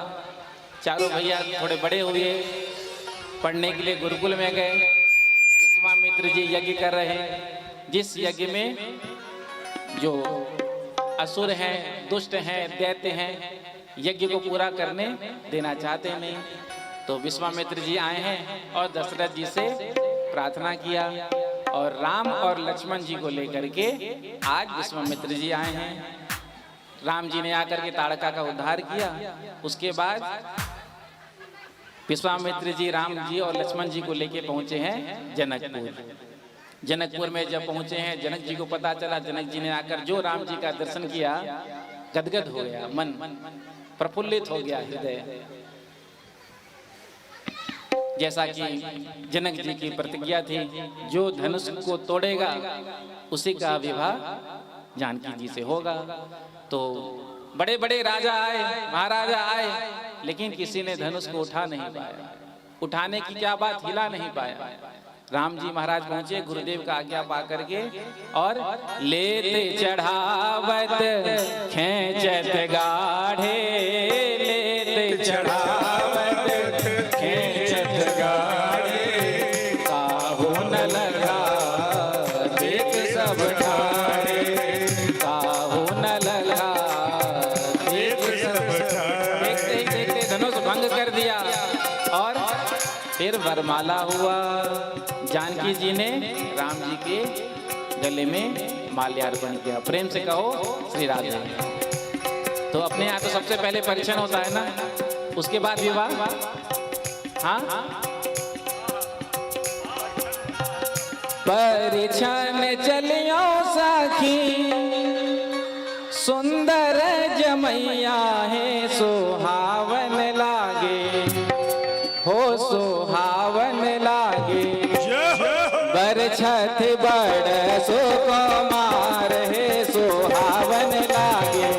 बरछत बड़ सुकुमार है, परिछन चल आओ साकी, परिछन चल आओ साकी, सुंदर जमैया है, सुहावन लागे हे, सुहावन लागे।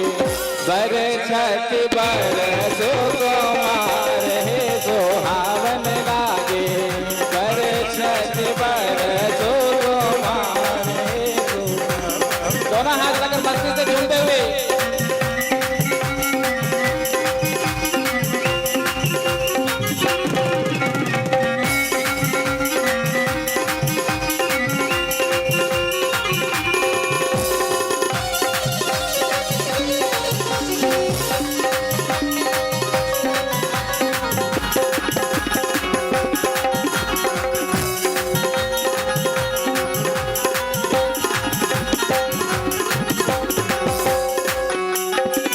चम चमकाने सिर के पाग है, सुहावन लागे।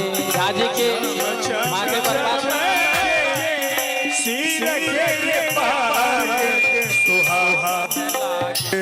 चम चम चमकाने सिर के पाग है, सुहावन लागे। नैना के काजल अनूप है, सुहावन लागे।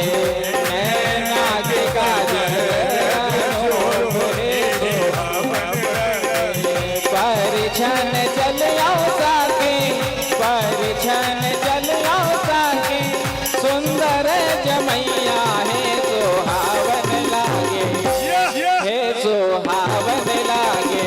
बरछत बड़ सुकुमार है, सुहावन लागे।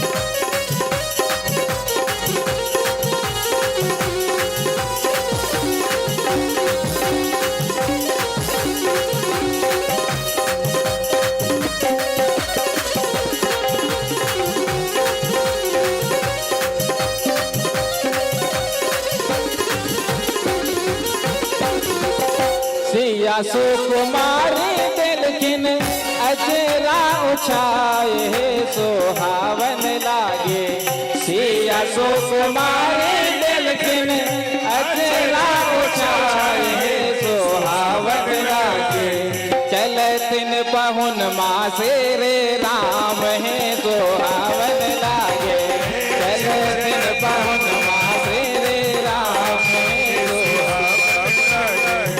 परिछन चलियो साकी परिछन चलियो साकी सुंदर जमैया हे सुहावन लागे हे सुहावन लागे बरछति बरसो सुहावन लागे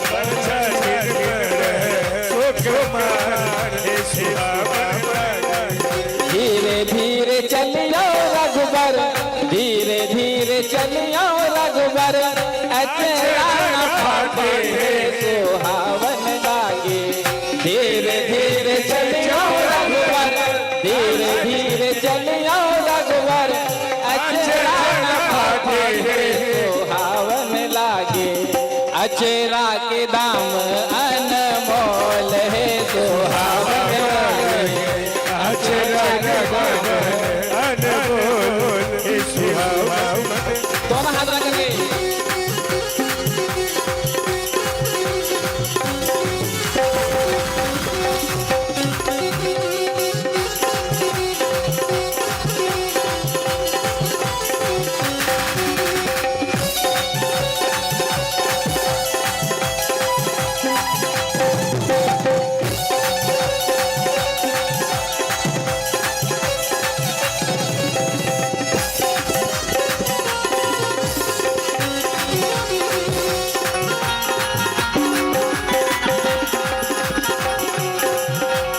पीछे वाले पे दोनों हाथ रख ताली जय करते हुए अचरा के दाम सुनी हसन रघुबर जी है सुहावन लागे अचरा के दाम सुनी हसन रघुबर जी है सुहावन लागे हे सुहावन लागे मिथिला के नारी बड़ चतुर है सुहावन लागे मिथिला के नारी बड़ चतुर है सुहावन लागे नारी इतनी चतुर होती हैं कि राम जी को भी गड़िया देती है हाँ भगवान ने तो आपको ये वरदान दिया है कि आप राम जी को भी गाली दे सकती हैं प्रेम से कहो श्री राधे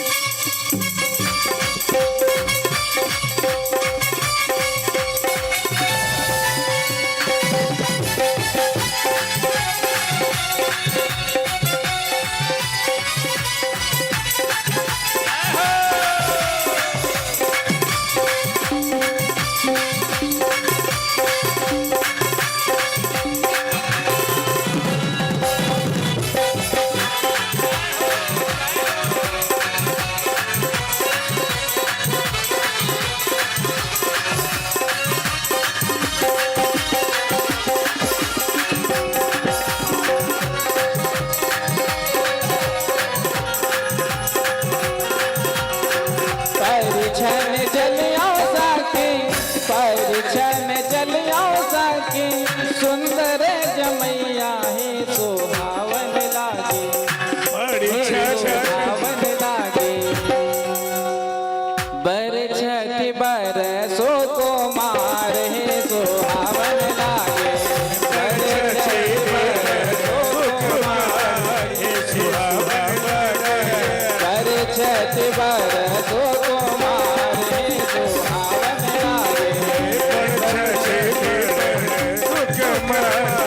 सुहावन लागे परिछन हुआ उसके बाद राम जी ने जानकी जी के मांग में सिंदूर दान किया प्रिय पाहुन सिंदूर दान करूं और जितने भी मिथिलानियों ने देखा तो आज पूरी मिथिला नगरी निहाल हो गई आज मिथिला नगरी यानी हाल सखिया आज मिथिला नगरी यानी हाल सखिया चारों दुल्हा में बौर बाबू के देख करके यहाँ सब बड़ प्रसन्न हो गए। चारों दुल्हा में बर का कमाल सखिया, चारों दुल्हा में बड़ का कमाल सखिया, चारों दुल्हा में बर का कमाल सखिया, चारों दुल्हा में बड़ का कमाल सखिया। आज मिथिला नगर यानी हाल सखिया, आज मिथिला नगरी हाल सखिया, चारों दुल्हा में बर का कमाल सखिया, चारों दुल्हा में बड़ का कमाल सखिया।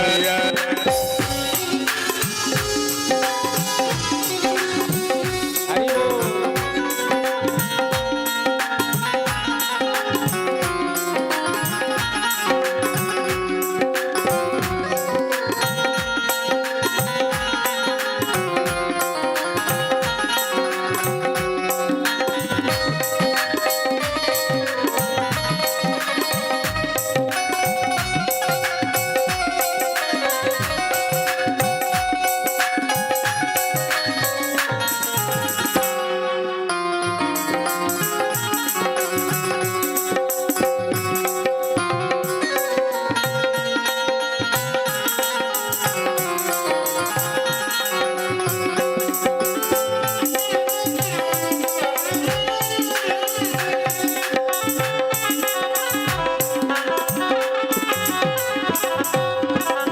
माथे मणि मोरिया कुंडल सोहे कनमा, माथे मणि मोरिया कुंडल सोहे कनमा, माथे मणि मोरिया कुंडल सोहे कनमा, माथे मणि मोरिया कुंडल सोहे कनमा, कारी कारी गजरारे झूल मिनयन मा, कारी कारी गजरारे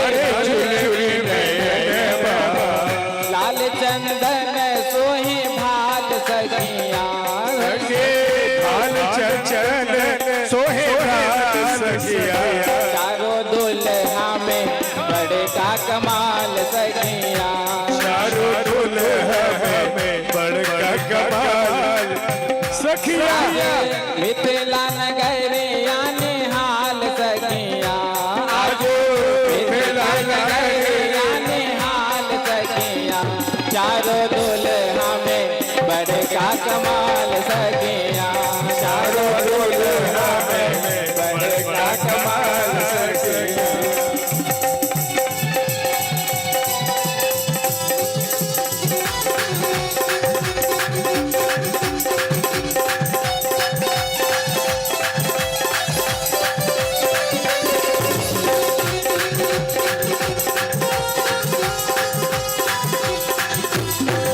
पीछे वाले में दोनों हाथ लगा ताली से करते हुए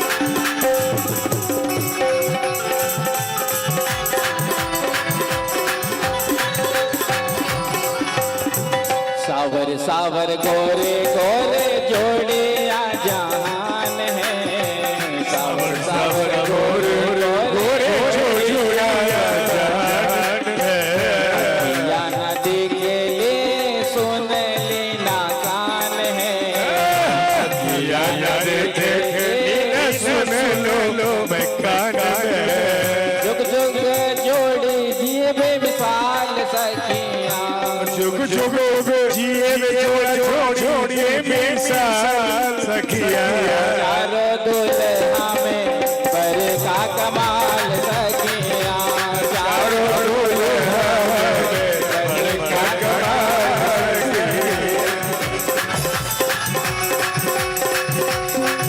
बोलो राजा रामचंद्र भगवान के।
लागी जोगी मुनि जप तप कैलन जिनका लागी जोगी मुनि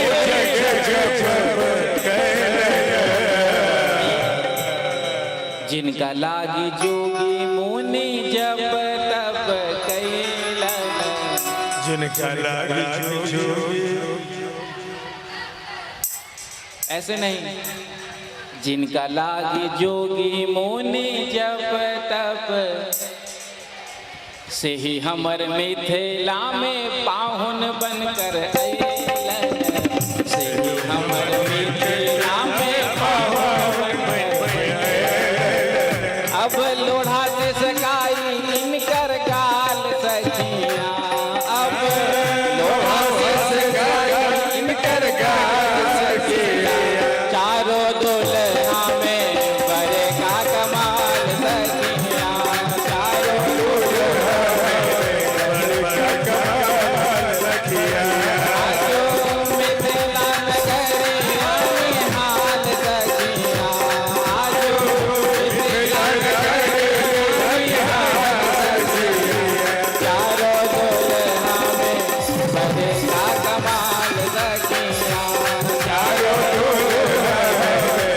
का कमाल सखिया चारों तो आज मिथिला नगरिया निहाल सखिया कहाँ आज मिथिला नगरिया किया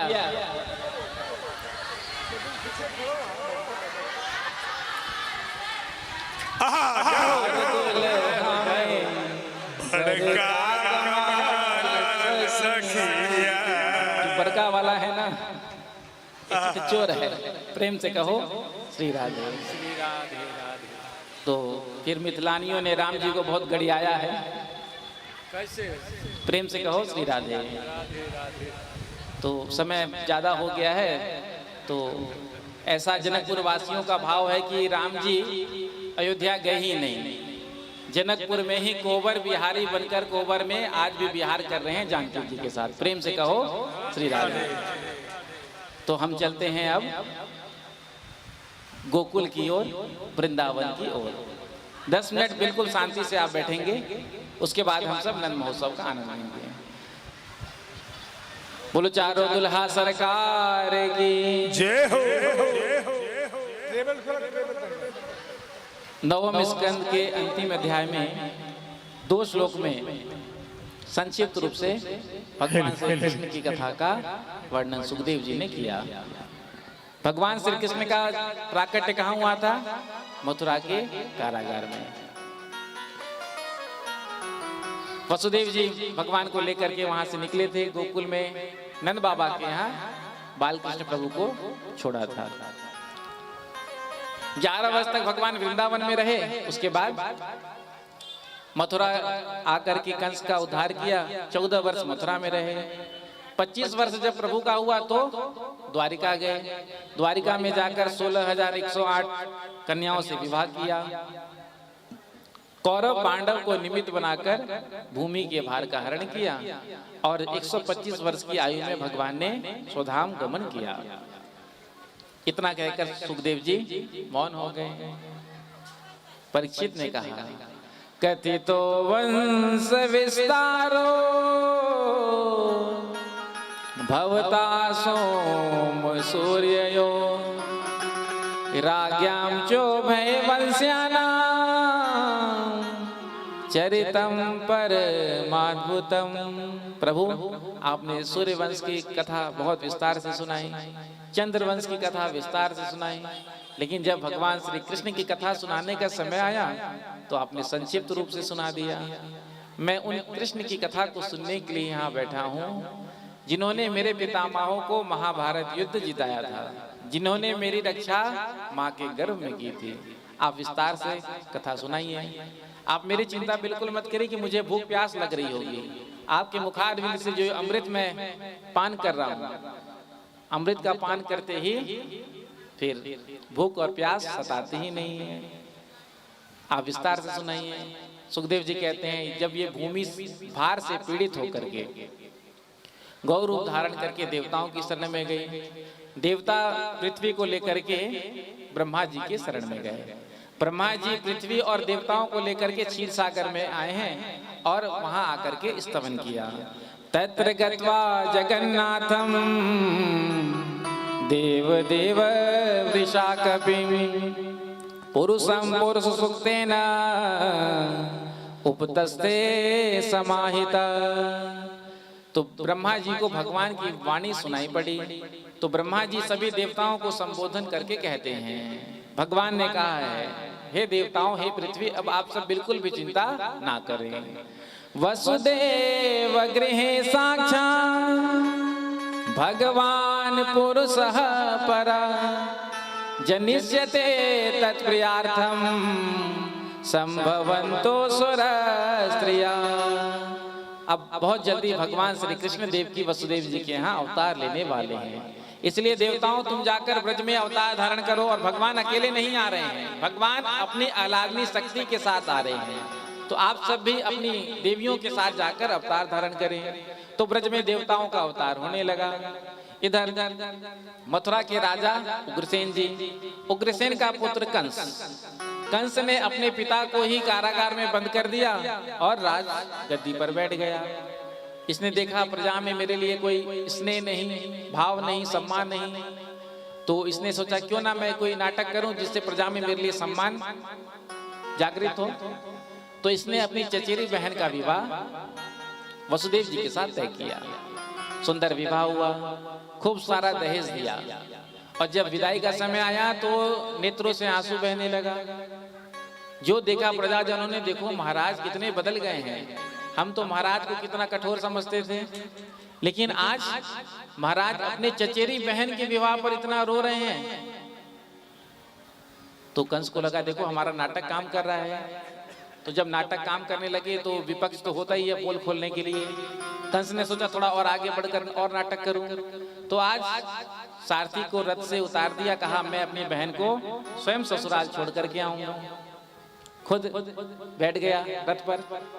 जैसे ही बीच राजपथ पर रथ पहुंचा, इतने में ही देवताओं को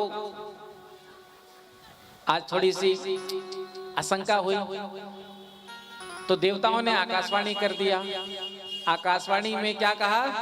अस्यास्त्वाम अष्टमो गर्भो हंतायाम वहसे बुधा। जिस बहन को तू इतने प्रेम से विदा कर रहा है, इसका 8वां गर्भ तेरा काट। जो इस शब्द को सुना सारा प्रेम समाप्त हो गया और देवकी के केस पकड़ लिए, तलवार निकाल लिया मारने के लिए। वसुदेव जी ने रोका, समझाया, अरे ये तो क्या कर रहा है। तो वसुदेव जी ने समझाया जिसकी मृत्यु, जिसका जन्म होता है उसकी मृत्यु भी निश्चित ही होती है। तो मरना तो सबको है एक दिन। वसुदेव ने समझाया लेकिन कंस नहीं माना। तो वसुदेव जी ने कहा कि तुम्हें देवकी से तो कोई भय नहीं, इसके पुत्रों से है ना, तो मैं वचन देता हूँ जितने भी पुत्र होंगे मैं लाकर आपको दे दूंगा। तो कंस ने वसुदेव के वचन पर विश्वास किया और छोड़ दिया। इधर प्रथम पुत्र का जन्म हुआ। वसुदेव जी ने जैसा वचन दिया था लेकर के आए हैं, कंस के हाथों में दे दिया। कंस ने जब उस बालक को देखा तो कहा ये क्या मुझे मारेगा, तो कंस ने वापस भेज दिया। इधर नारद जी ने आकर के कंस को बताया, देख देवताओं की माया समझ से परे है। एक अष्ट पंखुड़ी वाला कमल निकाला और गिनाया, 1 से 8, 8 से 1, 1 को 8 सिद्ध कर दिया, 8 को 1 सिद्ध कर दिया। इतना कहकर नारद जी तो चले गए। कंस ने वसुदेव जी को बुलाया, पुत्र लेकर आए और उसको चट्टान पर फेंककर समाप्त कर दिया। 6 पुत्रों को ऐसे ही मारा। 7वें गर्भ में आज बलराम जी आए हैं। तो बलराम जी को योग माया के माध्यम से आकर्षण करा करके रोहिणी जी के गर्भ में स्थापित कर दिया। 8म गर्भ में भगवान श्री कृष्ण आए हैं और जैसे ही कृष्ण भगवान गर्भ में आए हैं देवकी के, तो देवकी जी के तेज दिन प्रतिदिन बढ़ते ही जा रहे हैं। जिस तेज को देख करके कंस को लगा कि अब मेरा काल आने वाला है, तो देवकी वसुदेव को कारागार में बंदी की तरह हथकड़ियां बेड़ियां लगाकर बंद कर दिया, द्वारपालों को सुरक्षा में लगा दिया। तो भगवान सबसे पहले वसुदेव जी के मन में आए हैं, उसके बाद देवकी जी के गर्भ में आए हैं। इधर जब देवता को पता चला कि भगवान आने वाले हैं, तो देवताओं ने आकर के गर्भ स्तुति किया है। बड़ा सुंदर समय आया, भादव का महीना आया, कृष्ण पक्ष आया, अष्टमी तिथि आया, बुधवार का दिन आया, रात्रि के 12 बजे आज भगवान का प्राकट्य मथुरा के कारागार में हुआ। निशीथे तम उद्भुते जायमाने जनार्दने देवज्ञाम देव रूपिण्याम विष्णु सर्वगुहासः। तो आज भगवान ने चतुर्भुज रूप से अवतार लिया। जो देवकी जी ने वसुदेव जी ने देखा, दोनों ने हाथ जोड़कर स्तुति प्रारंभ कर दी। देवकी जी ने कहा, मेरे मन में तो वात्सल्य भाव था हृदय में, आपने कहा था पुत्र बन करके आएंगे, लेकिन तो आप 4 हाथ वाले पिता बन करके आए हैं।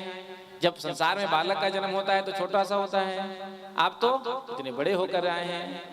तो भगवान ने कहा, जब मैं छोटा हो जाऊंगा तो मुझे गोकुल में नंद बाबा के यहाँ छोड़कर आ जाना, और वहां जो योग माया होगी उसको लेकर आ जाना।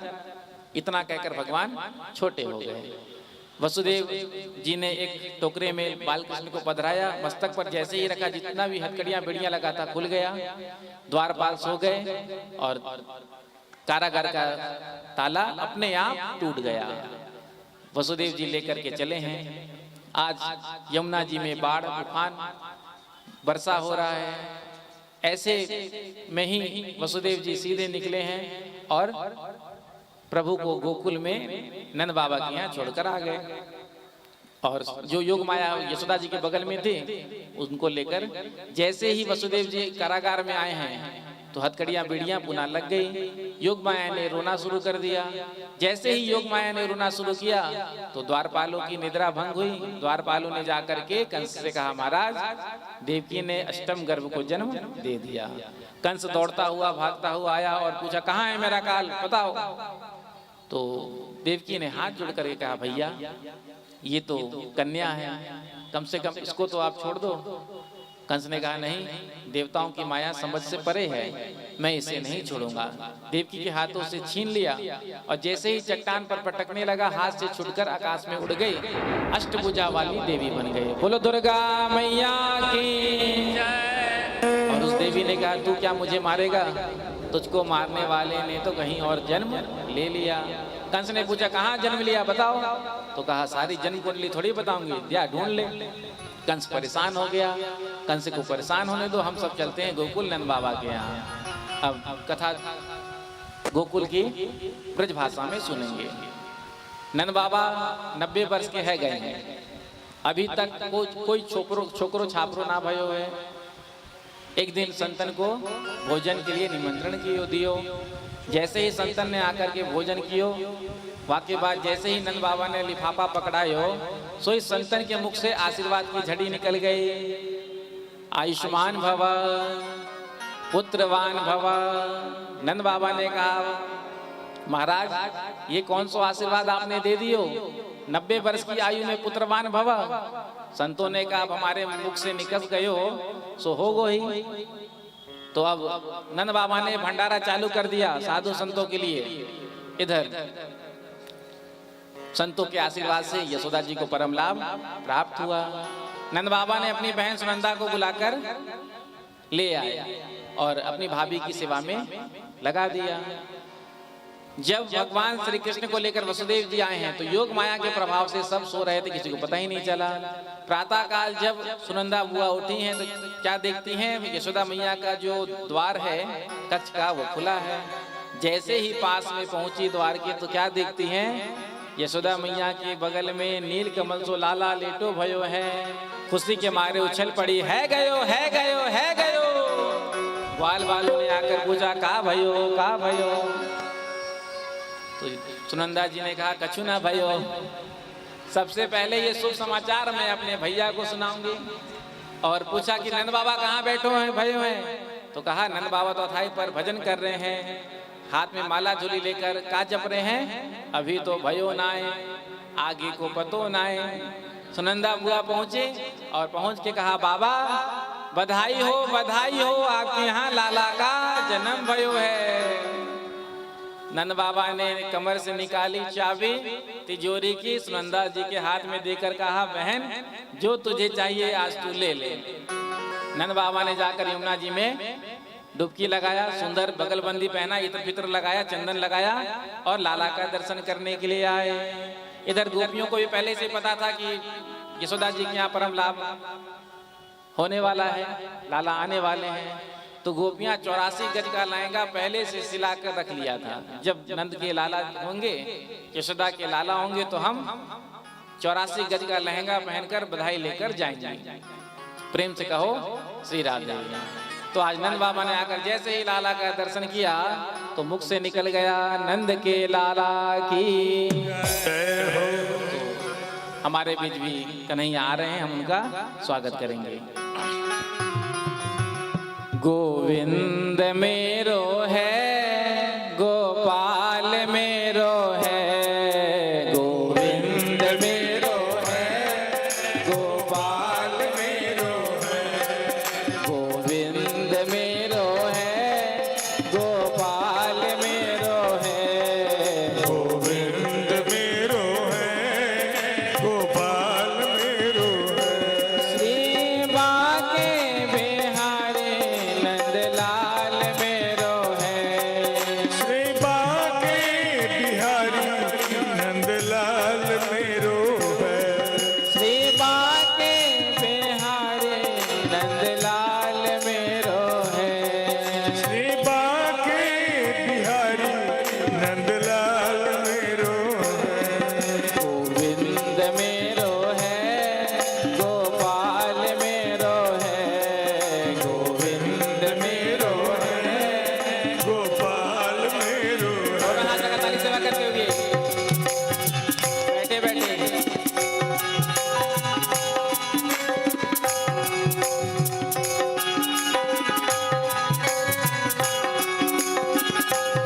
बैसल रहू सब लोग, बैसल रहू।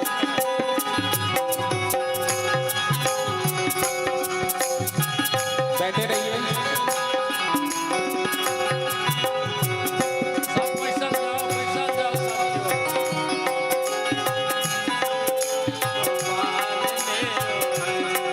गोविंद मेरो है गोपाल मेरो है, गोविंद मेरो है गोपाल मेरो है, श्री बाके बिहारी नंदलाल मेरो है, श्री बाके बिहारी नंदलाल मेरो है, श्री बाके बिहारी नंदलाल मेरो है, श्री बाके बिहारी नंदलाल मेरो है, गोविंद मेरो है गोपाल मेरो है, गोविंद मेरो है गोपाल मेरो है।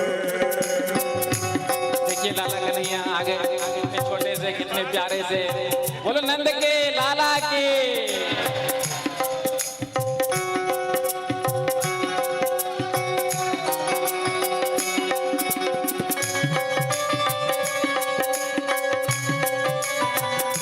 एक बार बधाई दे देंगे, बोलो नंद के लाला के, जय हो जय हो बोल यशोदा के लाला के। जय। छोटे से कन्हैया मैं आप सबकी तरफ से इनका स्वागत करता हूँ। बोल कृष्ण कन्हैया लाल की, बोल वृंदावन बिहारी लाल की जय।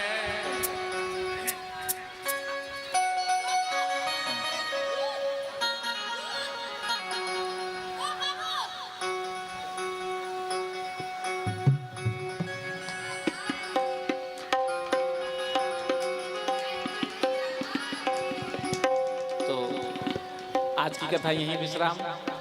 कल की कथा में हम सब सुंदर भगवान के बाल लीलाओं का दर्शन करेंगे और कथा के विश्राम पर गिरिराज महाराज का पूजन होगा, उनको 56 भोग लगाया जाएगा। गिरिराज महाराज को। तो अभी आरती करने के बाद प्रसाद लेके प्रस्थान करेंगे। बोलो नंद के लाला की जय हो, बोल वृंदावन बिहारी लाल की जय, श्रीमद् भागवत महापुराण की जय हो, हनुमान जी महाराज की जय, जय जय श्री राधे, जय जय श्री राधे, जय जय श्री राधे, जय जय श्री राधे। जय जय श्री राधे।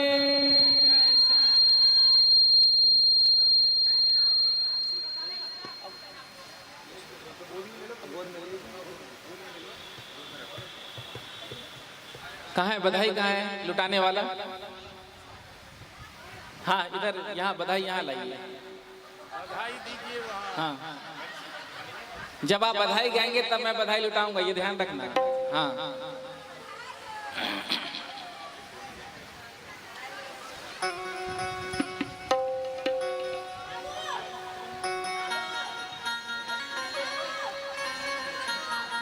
हो ब्रज में है रही जय, क्या पहले से ही हाँ नंद महोत्सव मनाया नहीं, गाया नहीं, और पहले से ही हो ब्रज में है रही जय जयकार, नंद घर लाला जायो है। हो ब्रज में है रही जय जयकार, नंद घर लाला जायो है, ओ लाला जायो है, यशोदा ने लाला जायो है। हो लाला जायो है, यशोदा ने लाला जायो है। हो ब्रज में ऐसे नहीं, 4 फीट कूदना पड़ेगा जब कहेंगे ना ब्रज में, तो जो सबसे ज्यादा ऊंचा छलांग लगाएगा ना उसको विशेष ये मिलेगा। सबसे ज्यादा ऊंचा छलांग कौन लगा, इसका निर्णय कौन करेगा? वसुदेव जी करेंगे भैया। हाँ हो ब्रज में है रही जय जयकार, नंद घर लाला जायो है। हो ब्रज में है रही जय जयकार, नंद घर लाला जायो है, ओ लाला जायो है, यशोदा ने लाला जायो है। ओ लाला जायो है, यशोदा ने लाला जायो है। हो ब्रज में, हो ब्रज में, ब्रज में है रही जय जयकार, नंद घर लाला जायो है। हो ब्रज में हो रही जय जयकार, नंद घर लाला जायो है।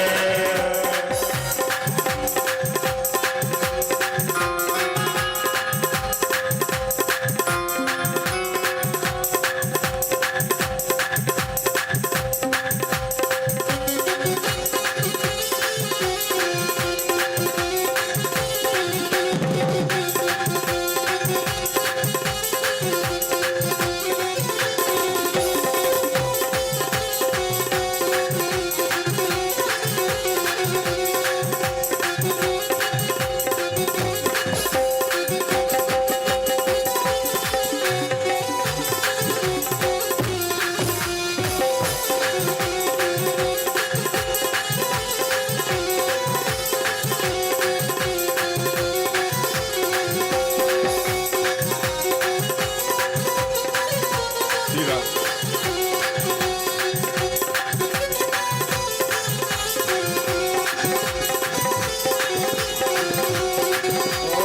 युद्ध के योथ नंद घर आवे, युद्ध के योज नंद घर आवे, बाल बाल सब हिल मिल गावे।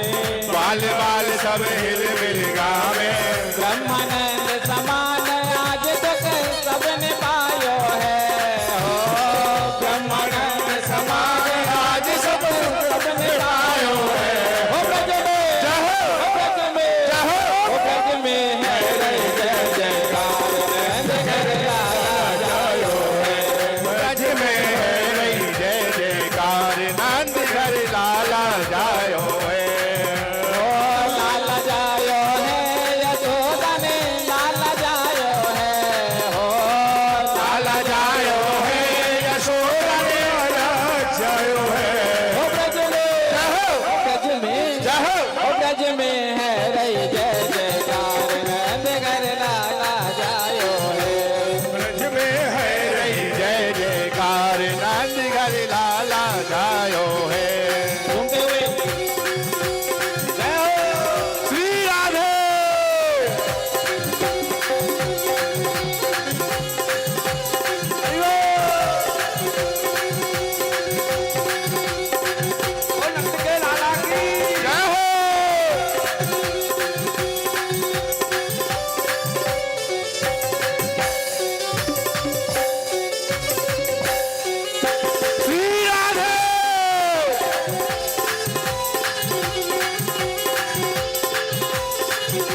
सभी ले लीनी, मंगल वस्त्र सभी ले लीनी, गाए गीत सभी अलबेली, गाय गीत सभी अलबेली, नंद द्वार और मार्ग में दधीच मचायो है हो, नंद द्वार और मार्ग में दधीच मचायो हो, ब्रज में जय हो, ब्रज में जय हो, ब्रज में जय जयकार नंद घर लाला जायो है, ब्रज में है रही जय जयकार नंद घर लाला जायो है, ब्रज 84 कोस में भैया, ब्रज 84 कोस में भैया, मन कहे सब यशोदा मैया, मन कहे कवि यशोदा मैया, 80 साल की आयु में खुद ऐसो जायो है हो, 80 साल की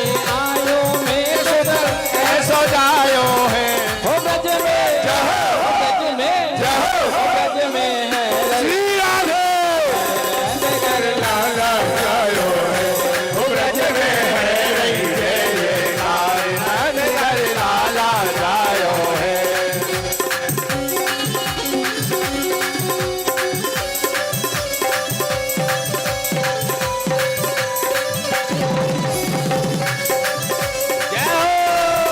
जय हो नंद के लाला की।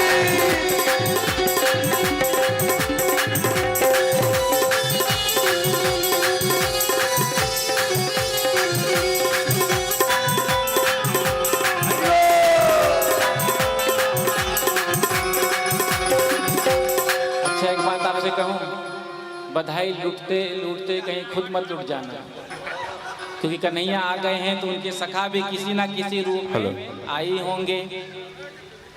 ठीक है, तो बधाई लूटते समय चैन, मोबाइल, पर्स का ध्यान रखते हुए। जनकपुर में कथा हो रहा था, चौथे दिन एक बूढ़ी मैया आई, कहा मेरा चैन चला गया। झाजी क्यों झाजी?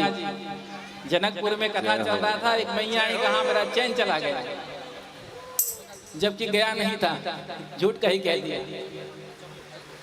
इसलिए ध्यान से। यशोदा मैया, नंद बाबा आ जाइए, आप भी आगे। हाँ। राधे राधे जपे चलो आएंगे बिहारी, राधे राधे जपो चले आएंगे बिहारी, आएंगे नहीं कहेंगे, आ गए हैं।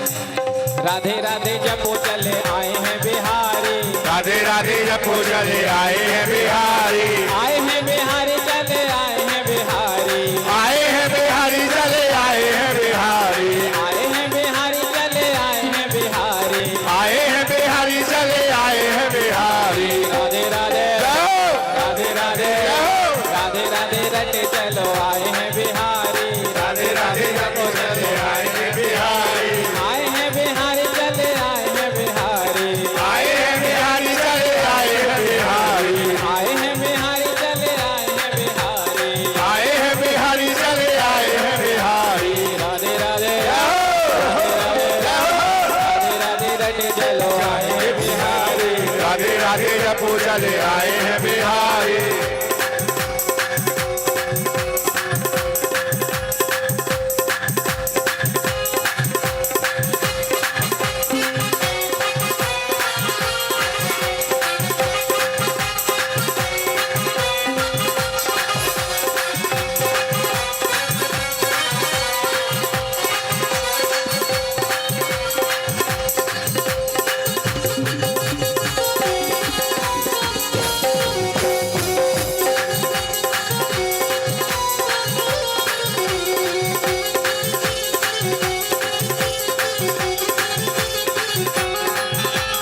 राधा रानी चंदा चकोर है बिहारी, राधा रानी चंदा चकोर है बिहारी, राधा रानी चंदा चकोर है बिहारी, राधा रानी चंदा चकोर है बिहारी, राधा रानी चंदा चकोर है बिहारी, राधा रानी चंदा चकोर है बिहारी, राधा रानी चंदा चकोर है बिहारी।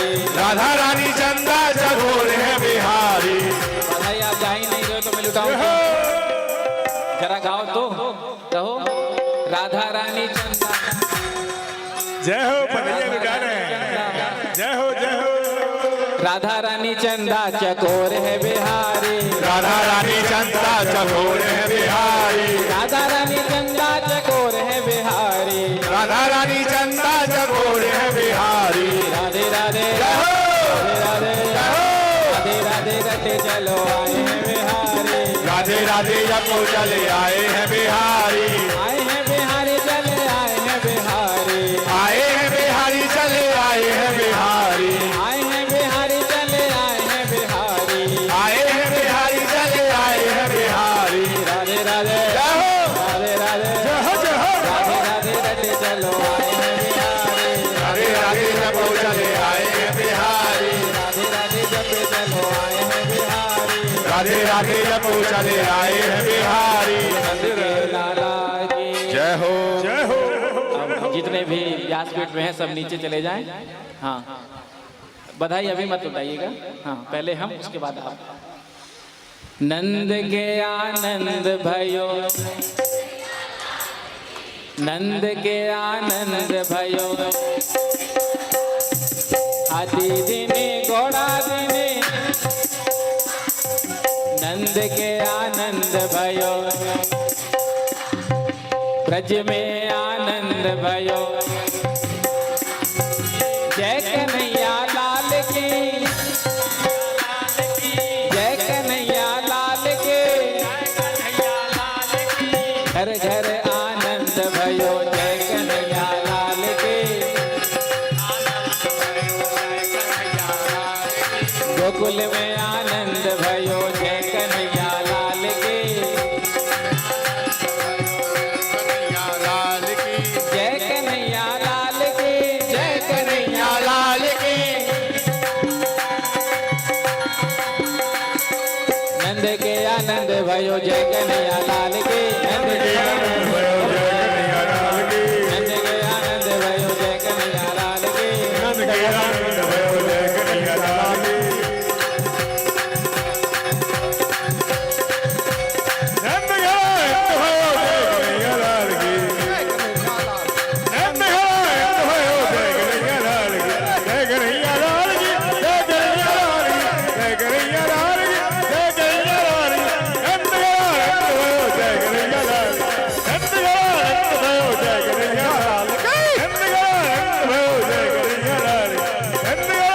भयो, जय कन्हैया लाल की। जाके हटे मोरे बुढ़वन के पास से,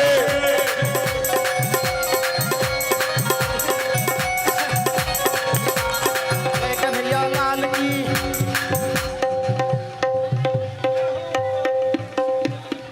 जय हो जय हो जय हो।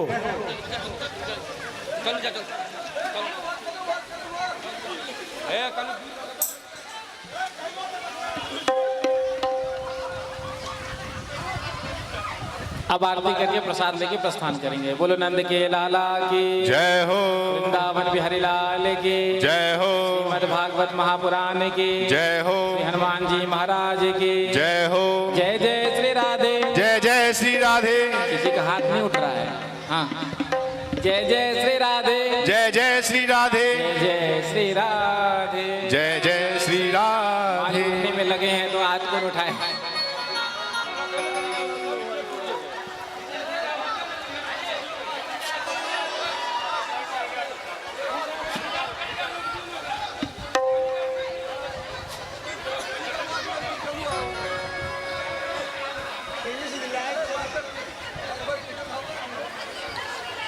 पंडित जी आरती।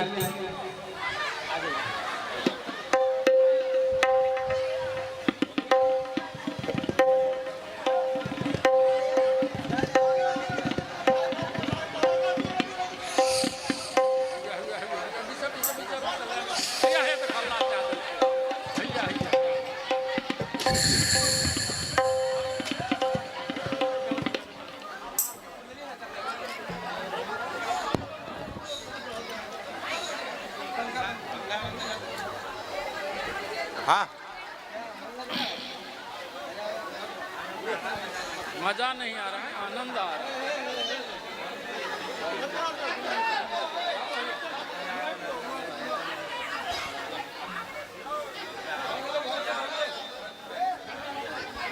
आनंद आरती बाल कृष्ण की कीजे, अपनो जन्म सुफल कर लीजे।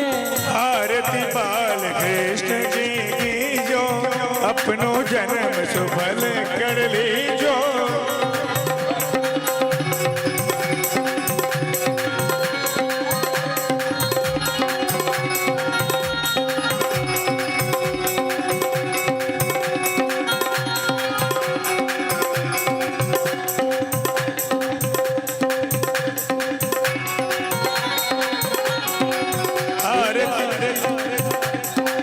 श्री यशोदा को परम दुलारो, बाबा के अखियन को तारो, गोविंद के प्राणन सो प्यारो, यह छवि नैनन में भर लीजे।